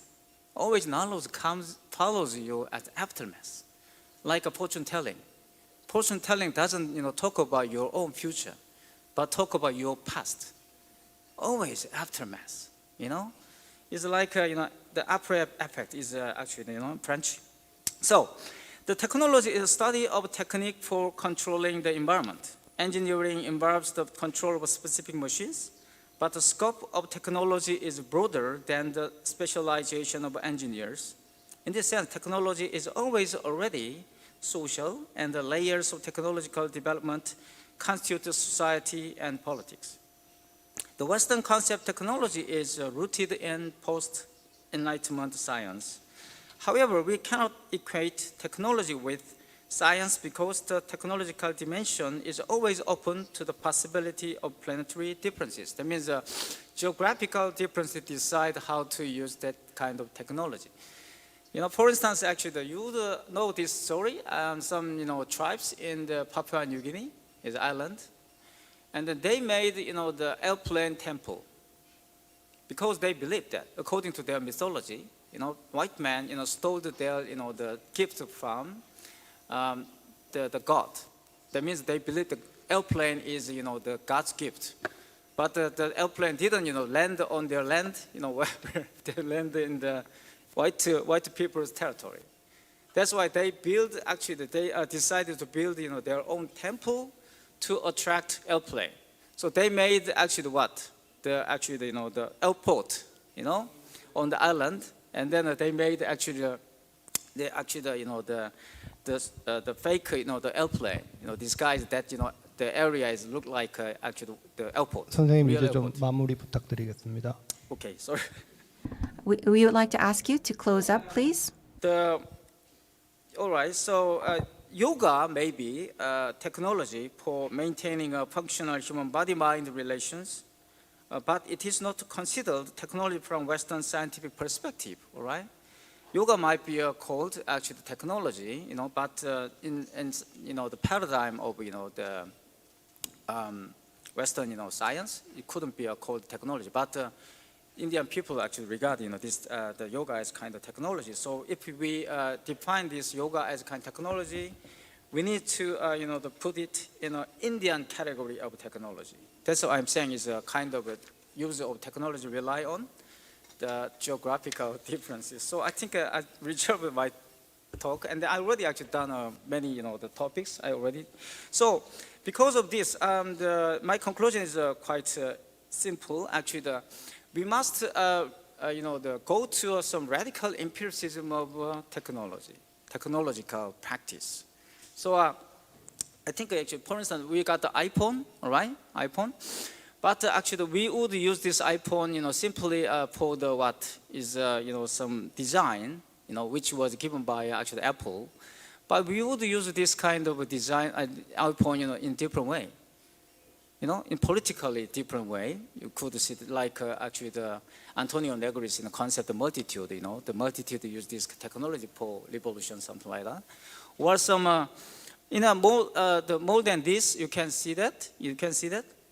So, for instance, actually, okay, just to sum up, my conclusion: what is actually this weak technology? It doesn't mean actually rejection of technology. It doesn't mean actually the major it doesn't mean actually the rejecting of the major technology. But what I said, the weak technology, the moment of weak technology already internalized that kind of major technology. Technology is always weak. What I said, that is the nature of technology. And for instance, okay, just taking this example, think about the refrigerator. You would have a refrigerator in your home. Think about that. If actually this fridge out of order, what are you gonna do? Quite simply, fix it or throw away. Fix it. Try to fix it, but it doesn't fix, and you're gonna throw it away. That is what is a mechanical, sense of technology. But what about the Heideggerian sense of technology? If the refrigerator is out of order, you would believe that technology is quite melancholic.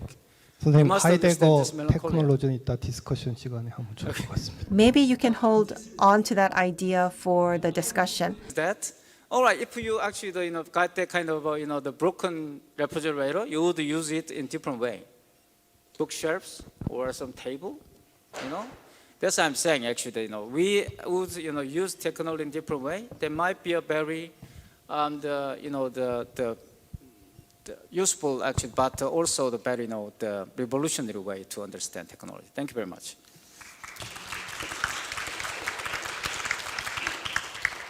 네, 감사합니다. Thank you very much. Now we'd like to hear from Choi Bin-na from Unmake Lab.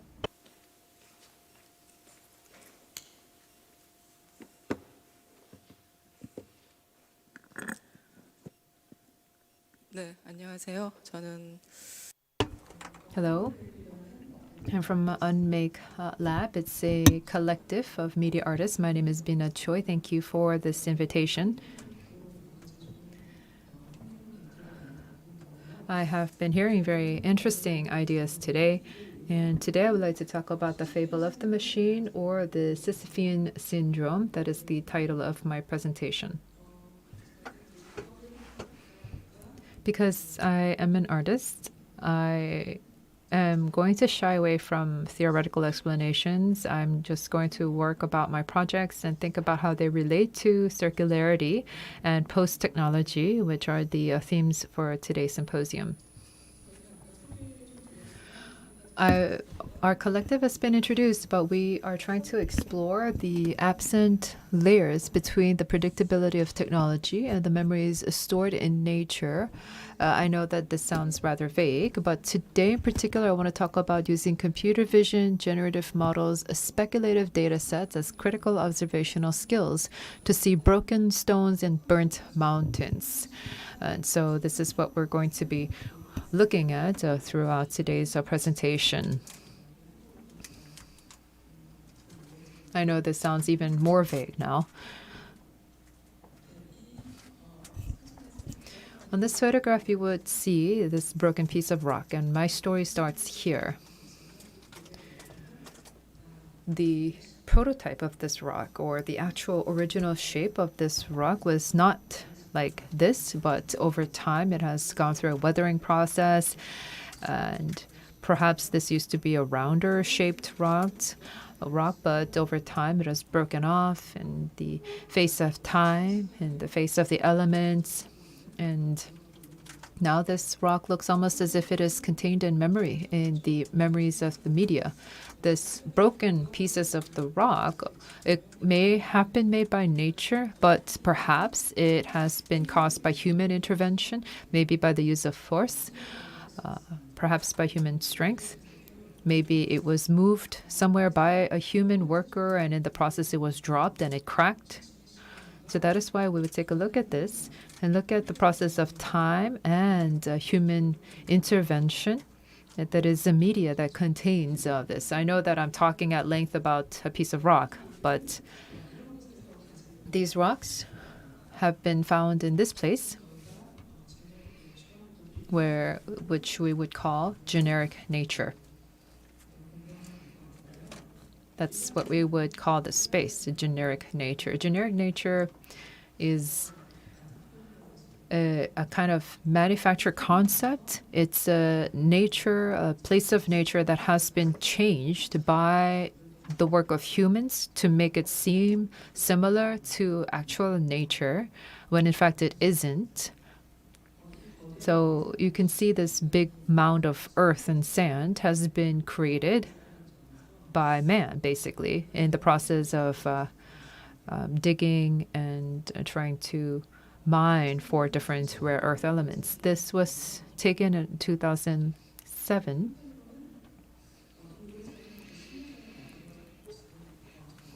This mountain of sand was made about 10 years ago, and in the process of 10 years passing by, grass and plants started growing there, and now it looks almost as if it's an actual real mountain.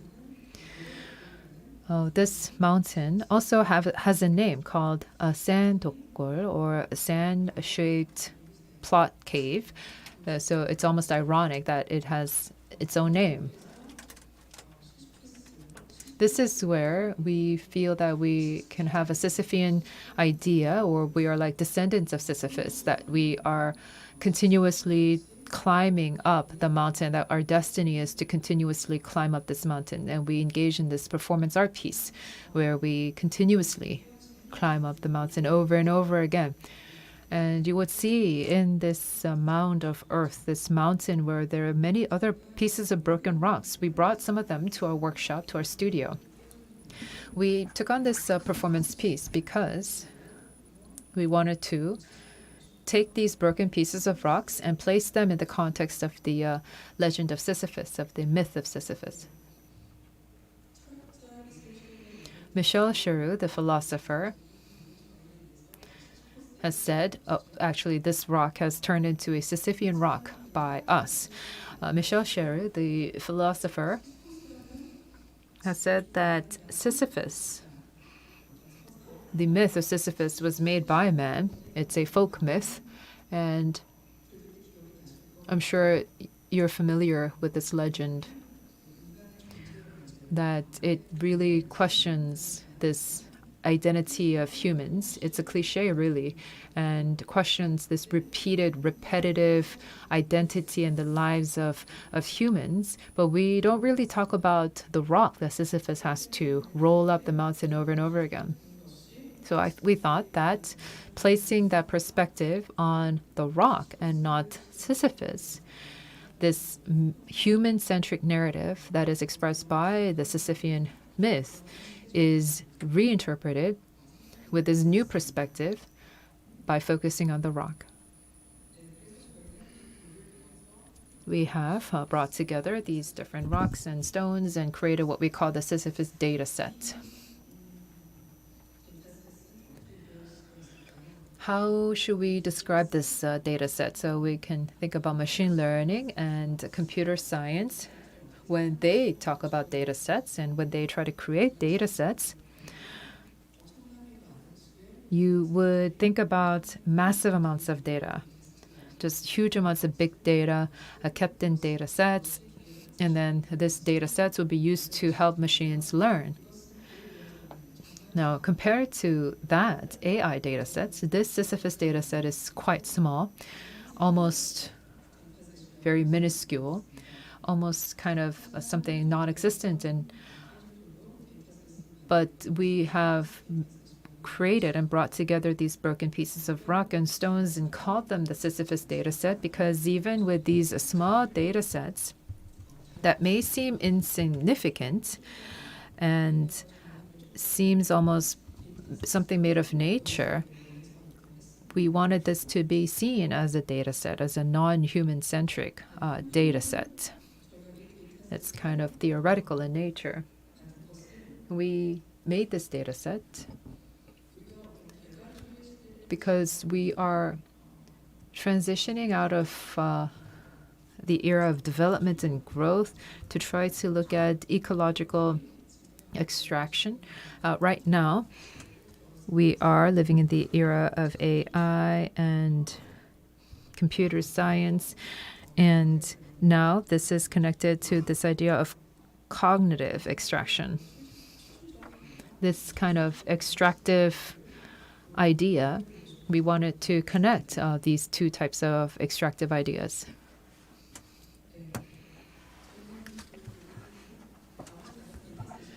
Although this is a very small data set, as I mentioned, there's no problem using this to feed into a machine to make the machine learn. So this using computer vision, basically, we fed this broken rocks into the machine and helped the machine learn and see them as fresh pieces of rock and stone. This is also something that I wanted to discuss in terms of this extractive, I guess, consciousness that we have. And as the rocks were removed, you would see that label called heaven. And we have, in the process of learning, the machine learning, the AI would look at this empty blank spaces and read that and understand that to be reminiscent of heaven.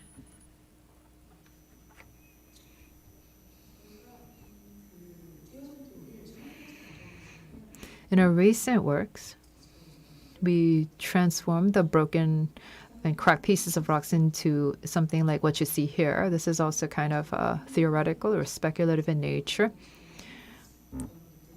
It looks like almost like a microscope that maybe we can use it to look inside, take these broken pieces of rock and allow us to maybe shine lights into the world of darkness that we are in, such as the world represented here.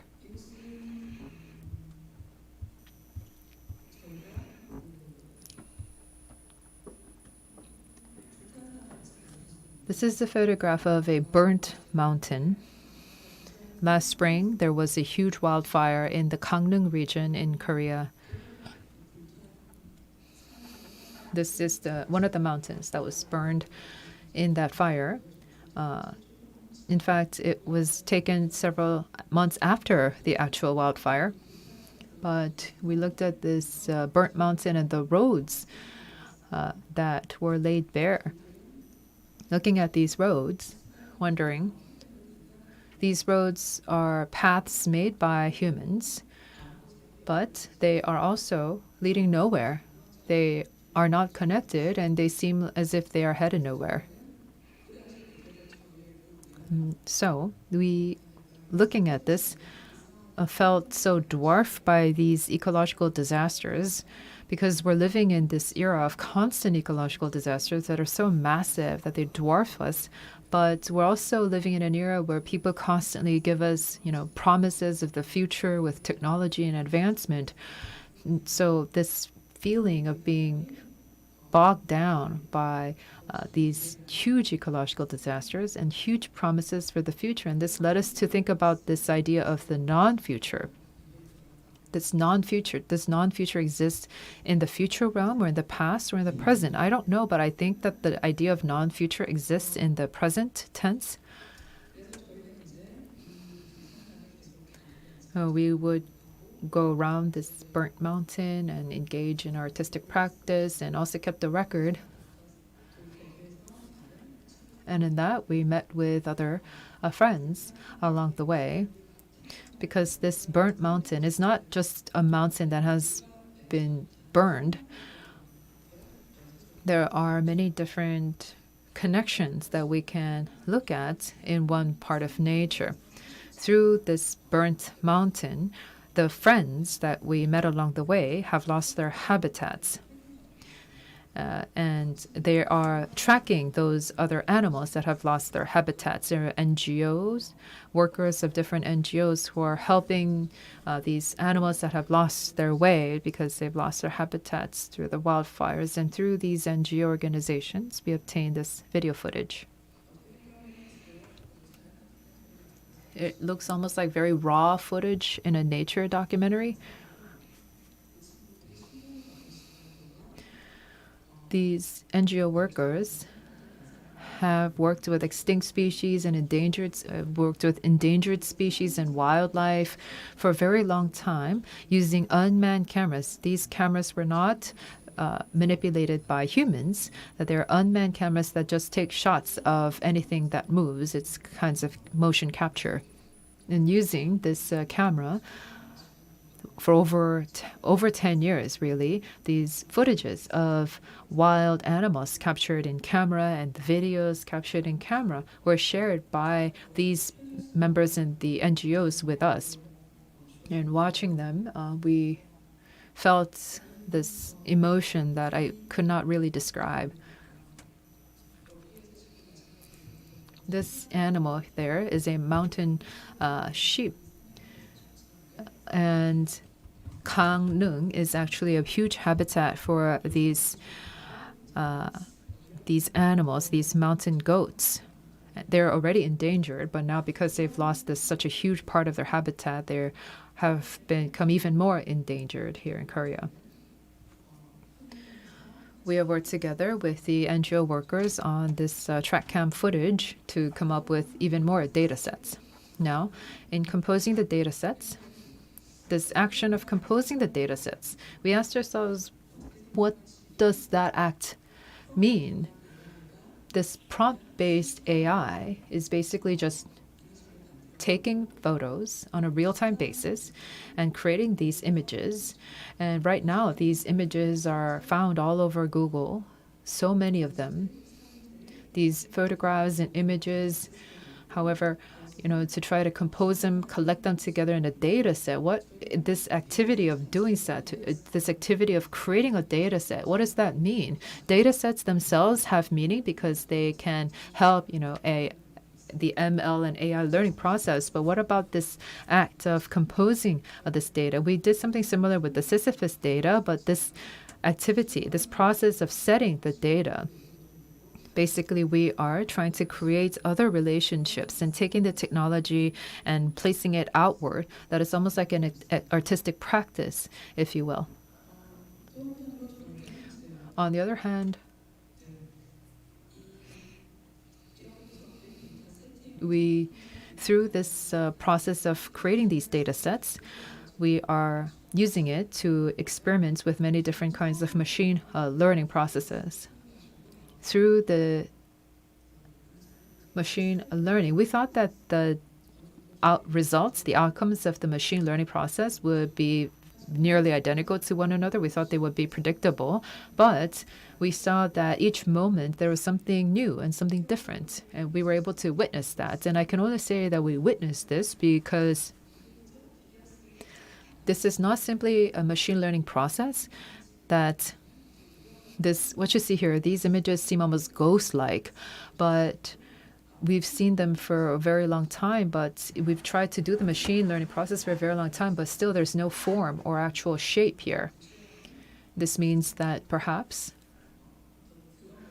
they are representative of the fact that these wildlife, these wild animals, continuously lose identity and lose shape and form in the face of these natural disasters. And again, going back to that mountain goat, this is a picture of the mountain goat.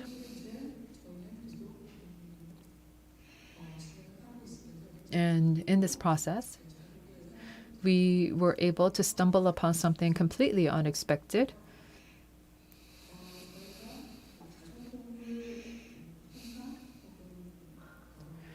I don't know. I mean, we call it the domestic animal effect, but we were able to observe the so-called domestic animal effect.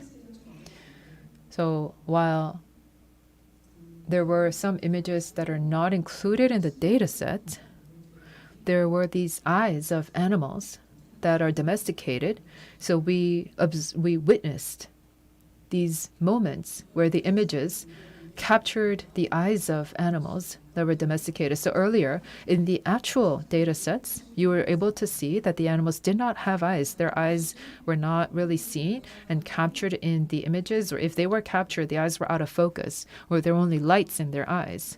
But because people in general post images and photos of their domesticated animals, like their pets and dogs and cats, and so the AI would take those data and place these domesticated animal eyes in our data set. So I think there is this kind of transference going on with this AI. But of course, after some more machine learning processes, this kind of went away. But there was this moment where we witnessed the presence of these domesticated animal eyes on these data sets. And looking at this, we also thought about the ecological context that we are in, that humans are in. Looking at the influence of human influence around us. Perhaps there's this human nature idea that is playing out here. And again, with the predictability of technology and the fact that we're surrounded by domesticated animals and pets all around us, that we have seen a glimpse of the non-future.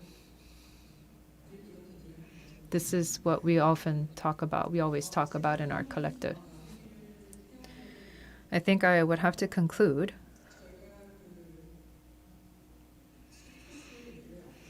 I talked about Sisyphus early on.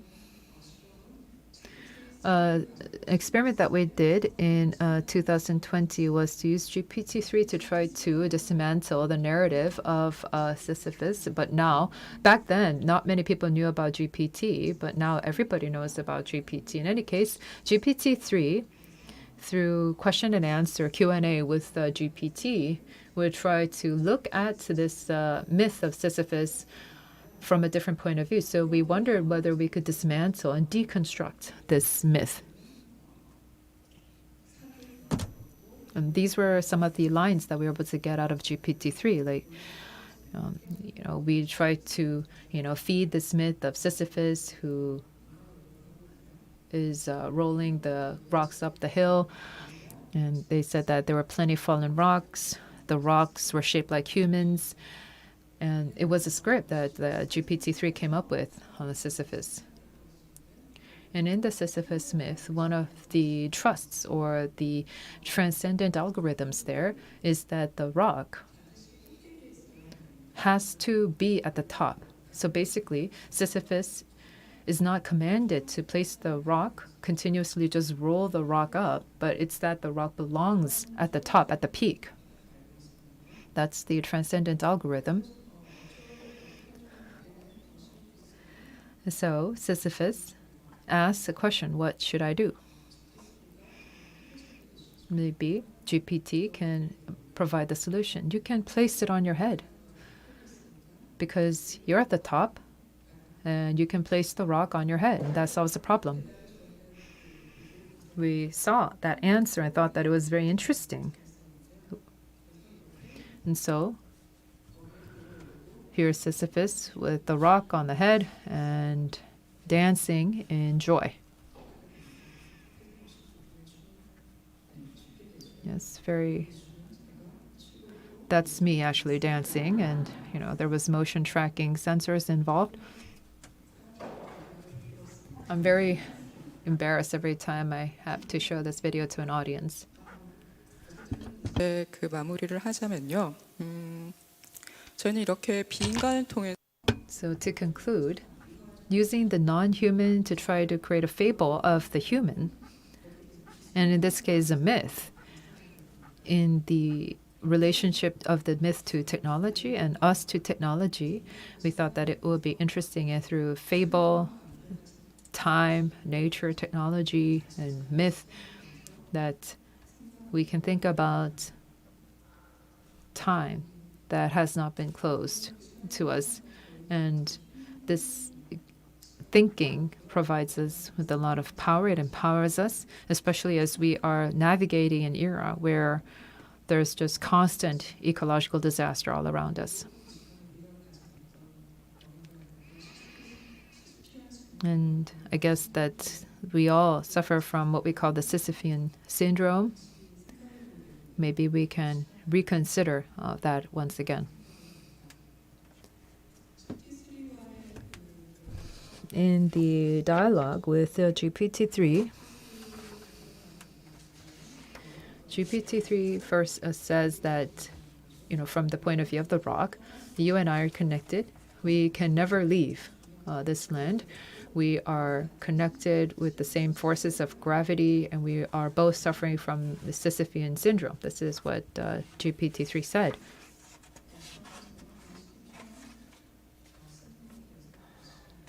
Oh. Once again, hopefully this can be a chance for all of us to rethink the Sisyphean syndrome. Thank you. 감사합니다. Thank you. 네, 이제 노소영 We will now be inviting No So-young to the stage.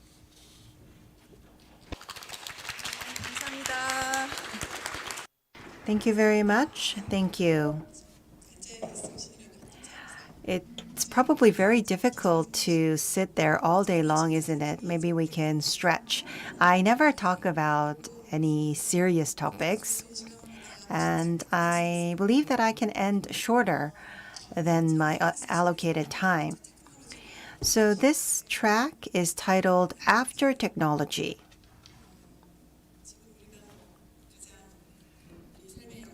Well, intelligence is what's impacting us the most, especially intelligence technology. So what will come after that? I think wisdom, possibly. So you know the difference between wisdom and intelligence, right? Intelligence and wisdom, they're different. But it seems that everyone strives to achieve intelligence and knowledge. You're all sitting here because we desire knowledge. And that's why schools were created. I don't think there are any schools that teach wisdom. Well, we have too much knowledge. There is an abundance of knowledge, and everything is automated. And so it's very easy to access knowledge. And maybe we don't even need schools. But why aren't there any schools that teach wisdom? Isn't that strange? Is it difficult to teach? But if we think about the famous people that we worship, they are all teachers of wisdom, including the 4 major saints of the world. Of course, we also have geniuses like Einstein, but he was not only an expert of knowledge, but he was also wise. Why doesn't anyone desire wisdom? Will we have wisdom machines in the future instead of intelligence machines? What do you think? Why doesn't anyone desire wisdom? Let me give you a short answer to that. Because it doesn't lead to money making. Wisdom will not lead to money making. Remind yourselves of the 4 major saints. They all died as a beggar, or they were stoned to death, they were poisoned to death. They were far from success and money. And so, if we desire wisdom in the future, well, I believe that sustainability is also about wisdom. If we desire wisdom, then it may lead to the question of how we're going to keep in check our desire for money and success. Well, I'm not here to preach. So I looked up What is wisdom? This is a great answer to what wisdom is. I asked ChatGPT, what is wisdom? Well, let's read it. ChatGPT was much smarter than I had anticipated. I was quite surprised. Wisdom is a complex and multifaceted concept that encompasses a wide range of qualities and characteristics. A combination of experience, insight, good judgment. 그다음에 이제 이걸 가지면 지혜를 가지면 And if we have knowledge, then we can achieve grace and equanimity. Excuse me, I think that's my phone.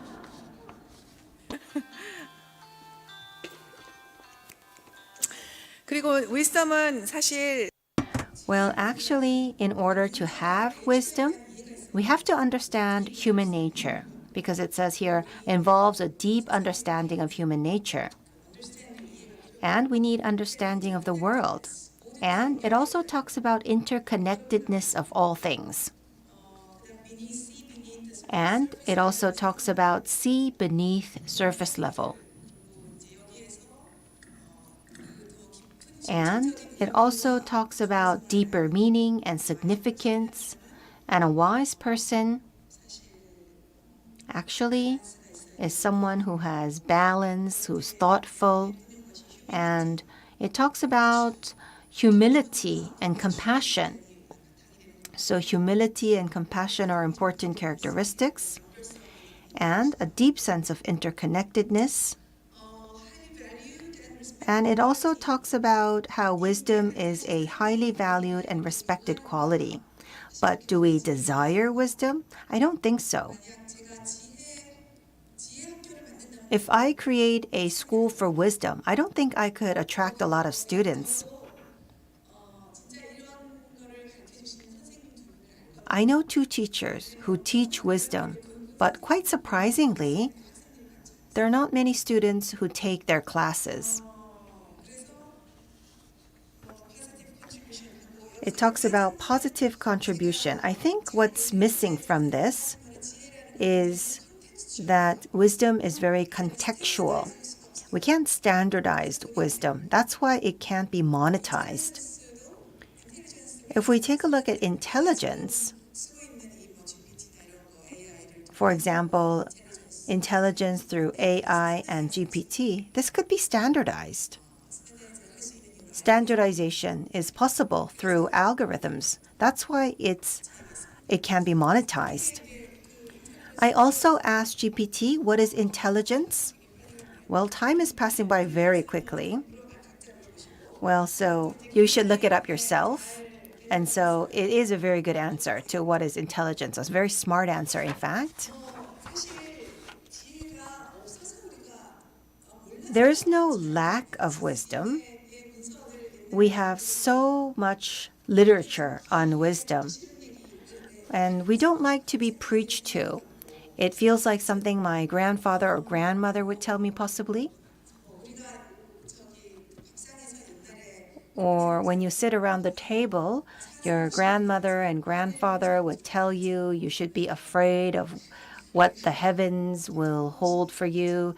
You need to make sure that you belong to this family. And so all of these wisdom comes from ethics, morals. And so there's a lot of wisdom around us. Wisdom is not unreachable.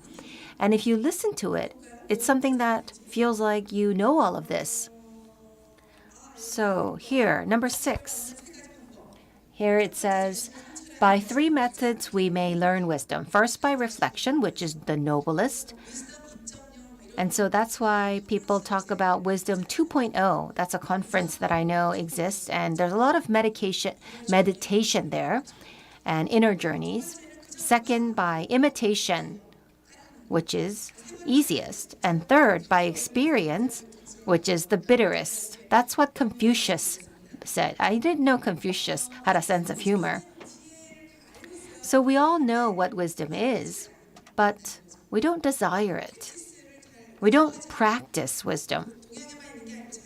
And wisdom also exists in the West as well. So be humble, know yourself, and here down the list, it also talks about what wisdom is through Albert Einstein's quote. It says, "Wisdom is not a product of schooling, but the lifelong attempt to acquire it." So even if you have several doctorate degrees, it doesn't mean that you have wisdom. Rather, you need to experience, think, and reflect in order to have wisdom. And it also says, when all think alike, no one thinks very much. This is quite notable. I think many people seem to think alike these days. The more we rely on media, and the more AI technology is used in media, then it seems that everyone is becoming average, and everything is becoming average. So that's what AI is designed to achieve. So we're thinking less and less. So it seems that we have a lot of information, but are we actually thinking? Are we asking the right questions? I think these are some alarming questions that we have to ask ourselves. And so we need to talk about these issues. Why? These topics feel like they are outdated. And when I was a student, they taught ethics in school. Well, we learned about what Confucius said, but I think people are learning about this less and less. But as you're well aware,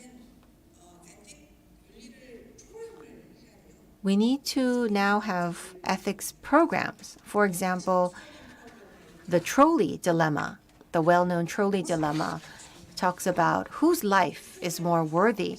And all of this has to be programmed for autonomous driving. Well, this has been discussed for several years. For example, when there's an accident, who will you prioritize? The person sitting in the passenger seat or the person crossing the street in front of the car? GDPA, is it the organization in Europe, is talking about this issue. But the conclusion is that there is no answer. We just have to come to an agreement. But in order to come to an agreement, we need to have discussions about values and ethics. We need to have sophisticated dialogue on ethics. And many people think that science is value-free and that technology is value-free.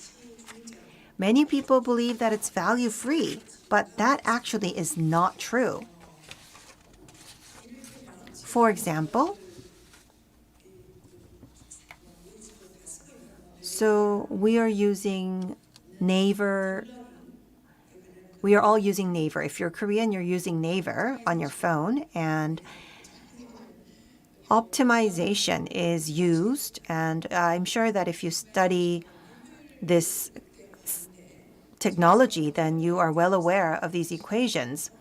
There's always a cost and benefit. So we need to minimize, they try to minimize cost. Optimization means minimizing cost.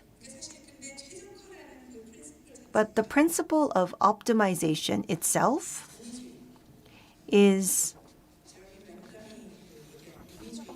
about public interest. And so optimization is based on that. And it doesn't maximize benefits, but rather minimize costs. So cost minimization is actually backpropagation. I think my presentation will be too short. Well, we had one person who spoke for quite a long time, and I'm going to save you more time. I actually enjoy Q&A quite a bit, and so I want to engage with the audience. So this is my conclusion. I'm already at my conclusion page already. So, how will we view the world? We need to obtain wisdom. So, how are we going to do this? So, how are we going to obtain wisdom? So, these are my thoughts. So, you can listen to it with a light or heart. This is just my thoughts. If we take a look at young artists, they have quite a bit of world building. So they want to build new worlds in their artwork, and they have their own rules for their own worlds.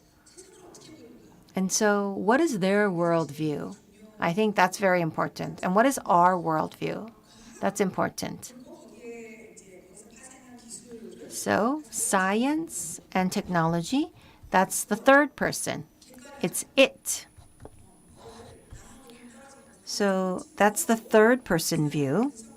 And with the third person view, we calculate, we analyze, and we do command and control. So, everything is in the third person. That is science.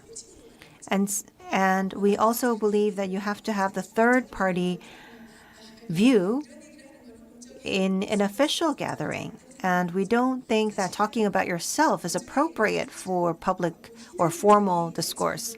Of course, you do have a hidden self agenda that you want to talk about, but we don't talk about that. And everything that we learn in school is in the third person. And so we view the world in the third person, and we grew up learning about the world in the third person. But where is the I in all of this? Where is the you in all of this? So you should go home, but when you go home, nobody's there. It's quite lonely at home. So there's nowhere to take care of me. And there's so many people who are lonely. And so in an official discourse, there is no me. And with the development of technology, we just become a number. And so data is what we are left with.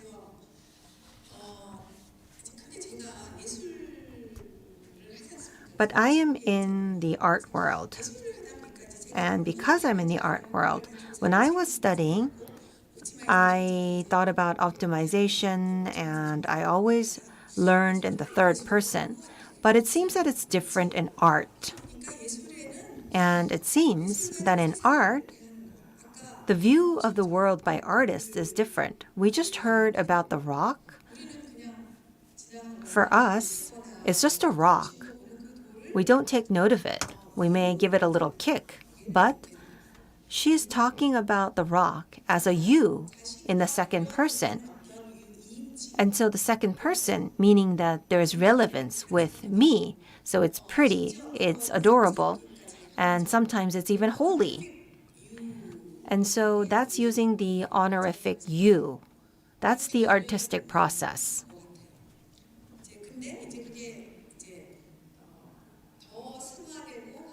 But if that is taken further, then we can extend the you to the universe. That's what artists do. That's how the artists view the world.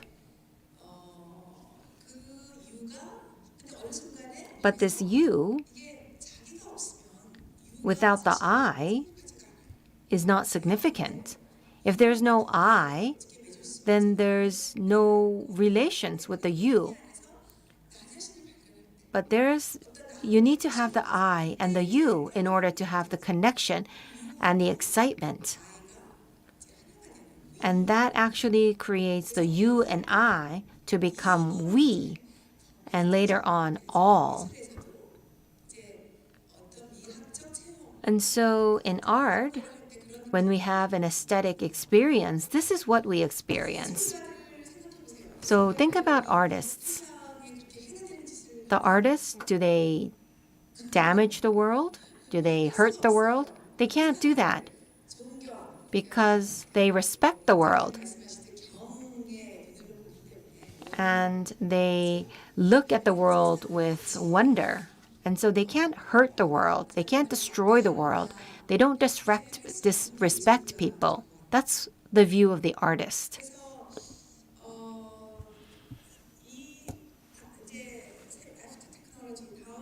And so, when we think about after technology, what is the guideline for the next world? Well, I don't think anyone would ask that question to me, but if you were to ask me that question, I think it's being aesthetic. We need to start with the aesthetic experience. We need to experience beauty. And we need to build relations with objects that surround us and then extend that scope. And depending on your abilities, then you can include all of humans. And so that is why artists, I believe, are interested in the vulnerable groups or animal welfare and these issues. I think I've used up all my time, actually. So I think I've shared with you what I had intended to share. So circularity for me starts with I, and then extend to the you, and through experiencing beauty, we become the we. Have you heard of the One Heart? Well, that was my topic for exhibition last year in London. And to have one heart, it's very difficult to explain that to the people in the West because there is a culture of being very individualistic. So we are one. That was very difficult to explain. But reaching that extent is the completion of circularity. Thank you very much.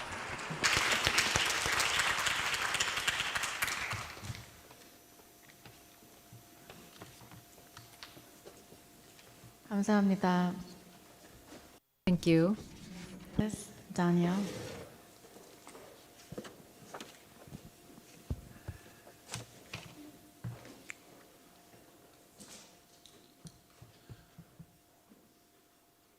Okay, so first off, thank you to the organizers and thank you for inviting me to this symposium on circularity.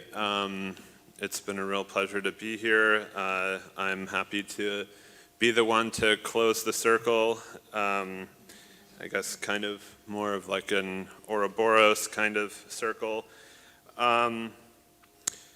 So my name's Daniel Small. I'm an artist, a filmmaker, and anthropologist. I just wanted to start by laying out some broader ideas and then move into more specificity about my own work, some case studies, and then more collective efforts. So technology has allowed for the more kind of speculative arc of planetary thinking, or more specifically planetary realism, and this kind of challenging of old geopolitics that focuses our attention on planetary thinking instead of, you know, more narrow self-interested efforts. Technology has, you know, essentially created a perceptual exoskeleton of sensors and probes and measures of instrument that help us understand this condition. And so this presentation will focus on the trajectories of these perceptual machines of knowing, their blind spots, and how the riddling of artistic practice opens up new avenues of basically idiosyncratic thinking to challenge these more kind of modernist linear narratives. So I titled this presentation "In the Shadow of Imagined Futures" as a way of contouring how our perceptions can perhaps start to make out the outlines of a kind of planetary image, but also to address this polemic of our inability to make out the totality of these conditions that are casting the shadows that we currently inhabit, and how maybe new emergent methodologies from artistic practice might open up new horizons. So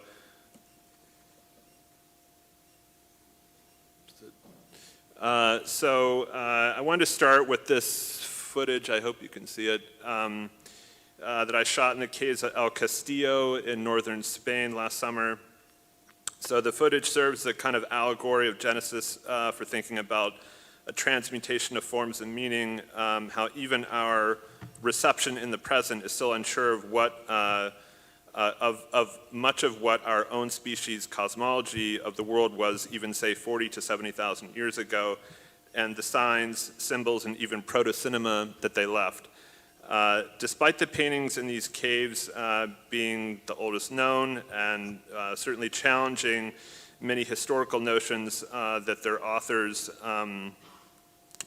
may have made, my real interest was in the question around this bison man or bison person that seemed like it could account for one of humans' probably first encounters with the technical image, or a perception that was both the fiction of our projections and the imprint of time passing that was also staged to create that perception as such. So this hybrid bison person was carved into the stalagmites of the cave, so when someone walked by with a torch, you would see the shadow of the bison person passing you, heading the opposite direction. And I use this as a kind of allegory to think about, from our very inception as a species, our sense of history grows out of this closed loop of our perceptions entanglement, where the image itself becomes not only a representation, but a reality that tethers itself to our imaginary conditions, and an image that we perpetuated through time. So as an allegory, it almost seems that whatever direction we may potentially be headed in, that our technologies are essentially always heading in the kind of opposite direction. This is another project that starts with our collective cosmology, although in this case it's really the genesis of language. It's kind of a reverse engineering of the bison man shadow in the sense that it starts with narrative instead of images, which conflate text that comes before the image. So this AI animation takes huge aggregates of text-based creation myths and basically interpolates them into these dynamic animations to attempt to contemplate our kind of collective aesthetic cosmologies. Anomalous divinations picks up on the other side of casting shadows on cave walls when we order these symbols into a language, and every culture that has ever existed starts with a creation myth or a means of reckoning with our own kind of origin story. So what we're looking at is a text-to-video pipeline that was set up and trained using hundreds of creation myths from all around the world that are both ancient and contemporary. So this methodology was used to try and look backwards using AI as a kind of temporal time machine to locate these aesthetic cosmologies and then group them and provide syntaxes that can basically provide a formal container for them. So this project is still in development, but the idea is to take different aggregated collective narratives and form containers or drivers for these narratives that would effectively be used to interpolate the text. So for instance, you could take all of the Western creation myths and view them as a kind of aggregated form that could be overlain as, say, a horror film, a dark comedy, or a documentary. So I'm going to fast forward to the present day in this next project. What we're watching here is footage gathered from the Deep CCZ expedition, which was an effort to probe the depths of the Pacific Ocean, where mining for rare earth metals is highly contested. I think somebody touched on that earlier. Here the scientists found, documented, and gathered newly discovered species to take their DNA. You can see them collecting in this very kind of robotic ROV. So this project is being developed with another artist named Miljan Ruperto, who's a frequent collaborator. it's still in production working, just like all of the projects that I'm sharing today, but it's been produced in conjunction with the scientists conducting the deep CCZ expedition, and at this depth, they're at 5,000 meters down. So, this expedition basically set out to make the region a preserve by revealing that there are life forms at the bottom of the sea here, and that this region wasn't, essentially a dead zone. So they sent these ROVs to the bottom of the sea floor and ended up discovering like dozens of new species, which is what we're seeing. So to our perception, this looks as if it's an emergent environment. Yet this environment is quite ancient, and these creatures most likely developed around 40 to 50 million years ago. So it's really this technological apparatus that allows us to view these species. So it's as much a journey of this prosthetic eye of these vehicles as it is a kind of progression of evolutionary history. So, in other words, it makes it a case study in our perception of species that don't fit into our taxonomic structure, and so therefore we think of them, as being emergent. So for the project, the footage and various photographs made of these newly discovered species became the training data for an AI pipeline that basically imagined new taxonomies at even greater depths, which, again, to our perception is the deepest portion of the ocean that we've ever perceived. So it basically took these species and imagined different strata that, like, if we went even deeper, what would we find? So these are kind of like a prototype pipeline of what they might find. They're essentially preliminary kind of results of different fictional species that were generated by training on the deep CCZ species. So each row is a cross-section of species from another taxonomic grouping at an even greater depth. So, obviously, like the question this product is asking is whether our discovery of the emergent is so tied to perception, that in the end, discovering the image of the species is actually on the same plane as the discovery of the creature itself and taking its DNA to kind of enter into our historical frame. So the apparatus of AI allows us to see levels both real and imagined at the same time, and these pull into question the structures and methods in which we interface with the world, and almost begin to get the feeling these species are just as much a kind of part of the world as the ones we documented at the bottom of the sea. So currently, Miljan and I are working on building a larger data set of these quote-unquote emergent species to train and refine. And we're, I guess like most AIs, we're kind of attempting to get to a kind of aesthetic syntax that's somewhere between a photograph and like an illustration. And then basically the end result of these will be kind of like a monitor that shuffles through these generated species with the ability to basically pick one and have it printed out. So I'm going to segue between these projects that are situated within thought experiments into kind of opening the work up into a more kind of collective model that I titled Techne. And Techne, as I wrote, is a think tank situated within a documentary film model. The project, it grew in part from my teaching during the pandemic and basically trying to create a format that was generative and could be viewed remotely. But also it was a format that highlighted the most generative part of being an artist for me, which has always just been having conversations with other artists and, while simultaneously usually being in conversation with a range of other experts and individuals who have, little to no knowledge of like artistic practice or the kind of tropes that it might, constitute. So Techne is, again, it's essentially a think tank situated within a documentary and highlights these conversations that I've had with other artists and scientists.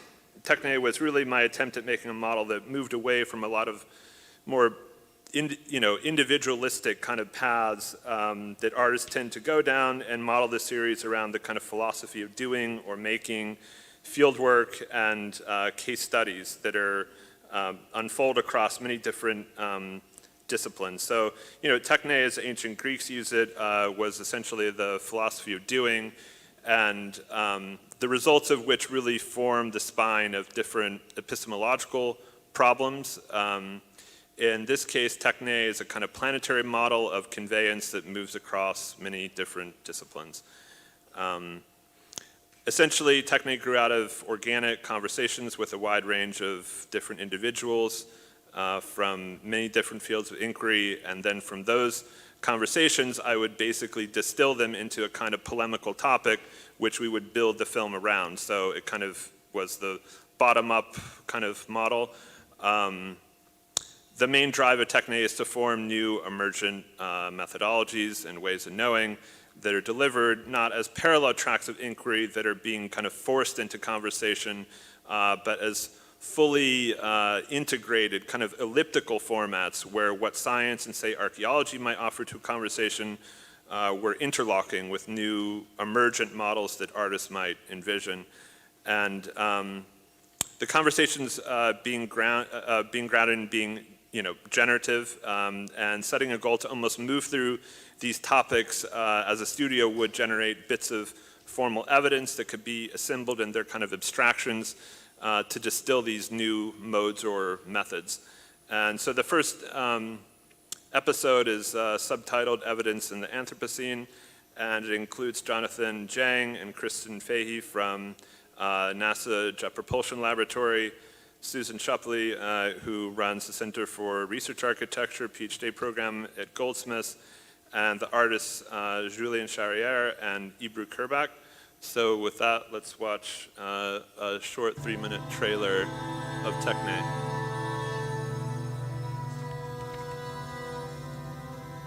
The self-destruction for the intelligent species is the dominant factors, most influential factors to limit the lifetime of any civilizations in the galaxy. When we're talking about history, we're talking about something which happened in the past, always have kind of like a repercussion on the present and on the future, but also the reading of these events in the present kind of like rewrite the past. And this rewriting of the past have a new input on the speculative future.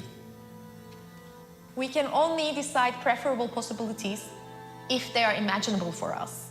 Our attention should be more on the systems that are limiting our imagination, rather than trying to find the best option within what is imaginable to us today. Because we don't know the self-destruction rate, our strategy is to test for different ranges. It's got to be between 0 and 1. Ultimately, the goal is to create a simulation where you could input different values, try to predict how long or how to mitigate self-annihilation effects. What is interesting is that in the projects we see a lot of space colonization, habitats that people will live in, using local materials on Mars or on the Moon. There is a lot of processes that are being imagined, and I'm wondering what the humans will be doing there, and that part is still in the realm of fiction for me. Why is it that we as humans can know something about the planet prior to the invention of the human? What is it that allows us to actually say that we know something about the origins of early Earth when we're talking about a condition and a time that predates our very existence? I think that the Anthropocene, it's about environmental crisis, but it's also about a crisis of imagination when we don't have like the material in order to kind of process the data that we are gathering from this new age and all the problems that it brings with it.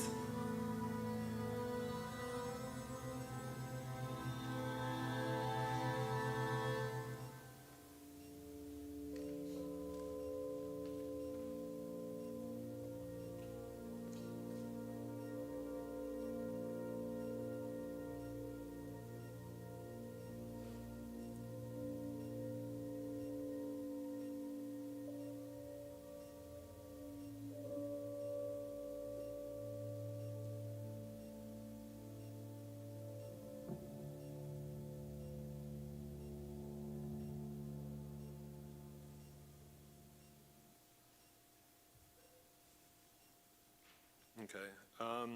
So after making Techne, I became quite good friends with Jonathan Jang, who you saw in the clip, who authored the paper from NASA that basically modeled a new kind of empirical framework for the Fermi paradox. And Jonathan ended up actually inviting me into making a whole other kind of documentary series that follows this new effort to basically revise the Voyager golden record from 1977, which maybe some of you know is the only object to have traveled outside of our solar system. So the documentary is about the production of Earth in Our Nature, or EON, which is an acronym, which will basically follow this effort to, archive humans in the Earth, along with a message to unknown intelligences on this interstellar probe that will launch in the early 2030s. So the documentary itself will be a kind of companion to the disk that will travel in the probe and provide a context for the message. The main question about this thought experiment and corresponding documentary is basically what technologies will allow translations to become ciphers, across deep time and allow for a kind of legibility of the project, of how we communicate not only to our own species, say, thousands of years from now, but how do we bridge this abyss into deep time and the kind of unknown intelligences that might be more or less advanced in our own. To bring this project back to perception, though, many scientists on the committee at NASA have formed arguments that basically say that there's been at least 5 times on our planet where life has been annihilated and it's evolved to have vision again. And many have extended this concept to other planets, other galaxies.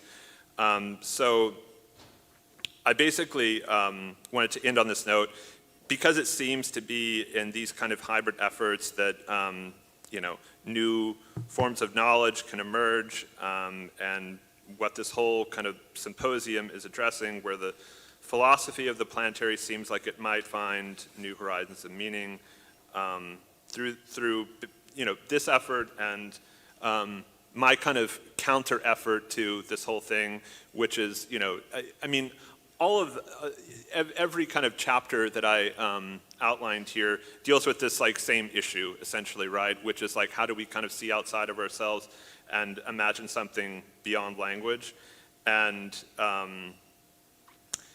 essentially trying to imagine new horizons by inviting all these different individuals into conversation. And not only that, but really the kind of final kind of effort that I'll share is this committee that I'm forming currently that basically, all these scientists from NASA are kind of compiling this very kind of linear narrative and archive of humans. And so this committee is kind of this counter effort, which is basically a means of inviting all these artists and different practitioners from many different fields to kind of imagine something where you have a kind of unfolding of time instead of this thing that to another species might be looked at as just as abstract as looking at the shadow of a bison person is to us today.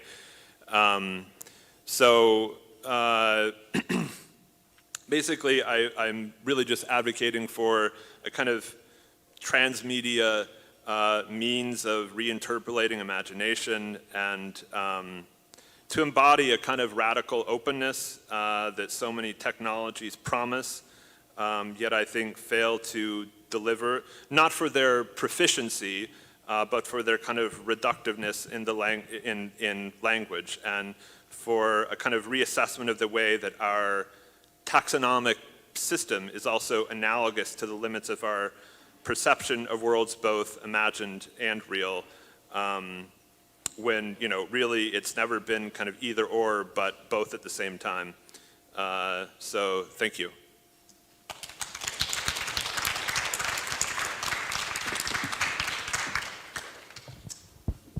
네, 네 분 Thank you very much to our 4 presenters.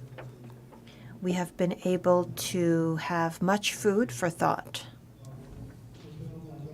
Director No talked about how many people who are knowledgeable do not speak and people who are ignorant do speak in her slide. And so I'm going to try to speak as little as possible.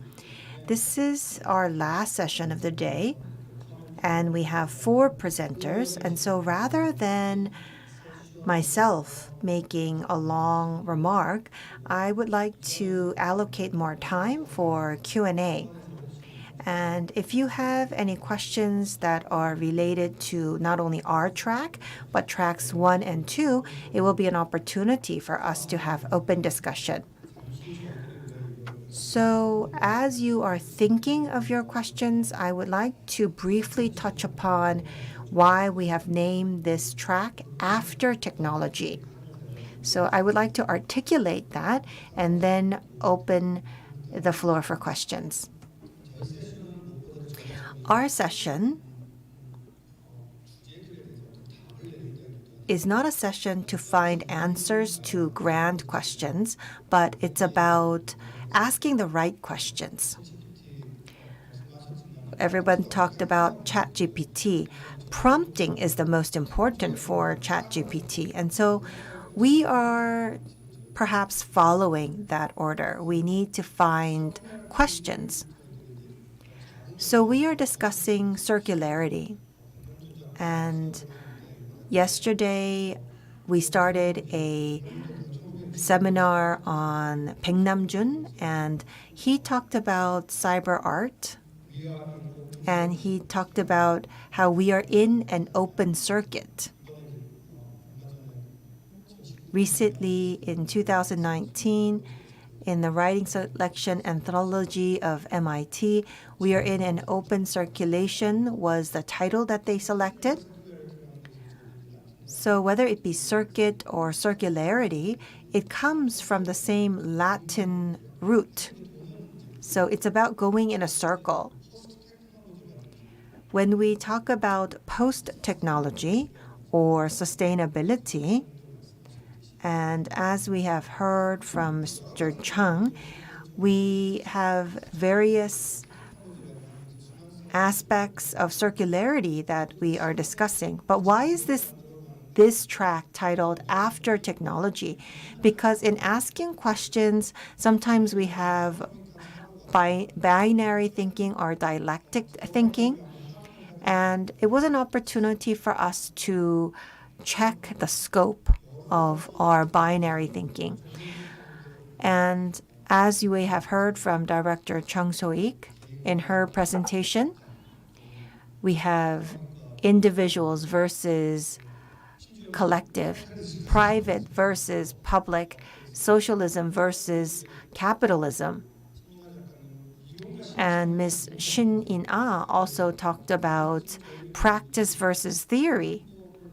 And so we have this binary thinking, and how are we going to overcome this binary thinking?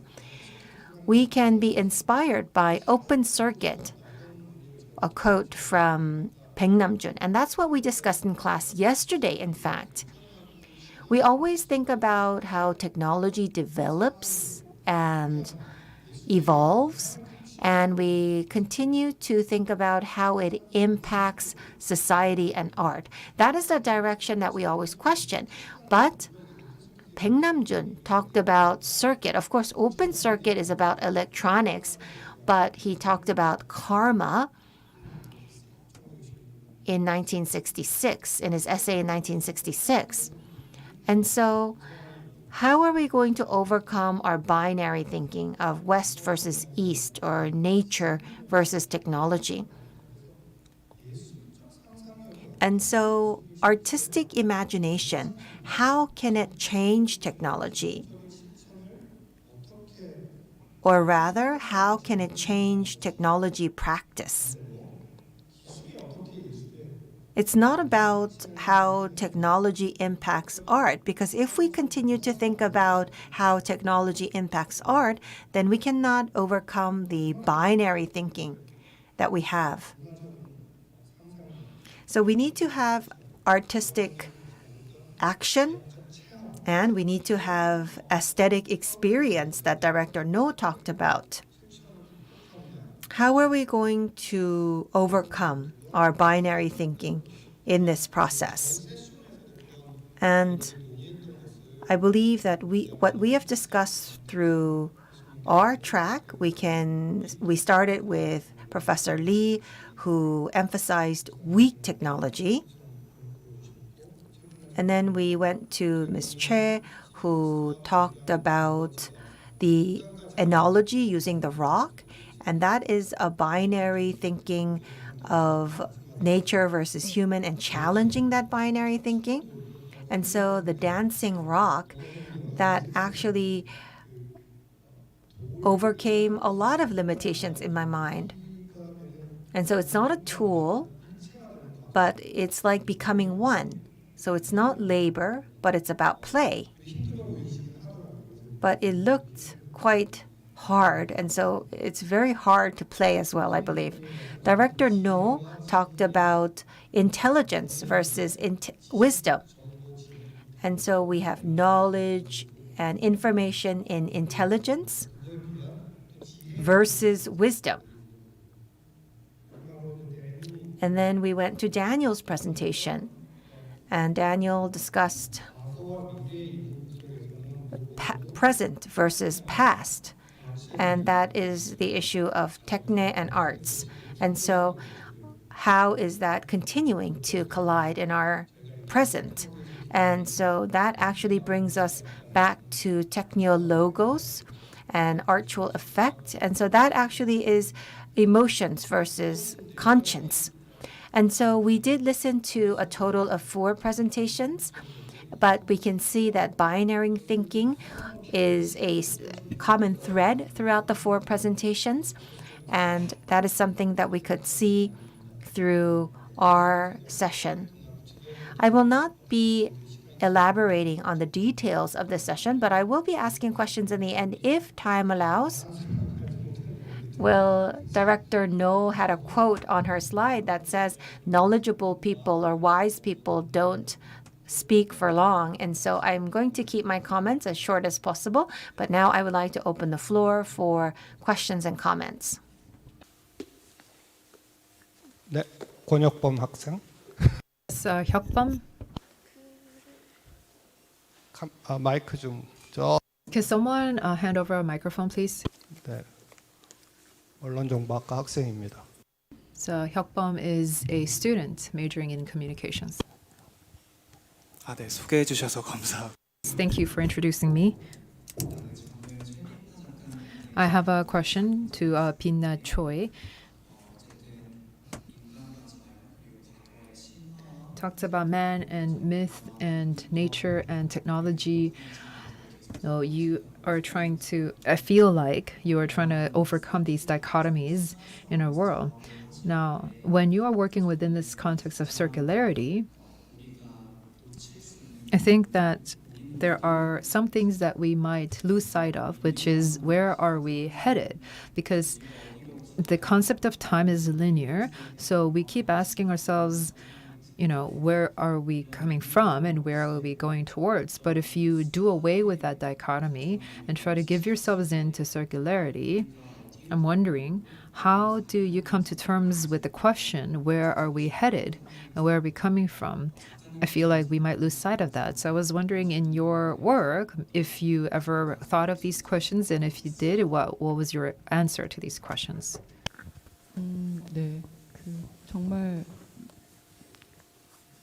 기술이라는 것이 특히 지금 I think that because technology right now is very invasive and it's just so ubiquitous and all around us, And I know that we often talk about immersive technology and immersive experiences and etc. I think that this immersive power of technology is so surreal, it's so strong. ChatGPT is a very immersive experience. Everybody is just obsessing over it. But if we take a step back from that, we have to ask, what is the kind of future that is prompted by this? Where are we headed?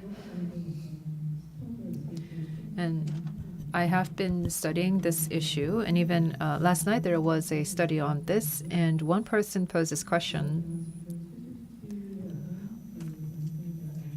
saying that we talk about the directionality of ChatGPT, and yes, we often talk about the bad sides, the dark aspects, but one of them is this idea of individualized education, some potential for that. But this one person posed a question, so if there can be personalized experiences like personalized education, if we identify all of these different possibilities, what about this idea of common experiences, shared experiences, and shared time? I really like that question.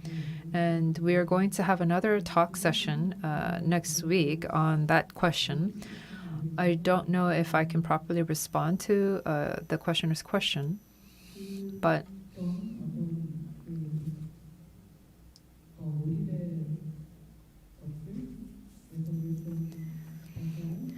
I think that we have to keep a distance between ourselves and this kind of all these different experiences that are begging for us to be immersed in, and try to think about what exactly is the frame that we are in, and continue to wonder about this and talk about this and pose questions. And I think that's how we try to respond to this.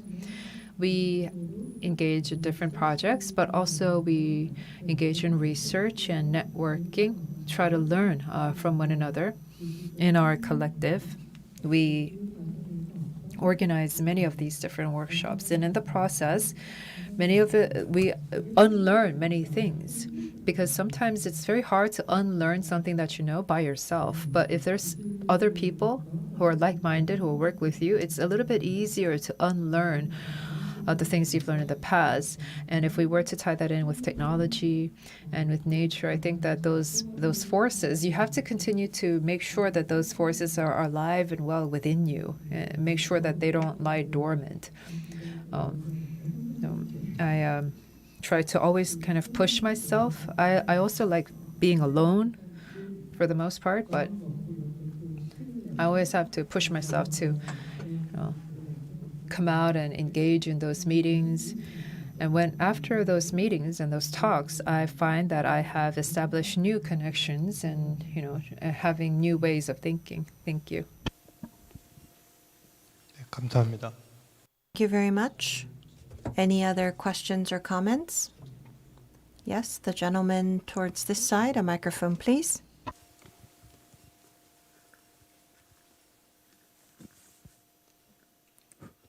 Oh, yeah. Thank you so much for the talk, and I would like to ask a question to Daniel Small in a very clumsy perspective of an art student. So, it's about how we artists should utilize and how we should approach to the AI technology, and to very briefly borrow the idea from what Professor Alex Lee said earlier today. Maybe a lot of problems and frustration nowadays we have regarding the AI technology comes from the somehow impossible attempt to visualize the AI technology when it's somehow very speculative, and a lot of times, oftentimes, it's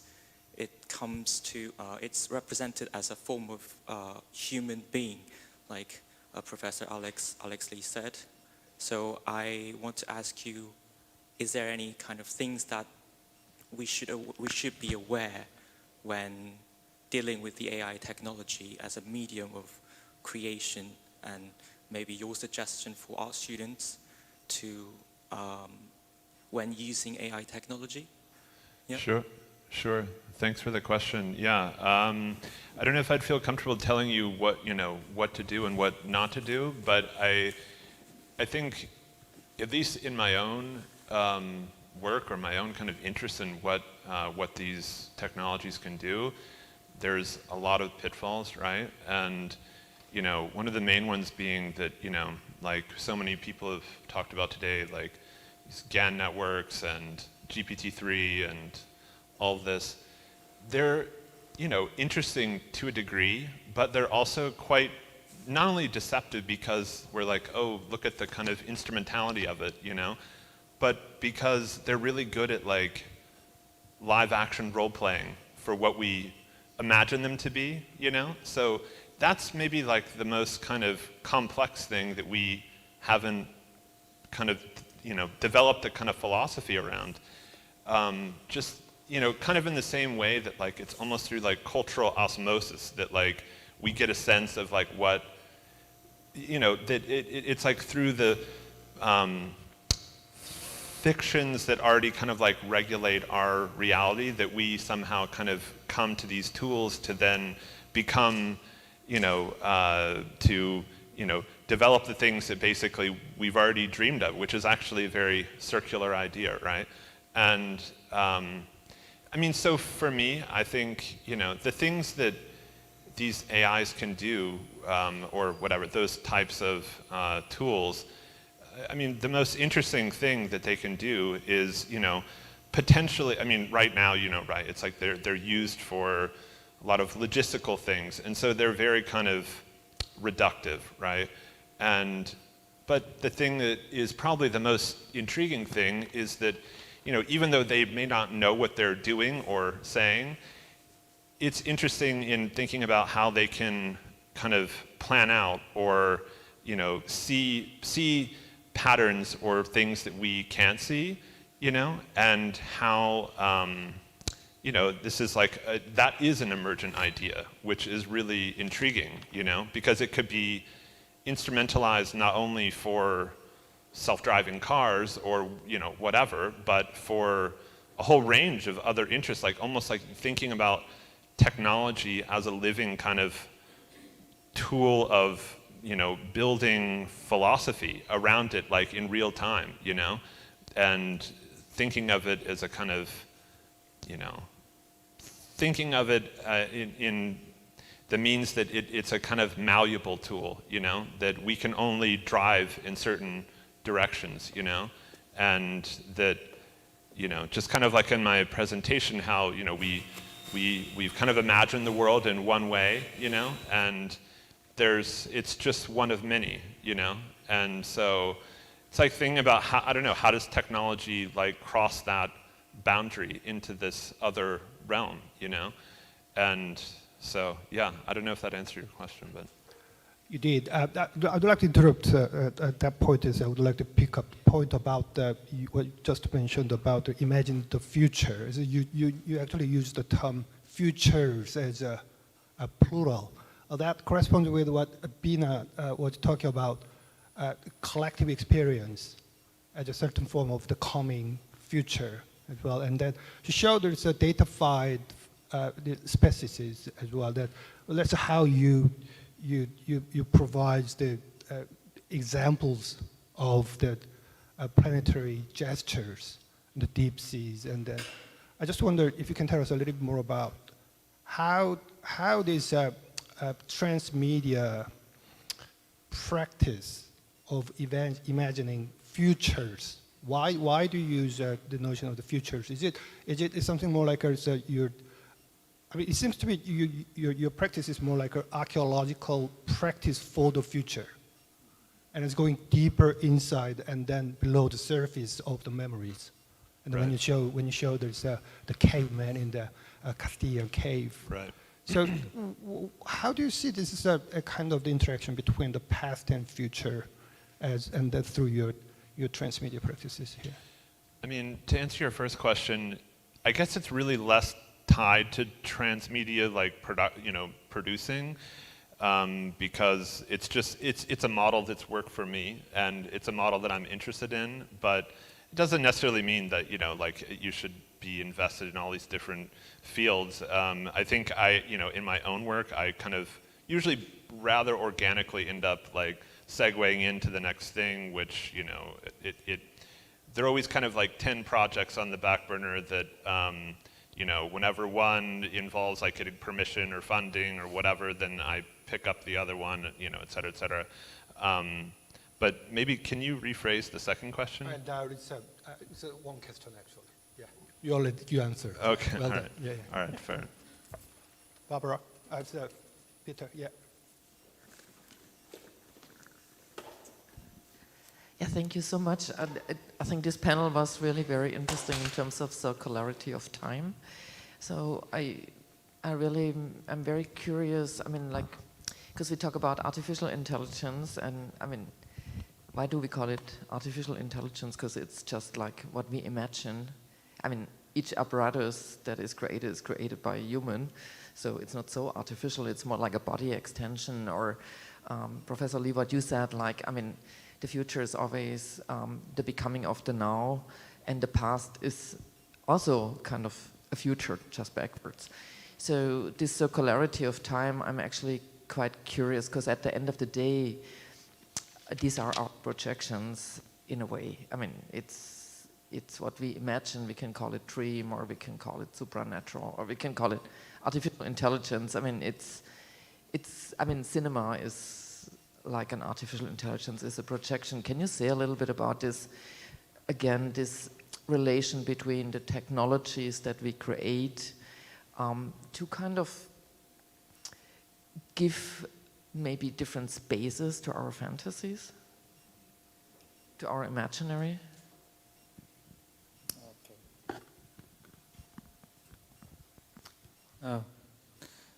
대답은 한국말로 하겠습니다. I would like to answer in Korean. Well, I think my story and Daniel Small's story, I think it's very relevant, because cybernetics is planetary gesture, and so it resonates. I call this cybernetics. The reason why I use this word is because, as you have just mentioned, technology is artificial. Technology is artificial. And so technology itself is the knowledge of the technological object. But I don't think we need to limit it to just knowledge. I think it's a mode of existence. So we have to have an ontological perspective. Technology is a mode that we need to exist on Earth. So once people disappear, nature will also change. As we have seen in the video screened by Daniel, we continue to explore the unknown, and that process in itself is artificial. The minute people exist, technology exists, and technology is artificial intelligence itself. Well, many people try to present artificial technology as something new, but this was imagined from the ancient times. But what is different? I think the mode of operation is different. In the past, it was craftsmanship or craft. It was based on the experience of individuals. At that time, there was no differentiation between technician and artist, but now it's being separated. So there is engineering, mechanical engineering. That's actually the operational mode. And Director No mentioned a great statement. People don't strive for wisdom because it cannot be monetized. Tools don't always have an objective. And when we create objects, it's made for a specific purpose, but it's not used solely for that purpose. Let's take a look at children. So we give them a broom. Brooms are made to clean. But if you give a broom to a child, they could ride it like a horse, or they could fly on it like a witch. They play with it. And so that is not the instrumental purpose, and that creates and triggers an artistic moment. And as we have seen from Pinna, why was GPT created? I think it was created just to earn money. So they want to receive money through subscription. And so now they're receiving a lot of subscription. New technologies, you have to log into new technology. You have to subscribe to it. And if people become accustomed to it, you have new technologies. Metaverses, you have to log in, you have to buy subscription. That never changes. But Pinna has used it for another purpose.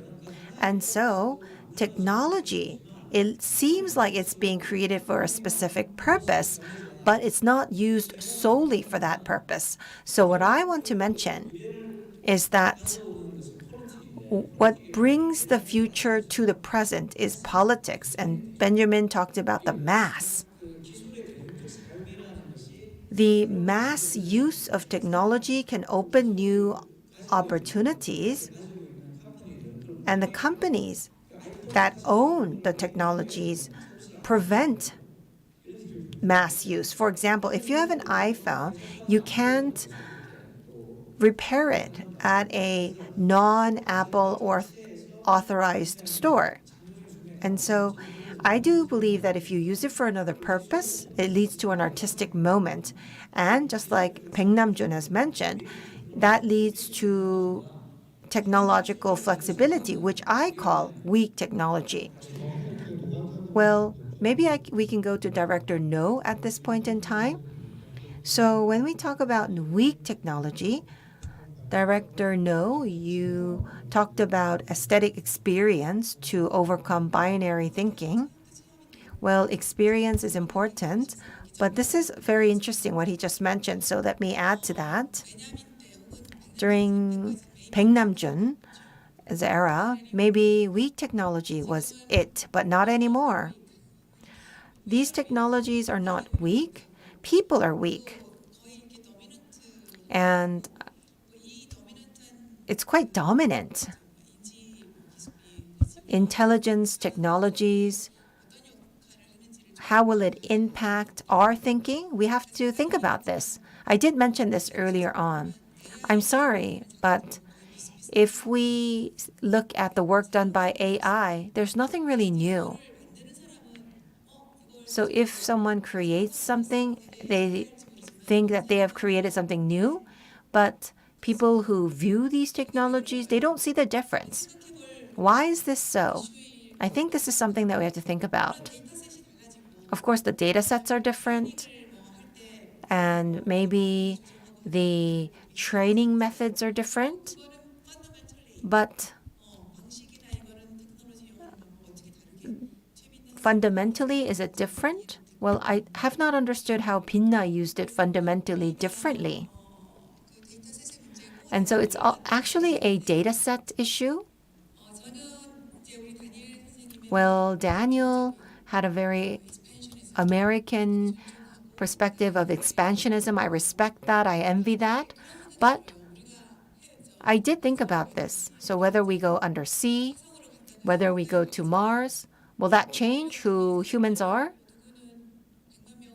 Well, someone has mentioned that they want to move 1 million people to Mars. So if 1 million people actually go to Mars, violence, rape, and bullying by those with power, wouldn't it be even stronger on Mars because of the lack of the age-old institutions and policies that we have on Earth? It will be aggravated on Mars, I think. Will anything change if we go to space?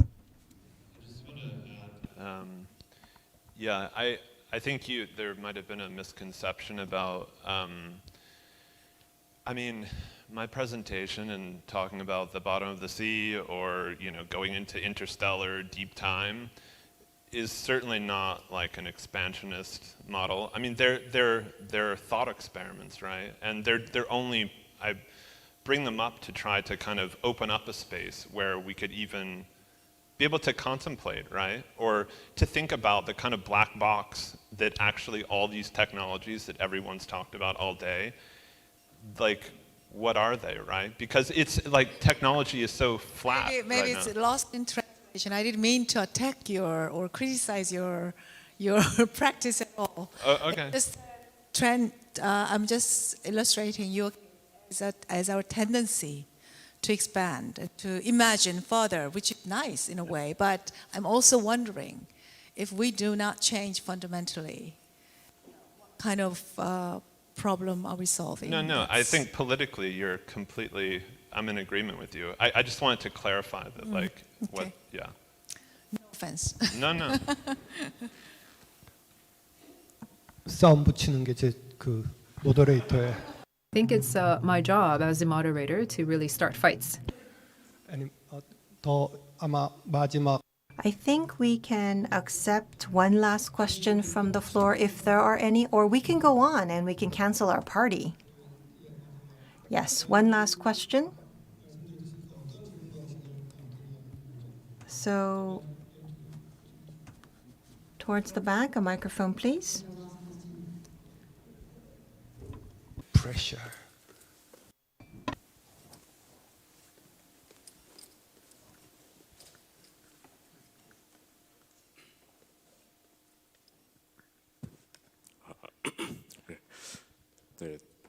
노초영 선생님이 Well, Director No, you asked fundamental questions about what it is to be human, and I would like to speak along those lines as well. So many people talk about GPT, even today through this session. There was an article in the New Yorker recently, and it pointed out issues of GPT. For example, the operational process of GPT, it is a linguistic issue. So it is fundamentally a linguistic issue. And so I don't think that's only true for GPT, but I think that's true for knowledge and humans as well. So sometimes we have very fancy rhetoric, or sometimes it creates refined intelligence, but it's not able to overcome linguistics or create a new language. So it does not go beyond the linguistic meaning. And I don't think there's a lot of efforts to overcome this limitation. So in order to overcome that, I have a question to Chebina about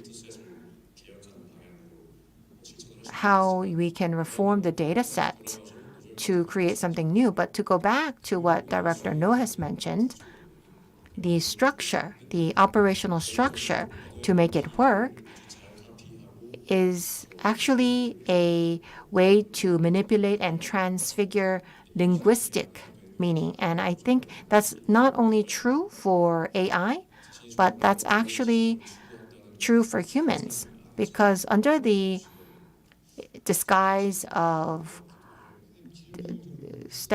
taking a deep dive into knowledge. What was your question? Could you go to your question, please? Well, I open this question to the whole panel. So we could acquire new intelligence by expanding our world, but as a researcher or as a practitioner, what would be the way to obtain wisdom instead of intelligence or knowledge? Well, that's a great question to close the session. So maybe we can go to Director No. Well, I think since I brought up that topic, well, many people use the word respect. And so what does this mean? When we call something it, then you may think of a person as it, and then you think about how you can use that person. But if we use the honorary you, then rocks and earth will look different.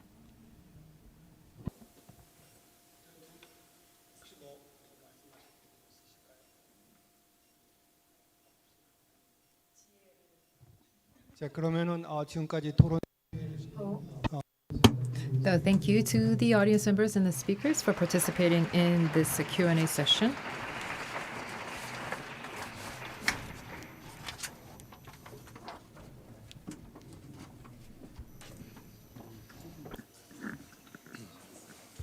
안녕하세요. 저는 그 문화예술 Hello, ladies and gentlemen. I am at the Art College here at SNU, teaching art and technology. My name is Jae Sung Park. It is a pleasure to meet you.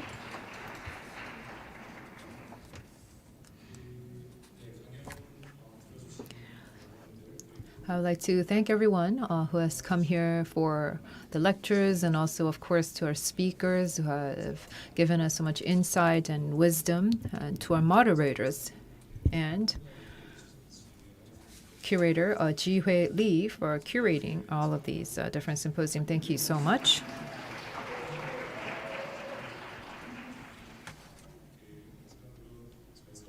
And lastly, we would like to invite the president of Seoul National University, Yu Hong-nim, to provide the opening remarks. It might be strange to have the opening remarks at the end of this, but this actually is the end of the symposium, but it's the beginning of our institute. So we thought that we should celebrate the opening of our institute together with all of you present here today, which is why we'd like to now hand over the microphone to President of the Seoul National University, Hong-Lim Ryu.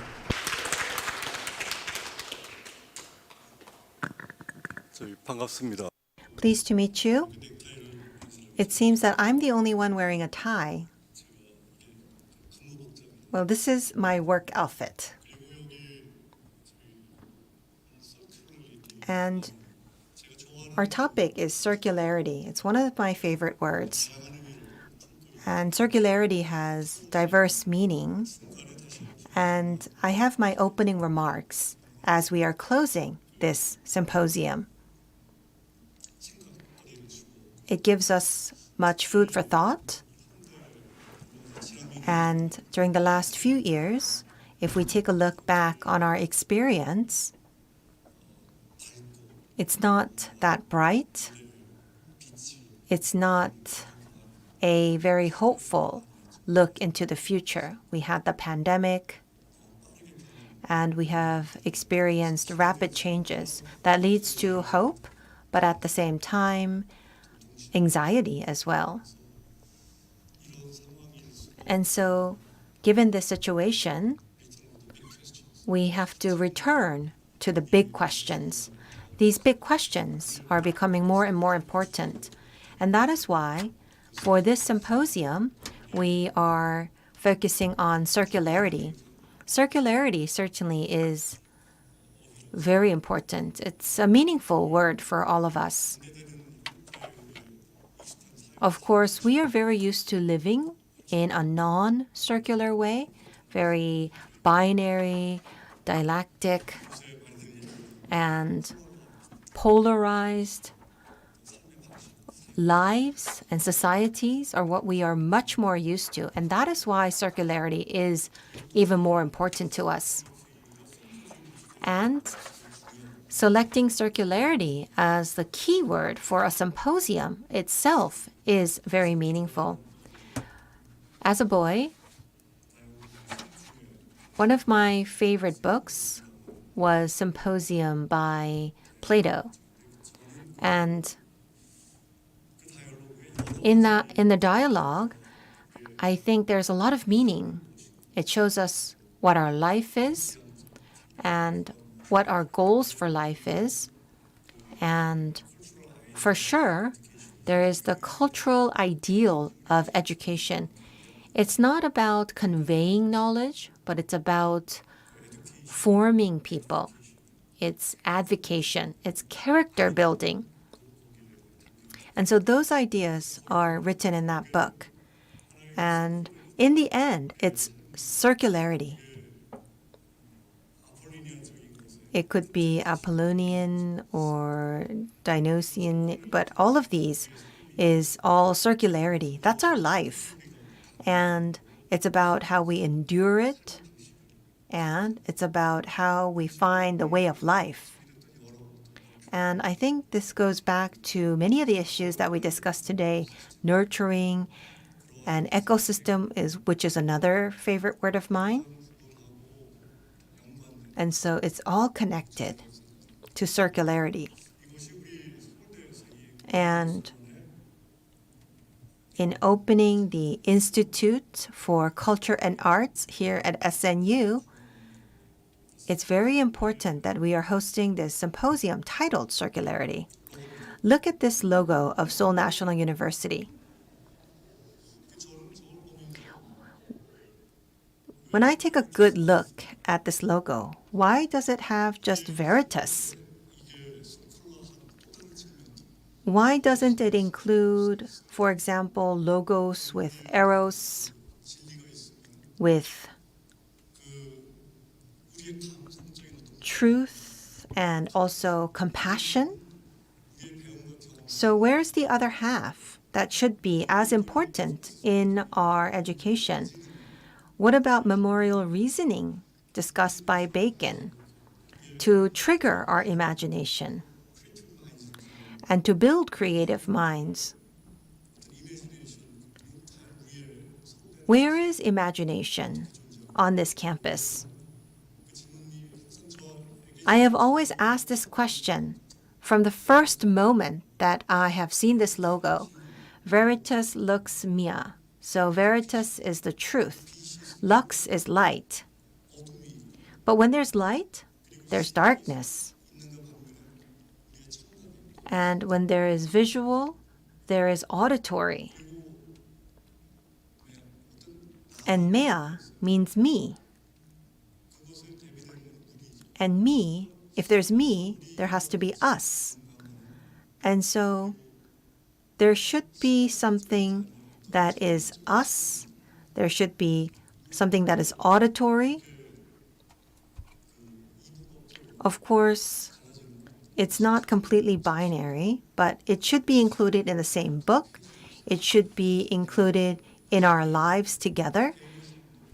And when it's included together in our lives, then we will feel more stable in our lives, and it will also mature us as people. And that should be supported by the academia, the universities. And that will lead to a healthy upbringing of people who live in a healthy social ecosystem. And so that should be the cultural educational ideal. So opening the Institute for Culture and Arts, I hope that the Institute will fill the other half of Veritas Lux Mea. And I hope that we will all work together to achieve this ideal. And I love symposiums. And symposiums are supposed to be at night. And symposium actually means drinking together. And in the Platonic dialogue, it's the combination of logos and eros. And so speaking at this drinking together event is quite befitting for the Institute for Culture and Arts. And I believe that the party that is planned after the symposium is in line with this meaning. Once again, thank you very much to all those who made this meaningful symposium possible, and thank you for the full house that you have achieved through your participation. And it was a great opportunity to share our thoughts and hopes. Thank you very much once again.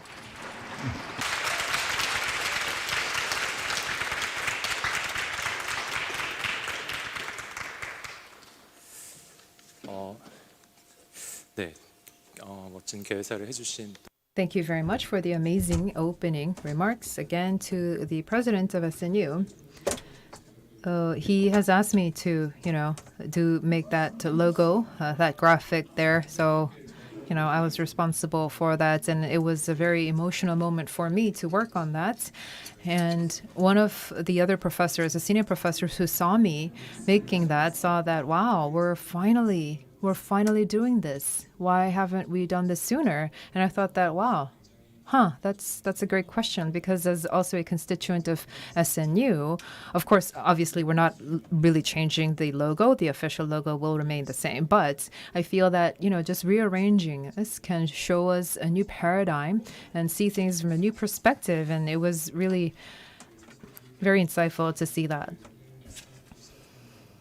And from what the president has said, I think that we can now again have this launch of this institute. And I have a very important task assigned to me, announcement on the party. After the symposium, at the power plant, we're going to have a rave party. I know that many of you would know where it is. Power plant was it was a place where power was distributed and power was generated, but we have completely revamped the area. It has been emptied out, and now it has turned into a cultural space where people can come and experience and experiments with culture. There are many different experiments that are being conducted there, so we're hoping that you can all come and have a fun rave party there. This rave party, we have BA Club. It's a team that is organizing this party. They're a organic, a local music scene group, a cooperative that works together to try to present new ideas for music. We would like to present avant-garde rave at this rave party through new music. I know that sounds great. And BA Club, I know that Jihoe asked them to really come up with music that makes your insides burst, like really just keep that booming sound alive in all of your insides, that you can feel them all inside of you. So that's the kind of music you can look forward to. Now, if you want to participate in the rave party, head out here and follow that map. I think we were supposed to try to install the different signs, but it was very windy out there. So they told me that the signs have all toppled to the floor. So please follow this map and go to building 68. You might wonder that you're in the wrong place. That is actually the right place. So just go into that building and go down, and you would see that it's a completely new space from what it looks like from the outside. So enjoy the party, and thank you to everyone who came out to this ceremony. I hope you will continue to show a lot of interest and affection for our institute. Thank you very much.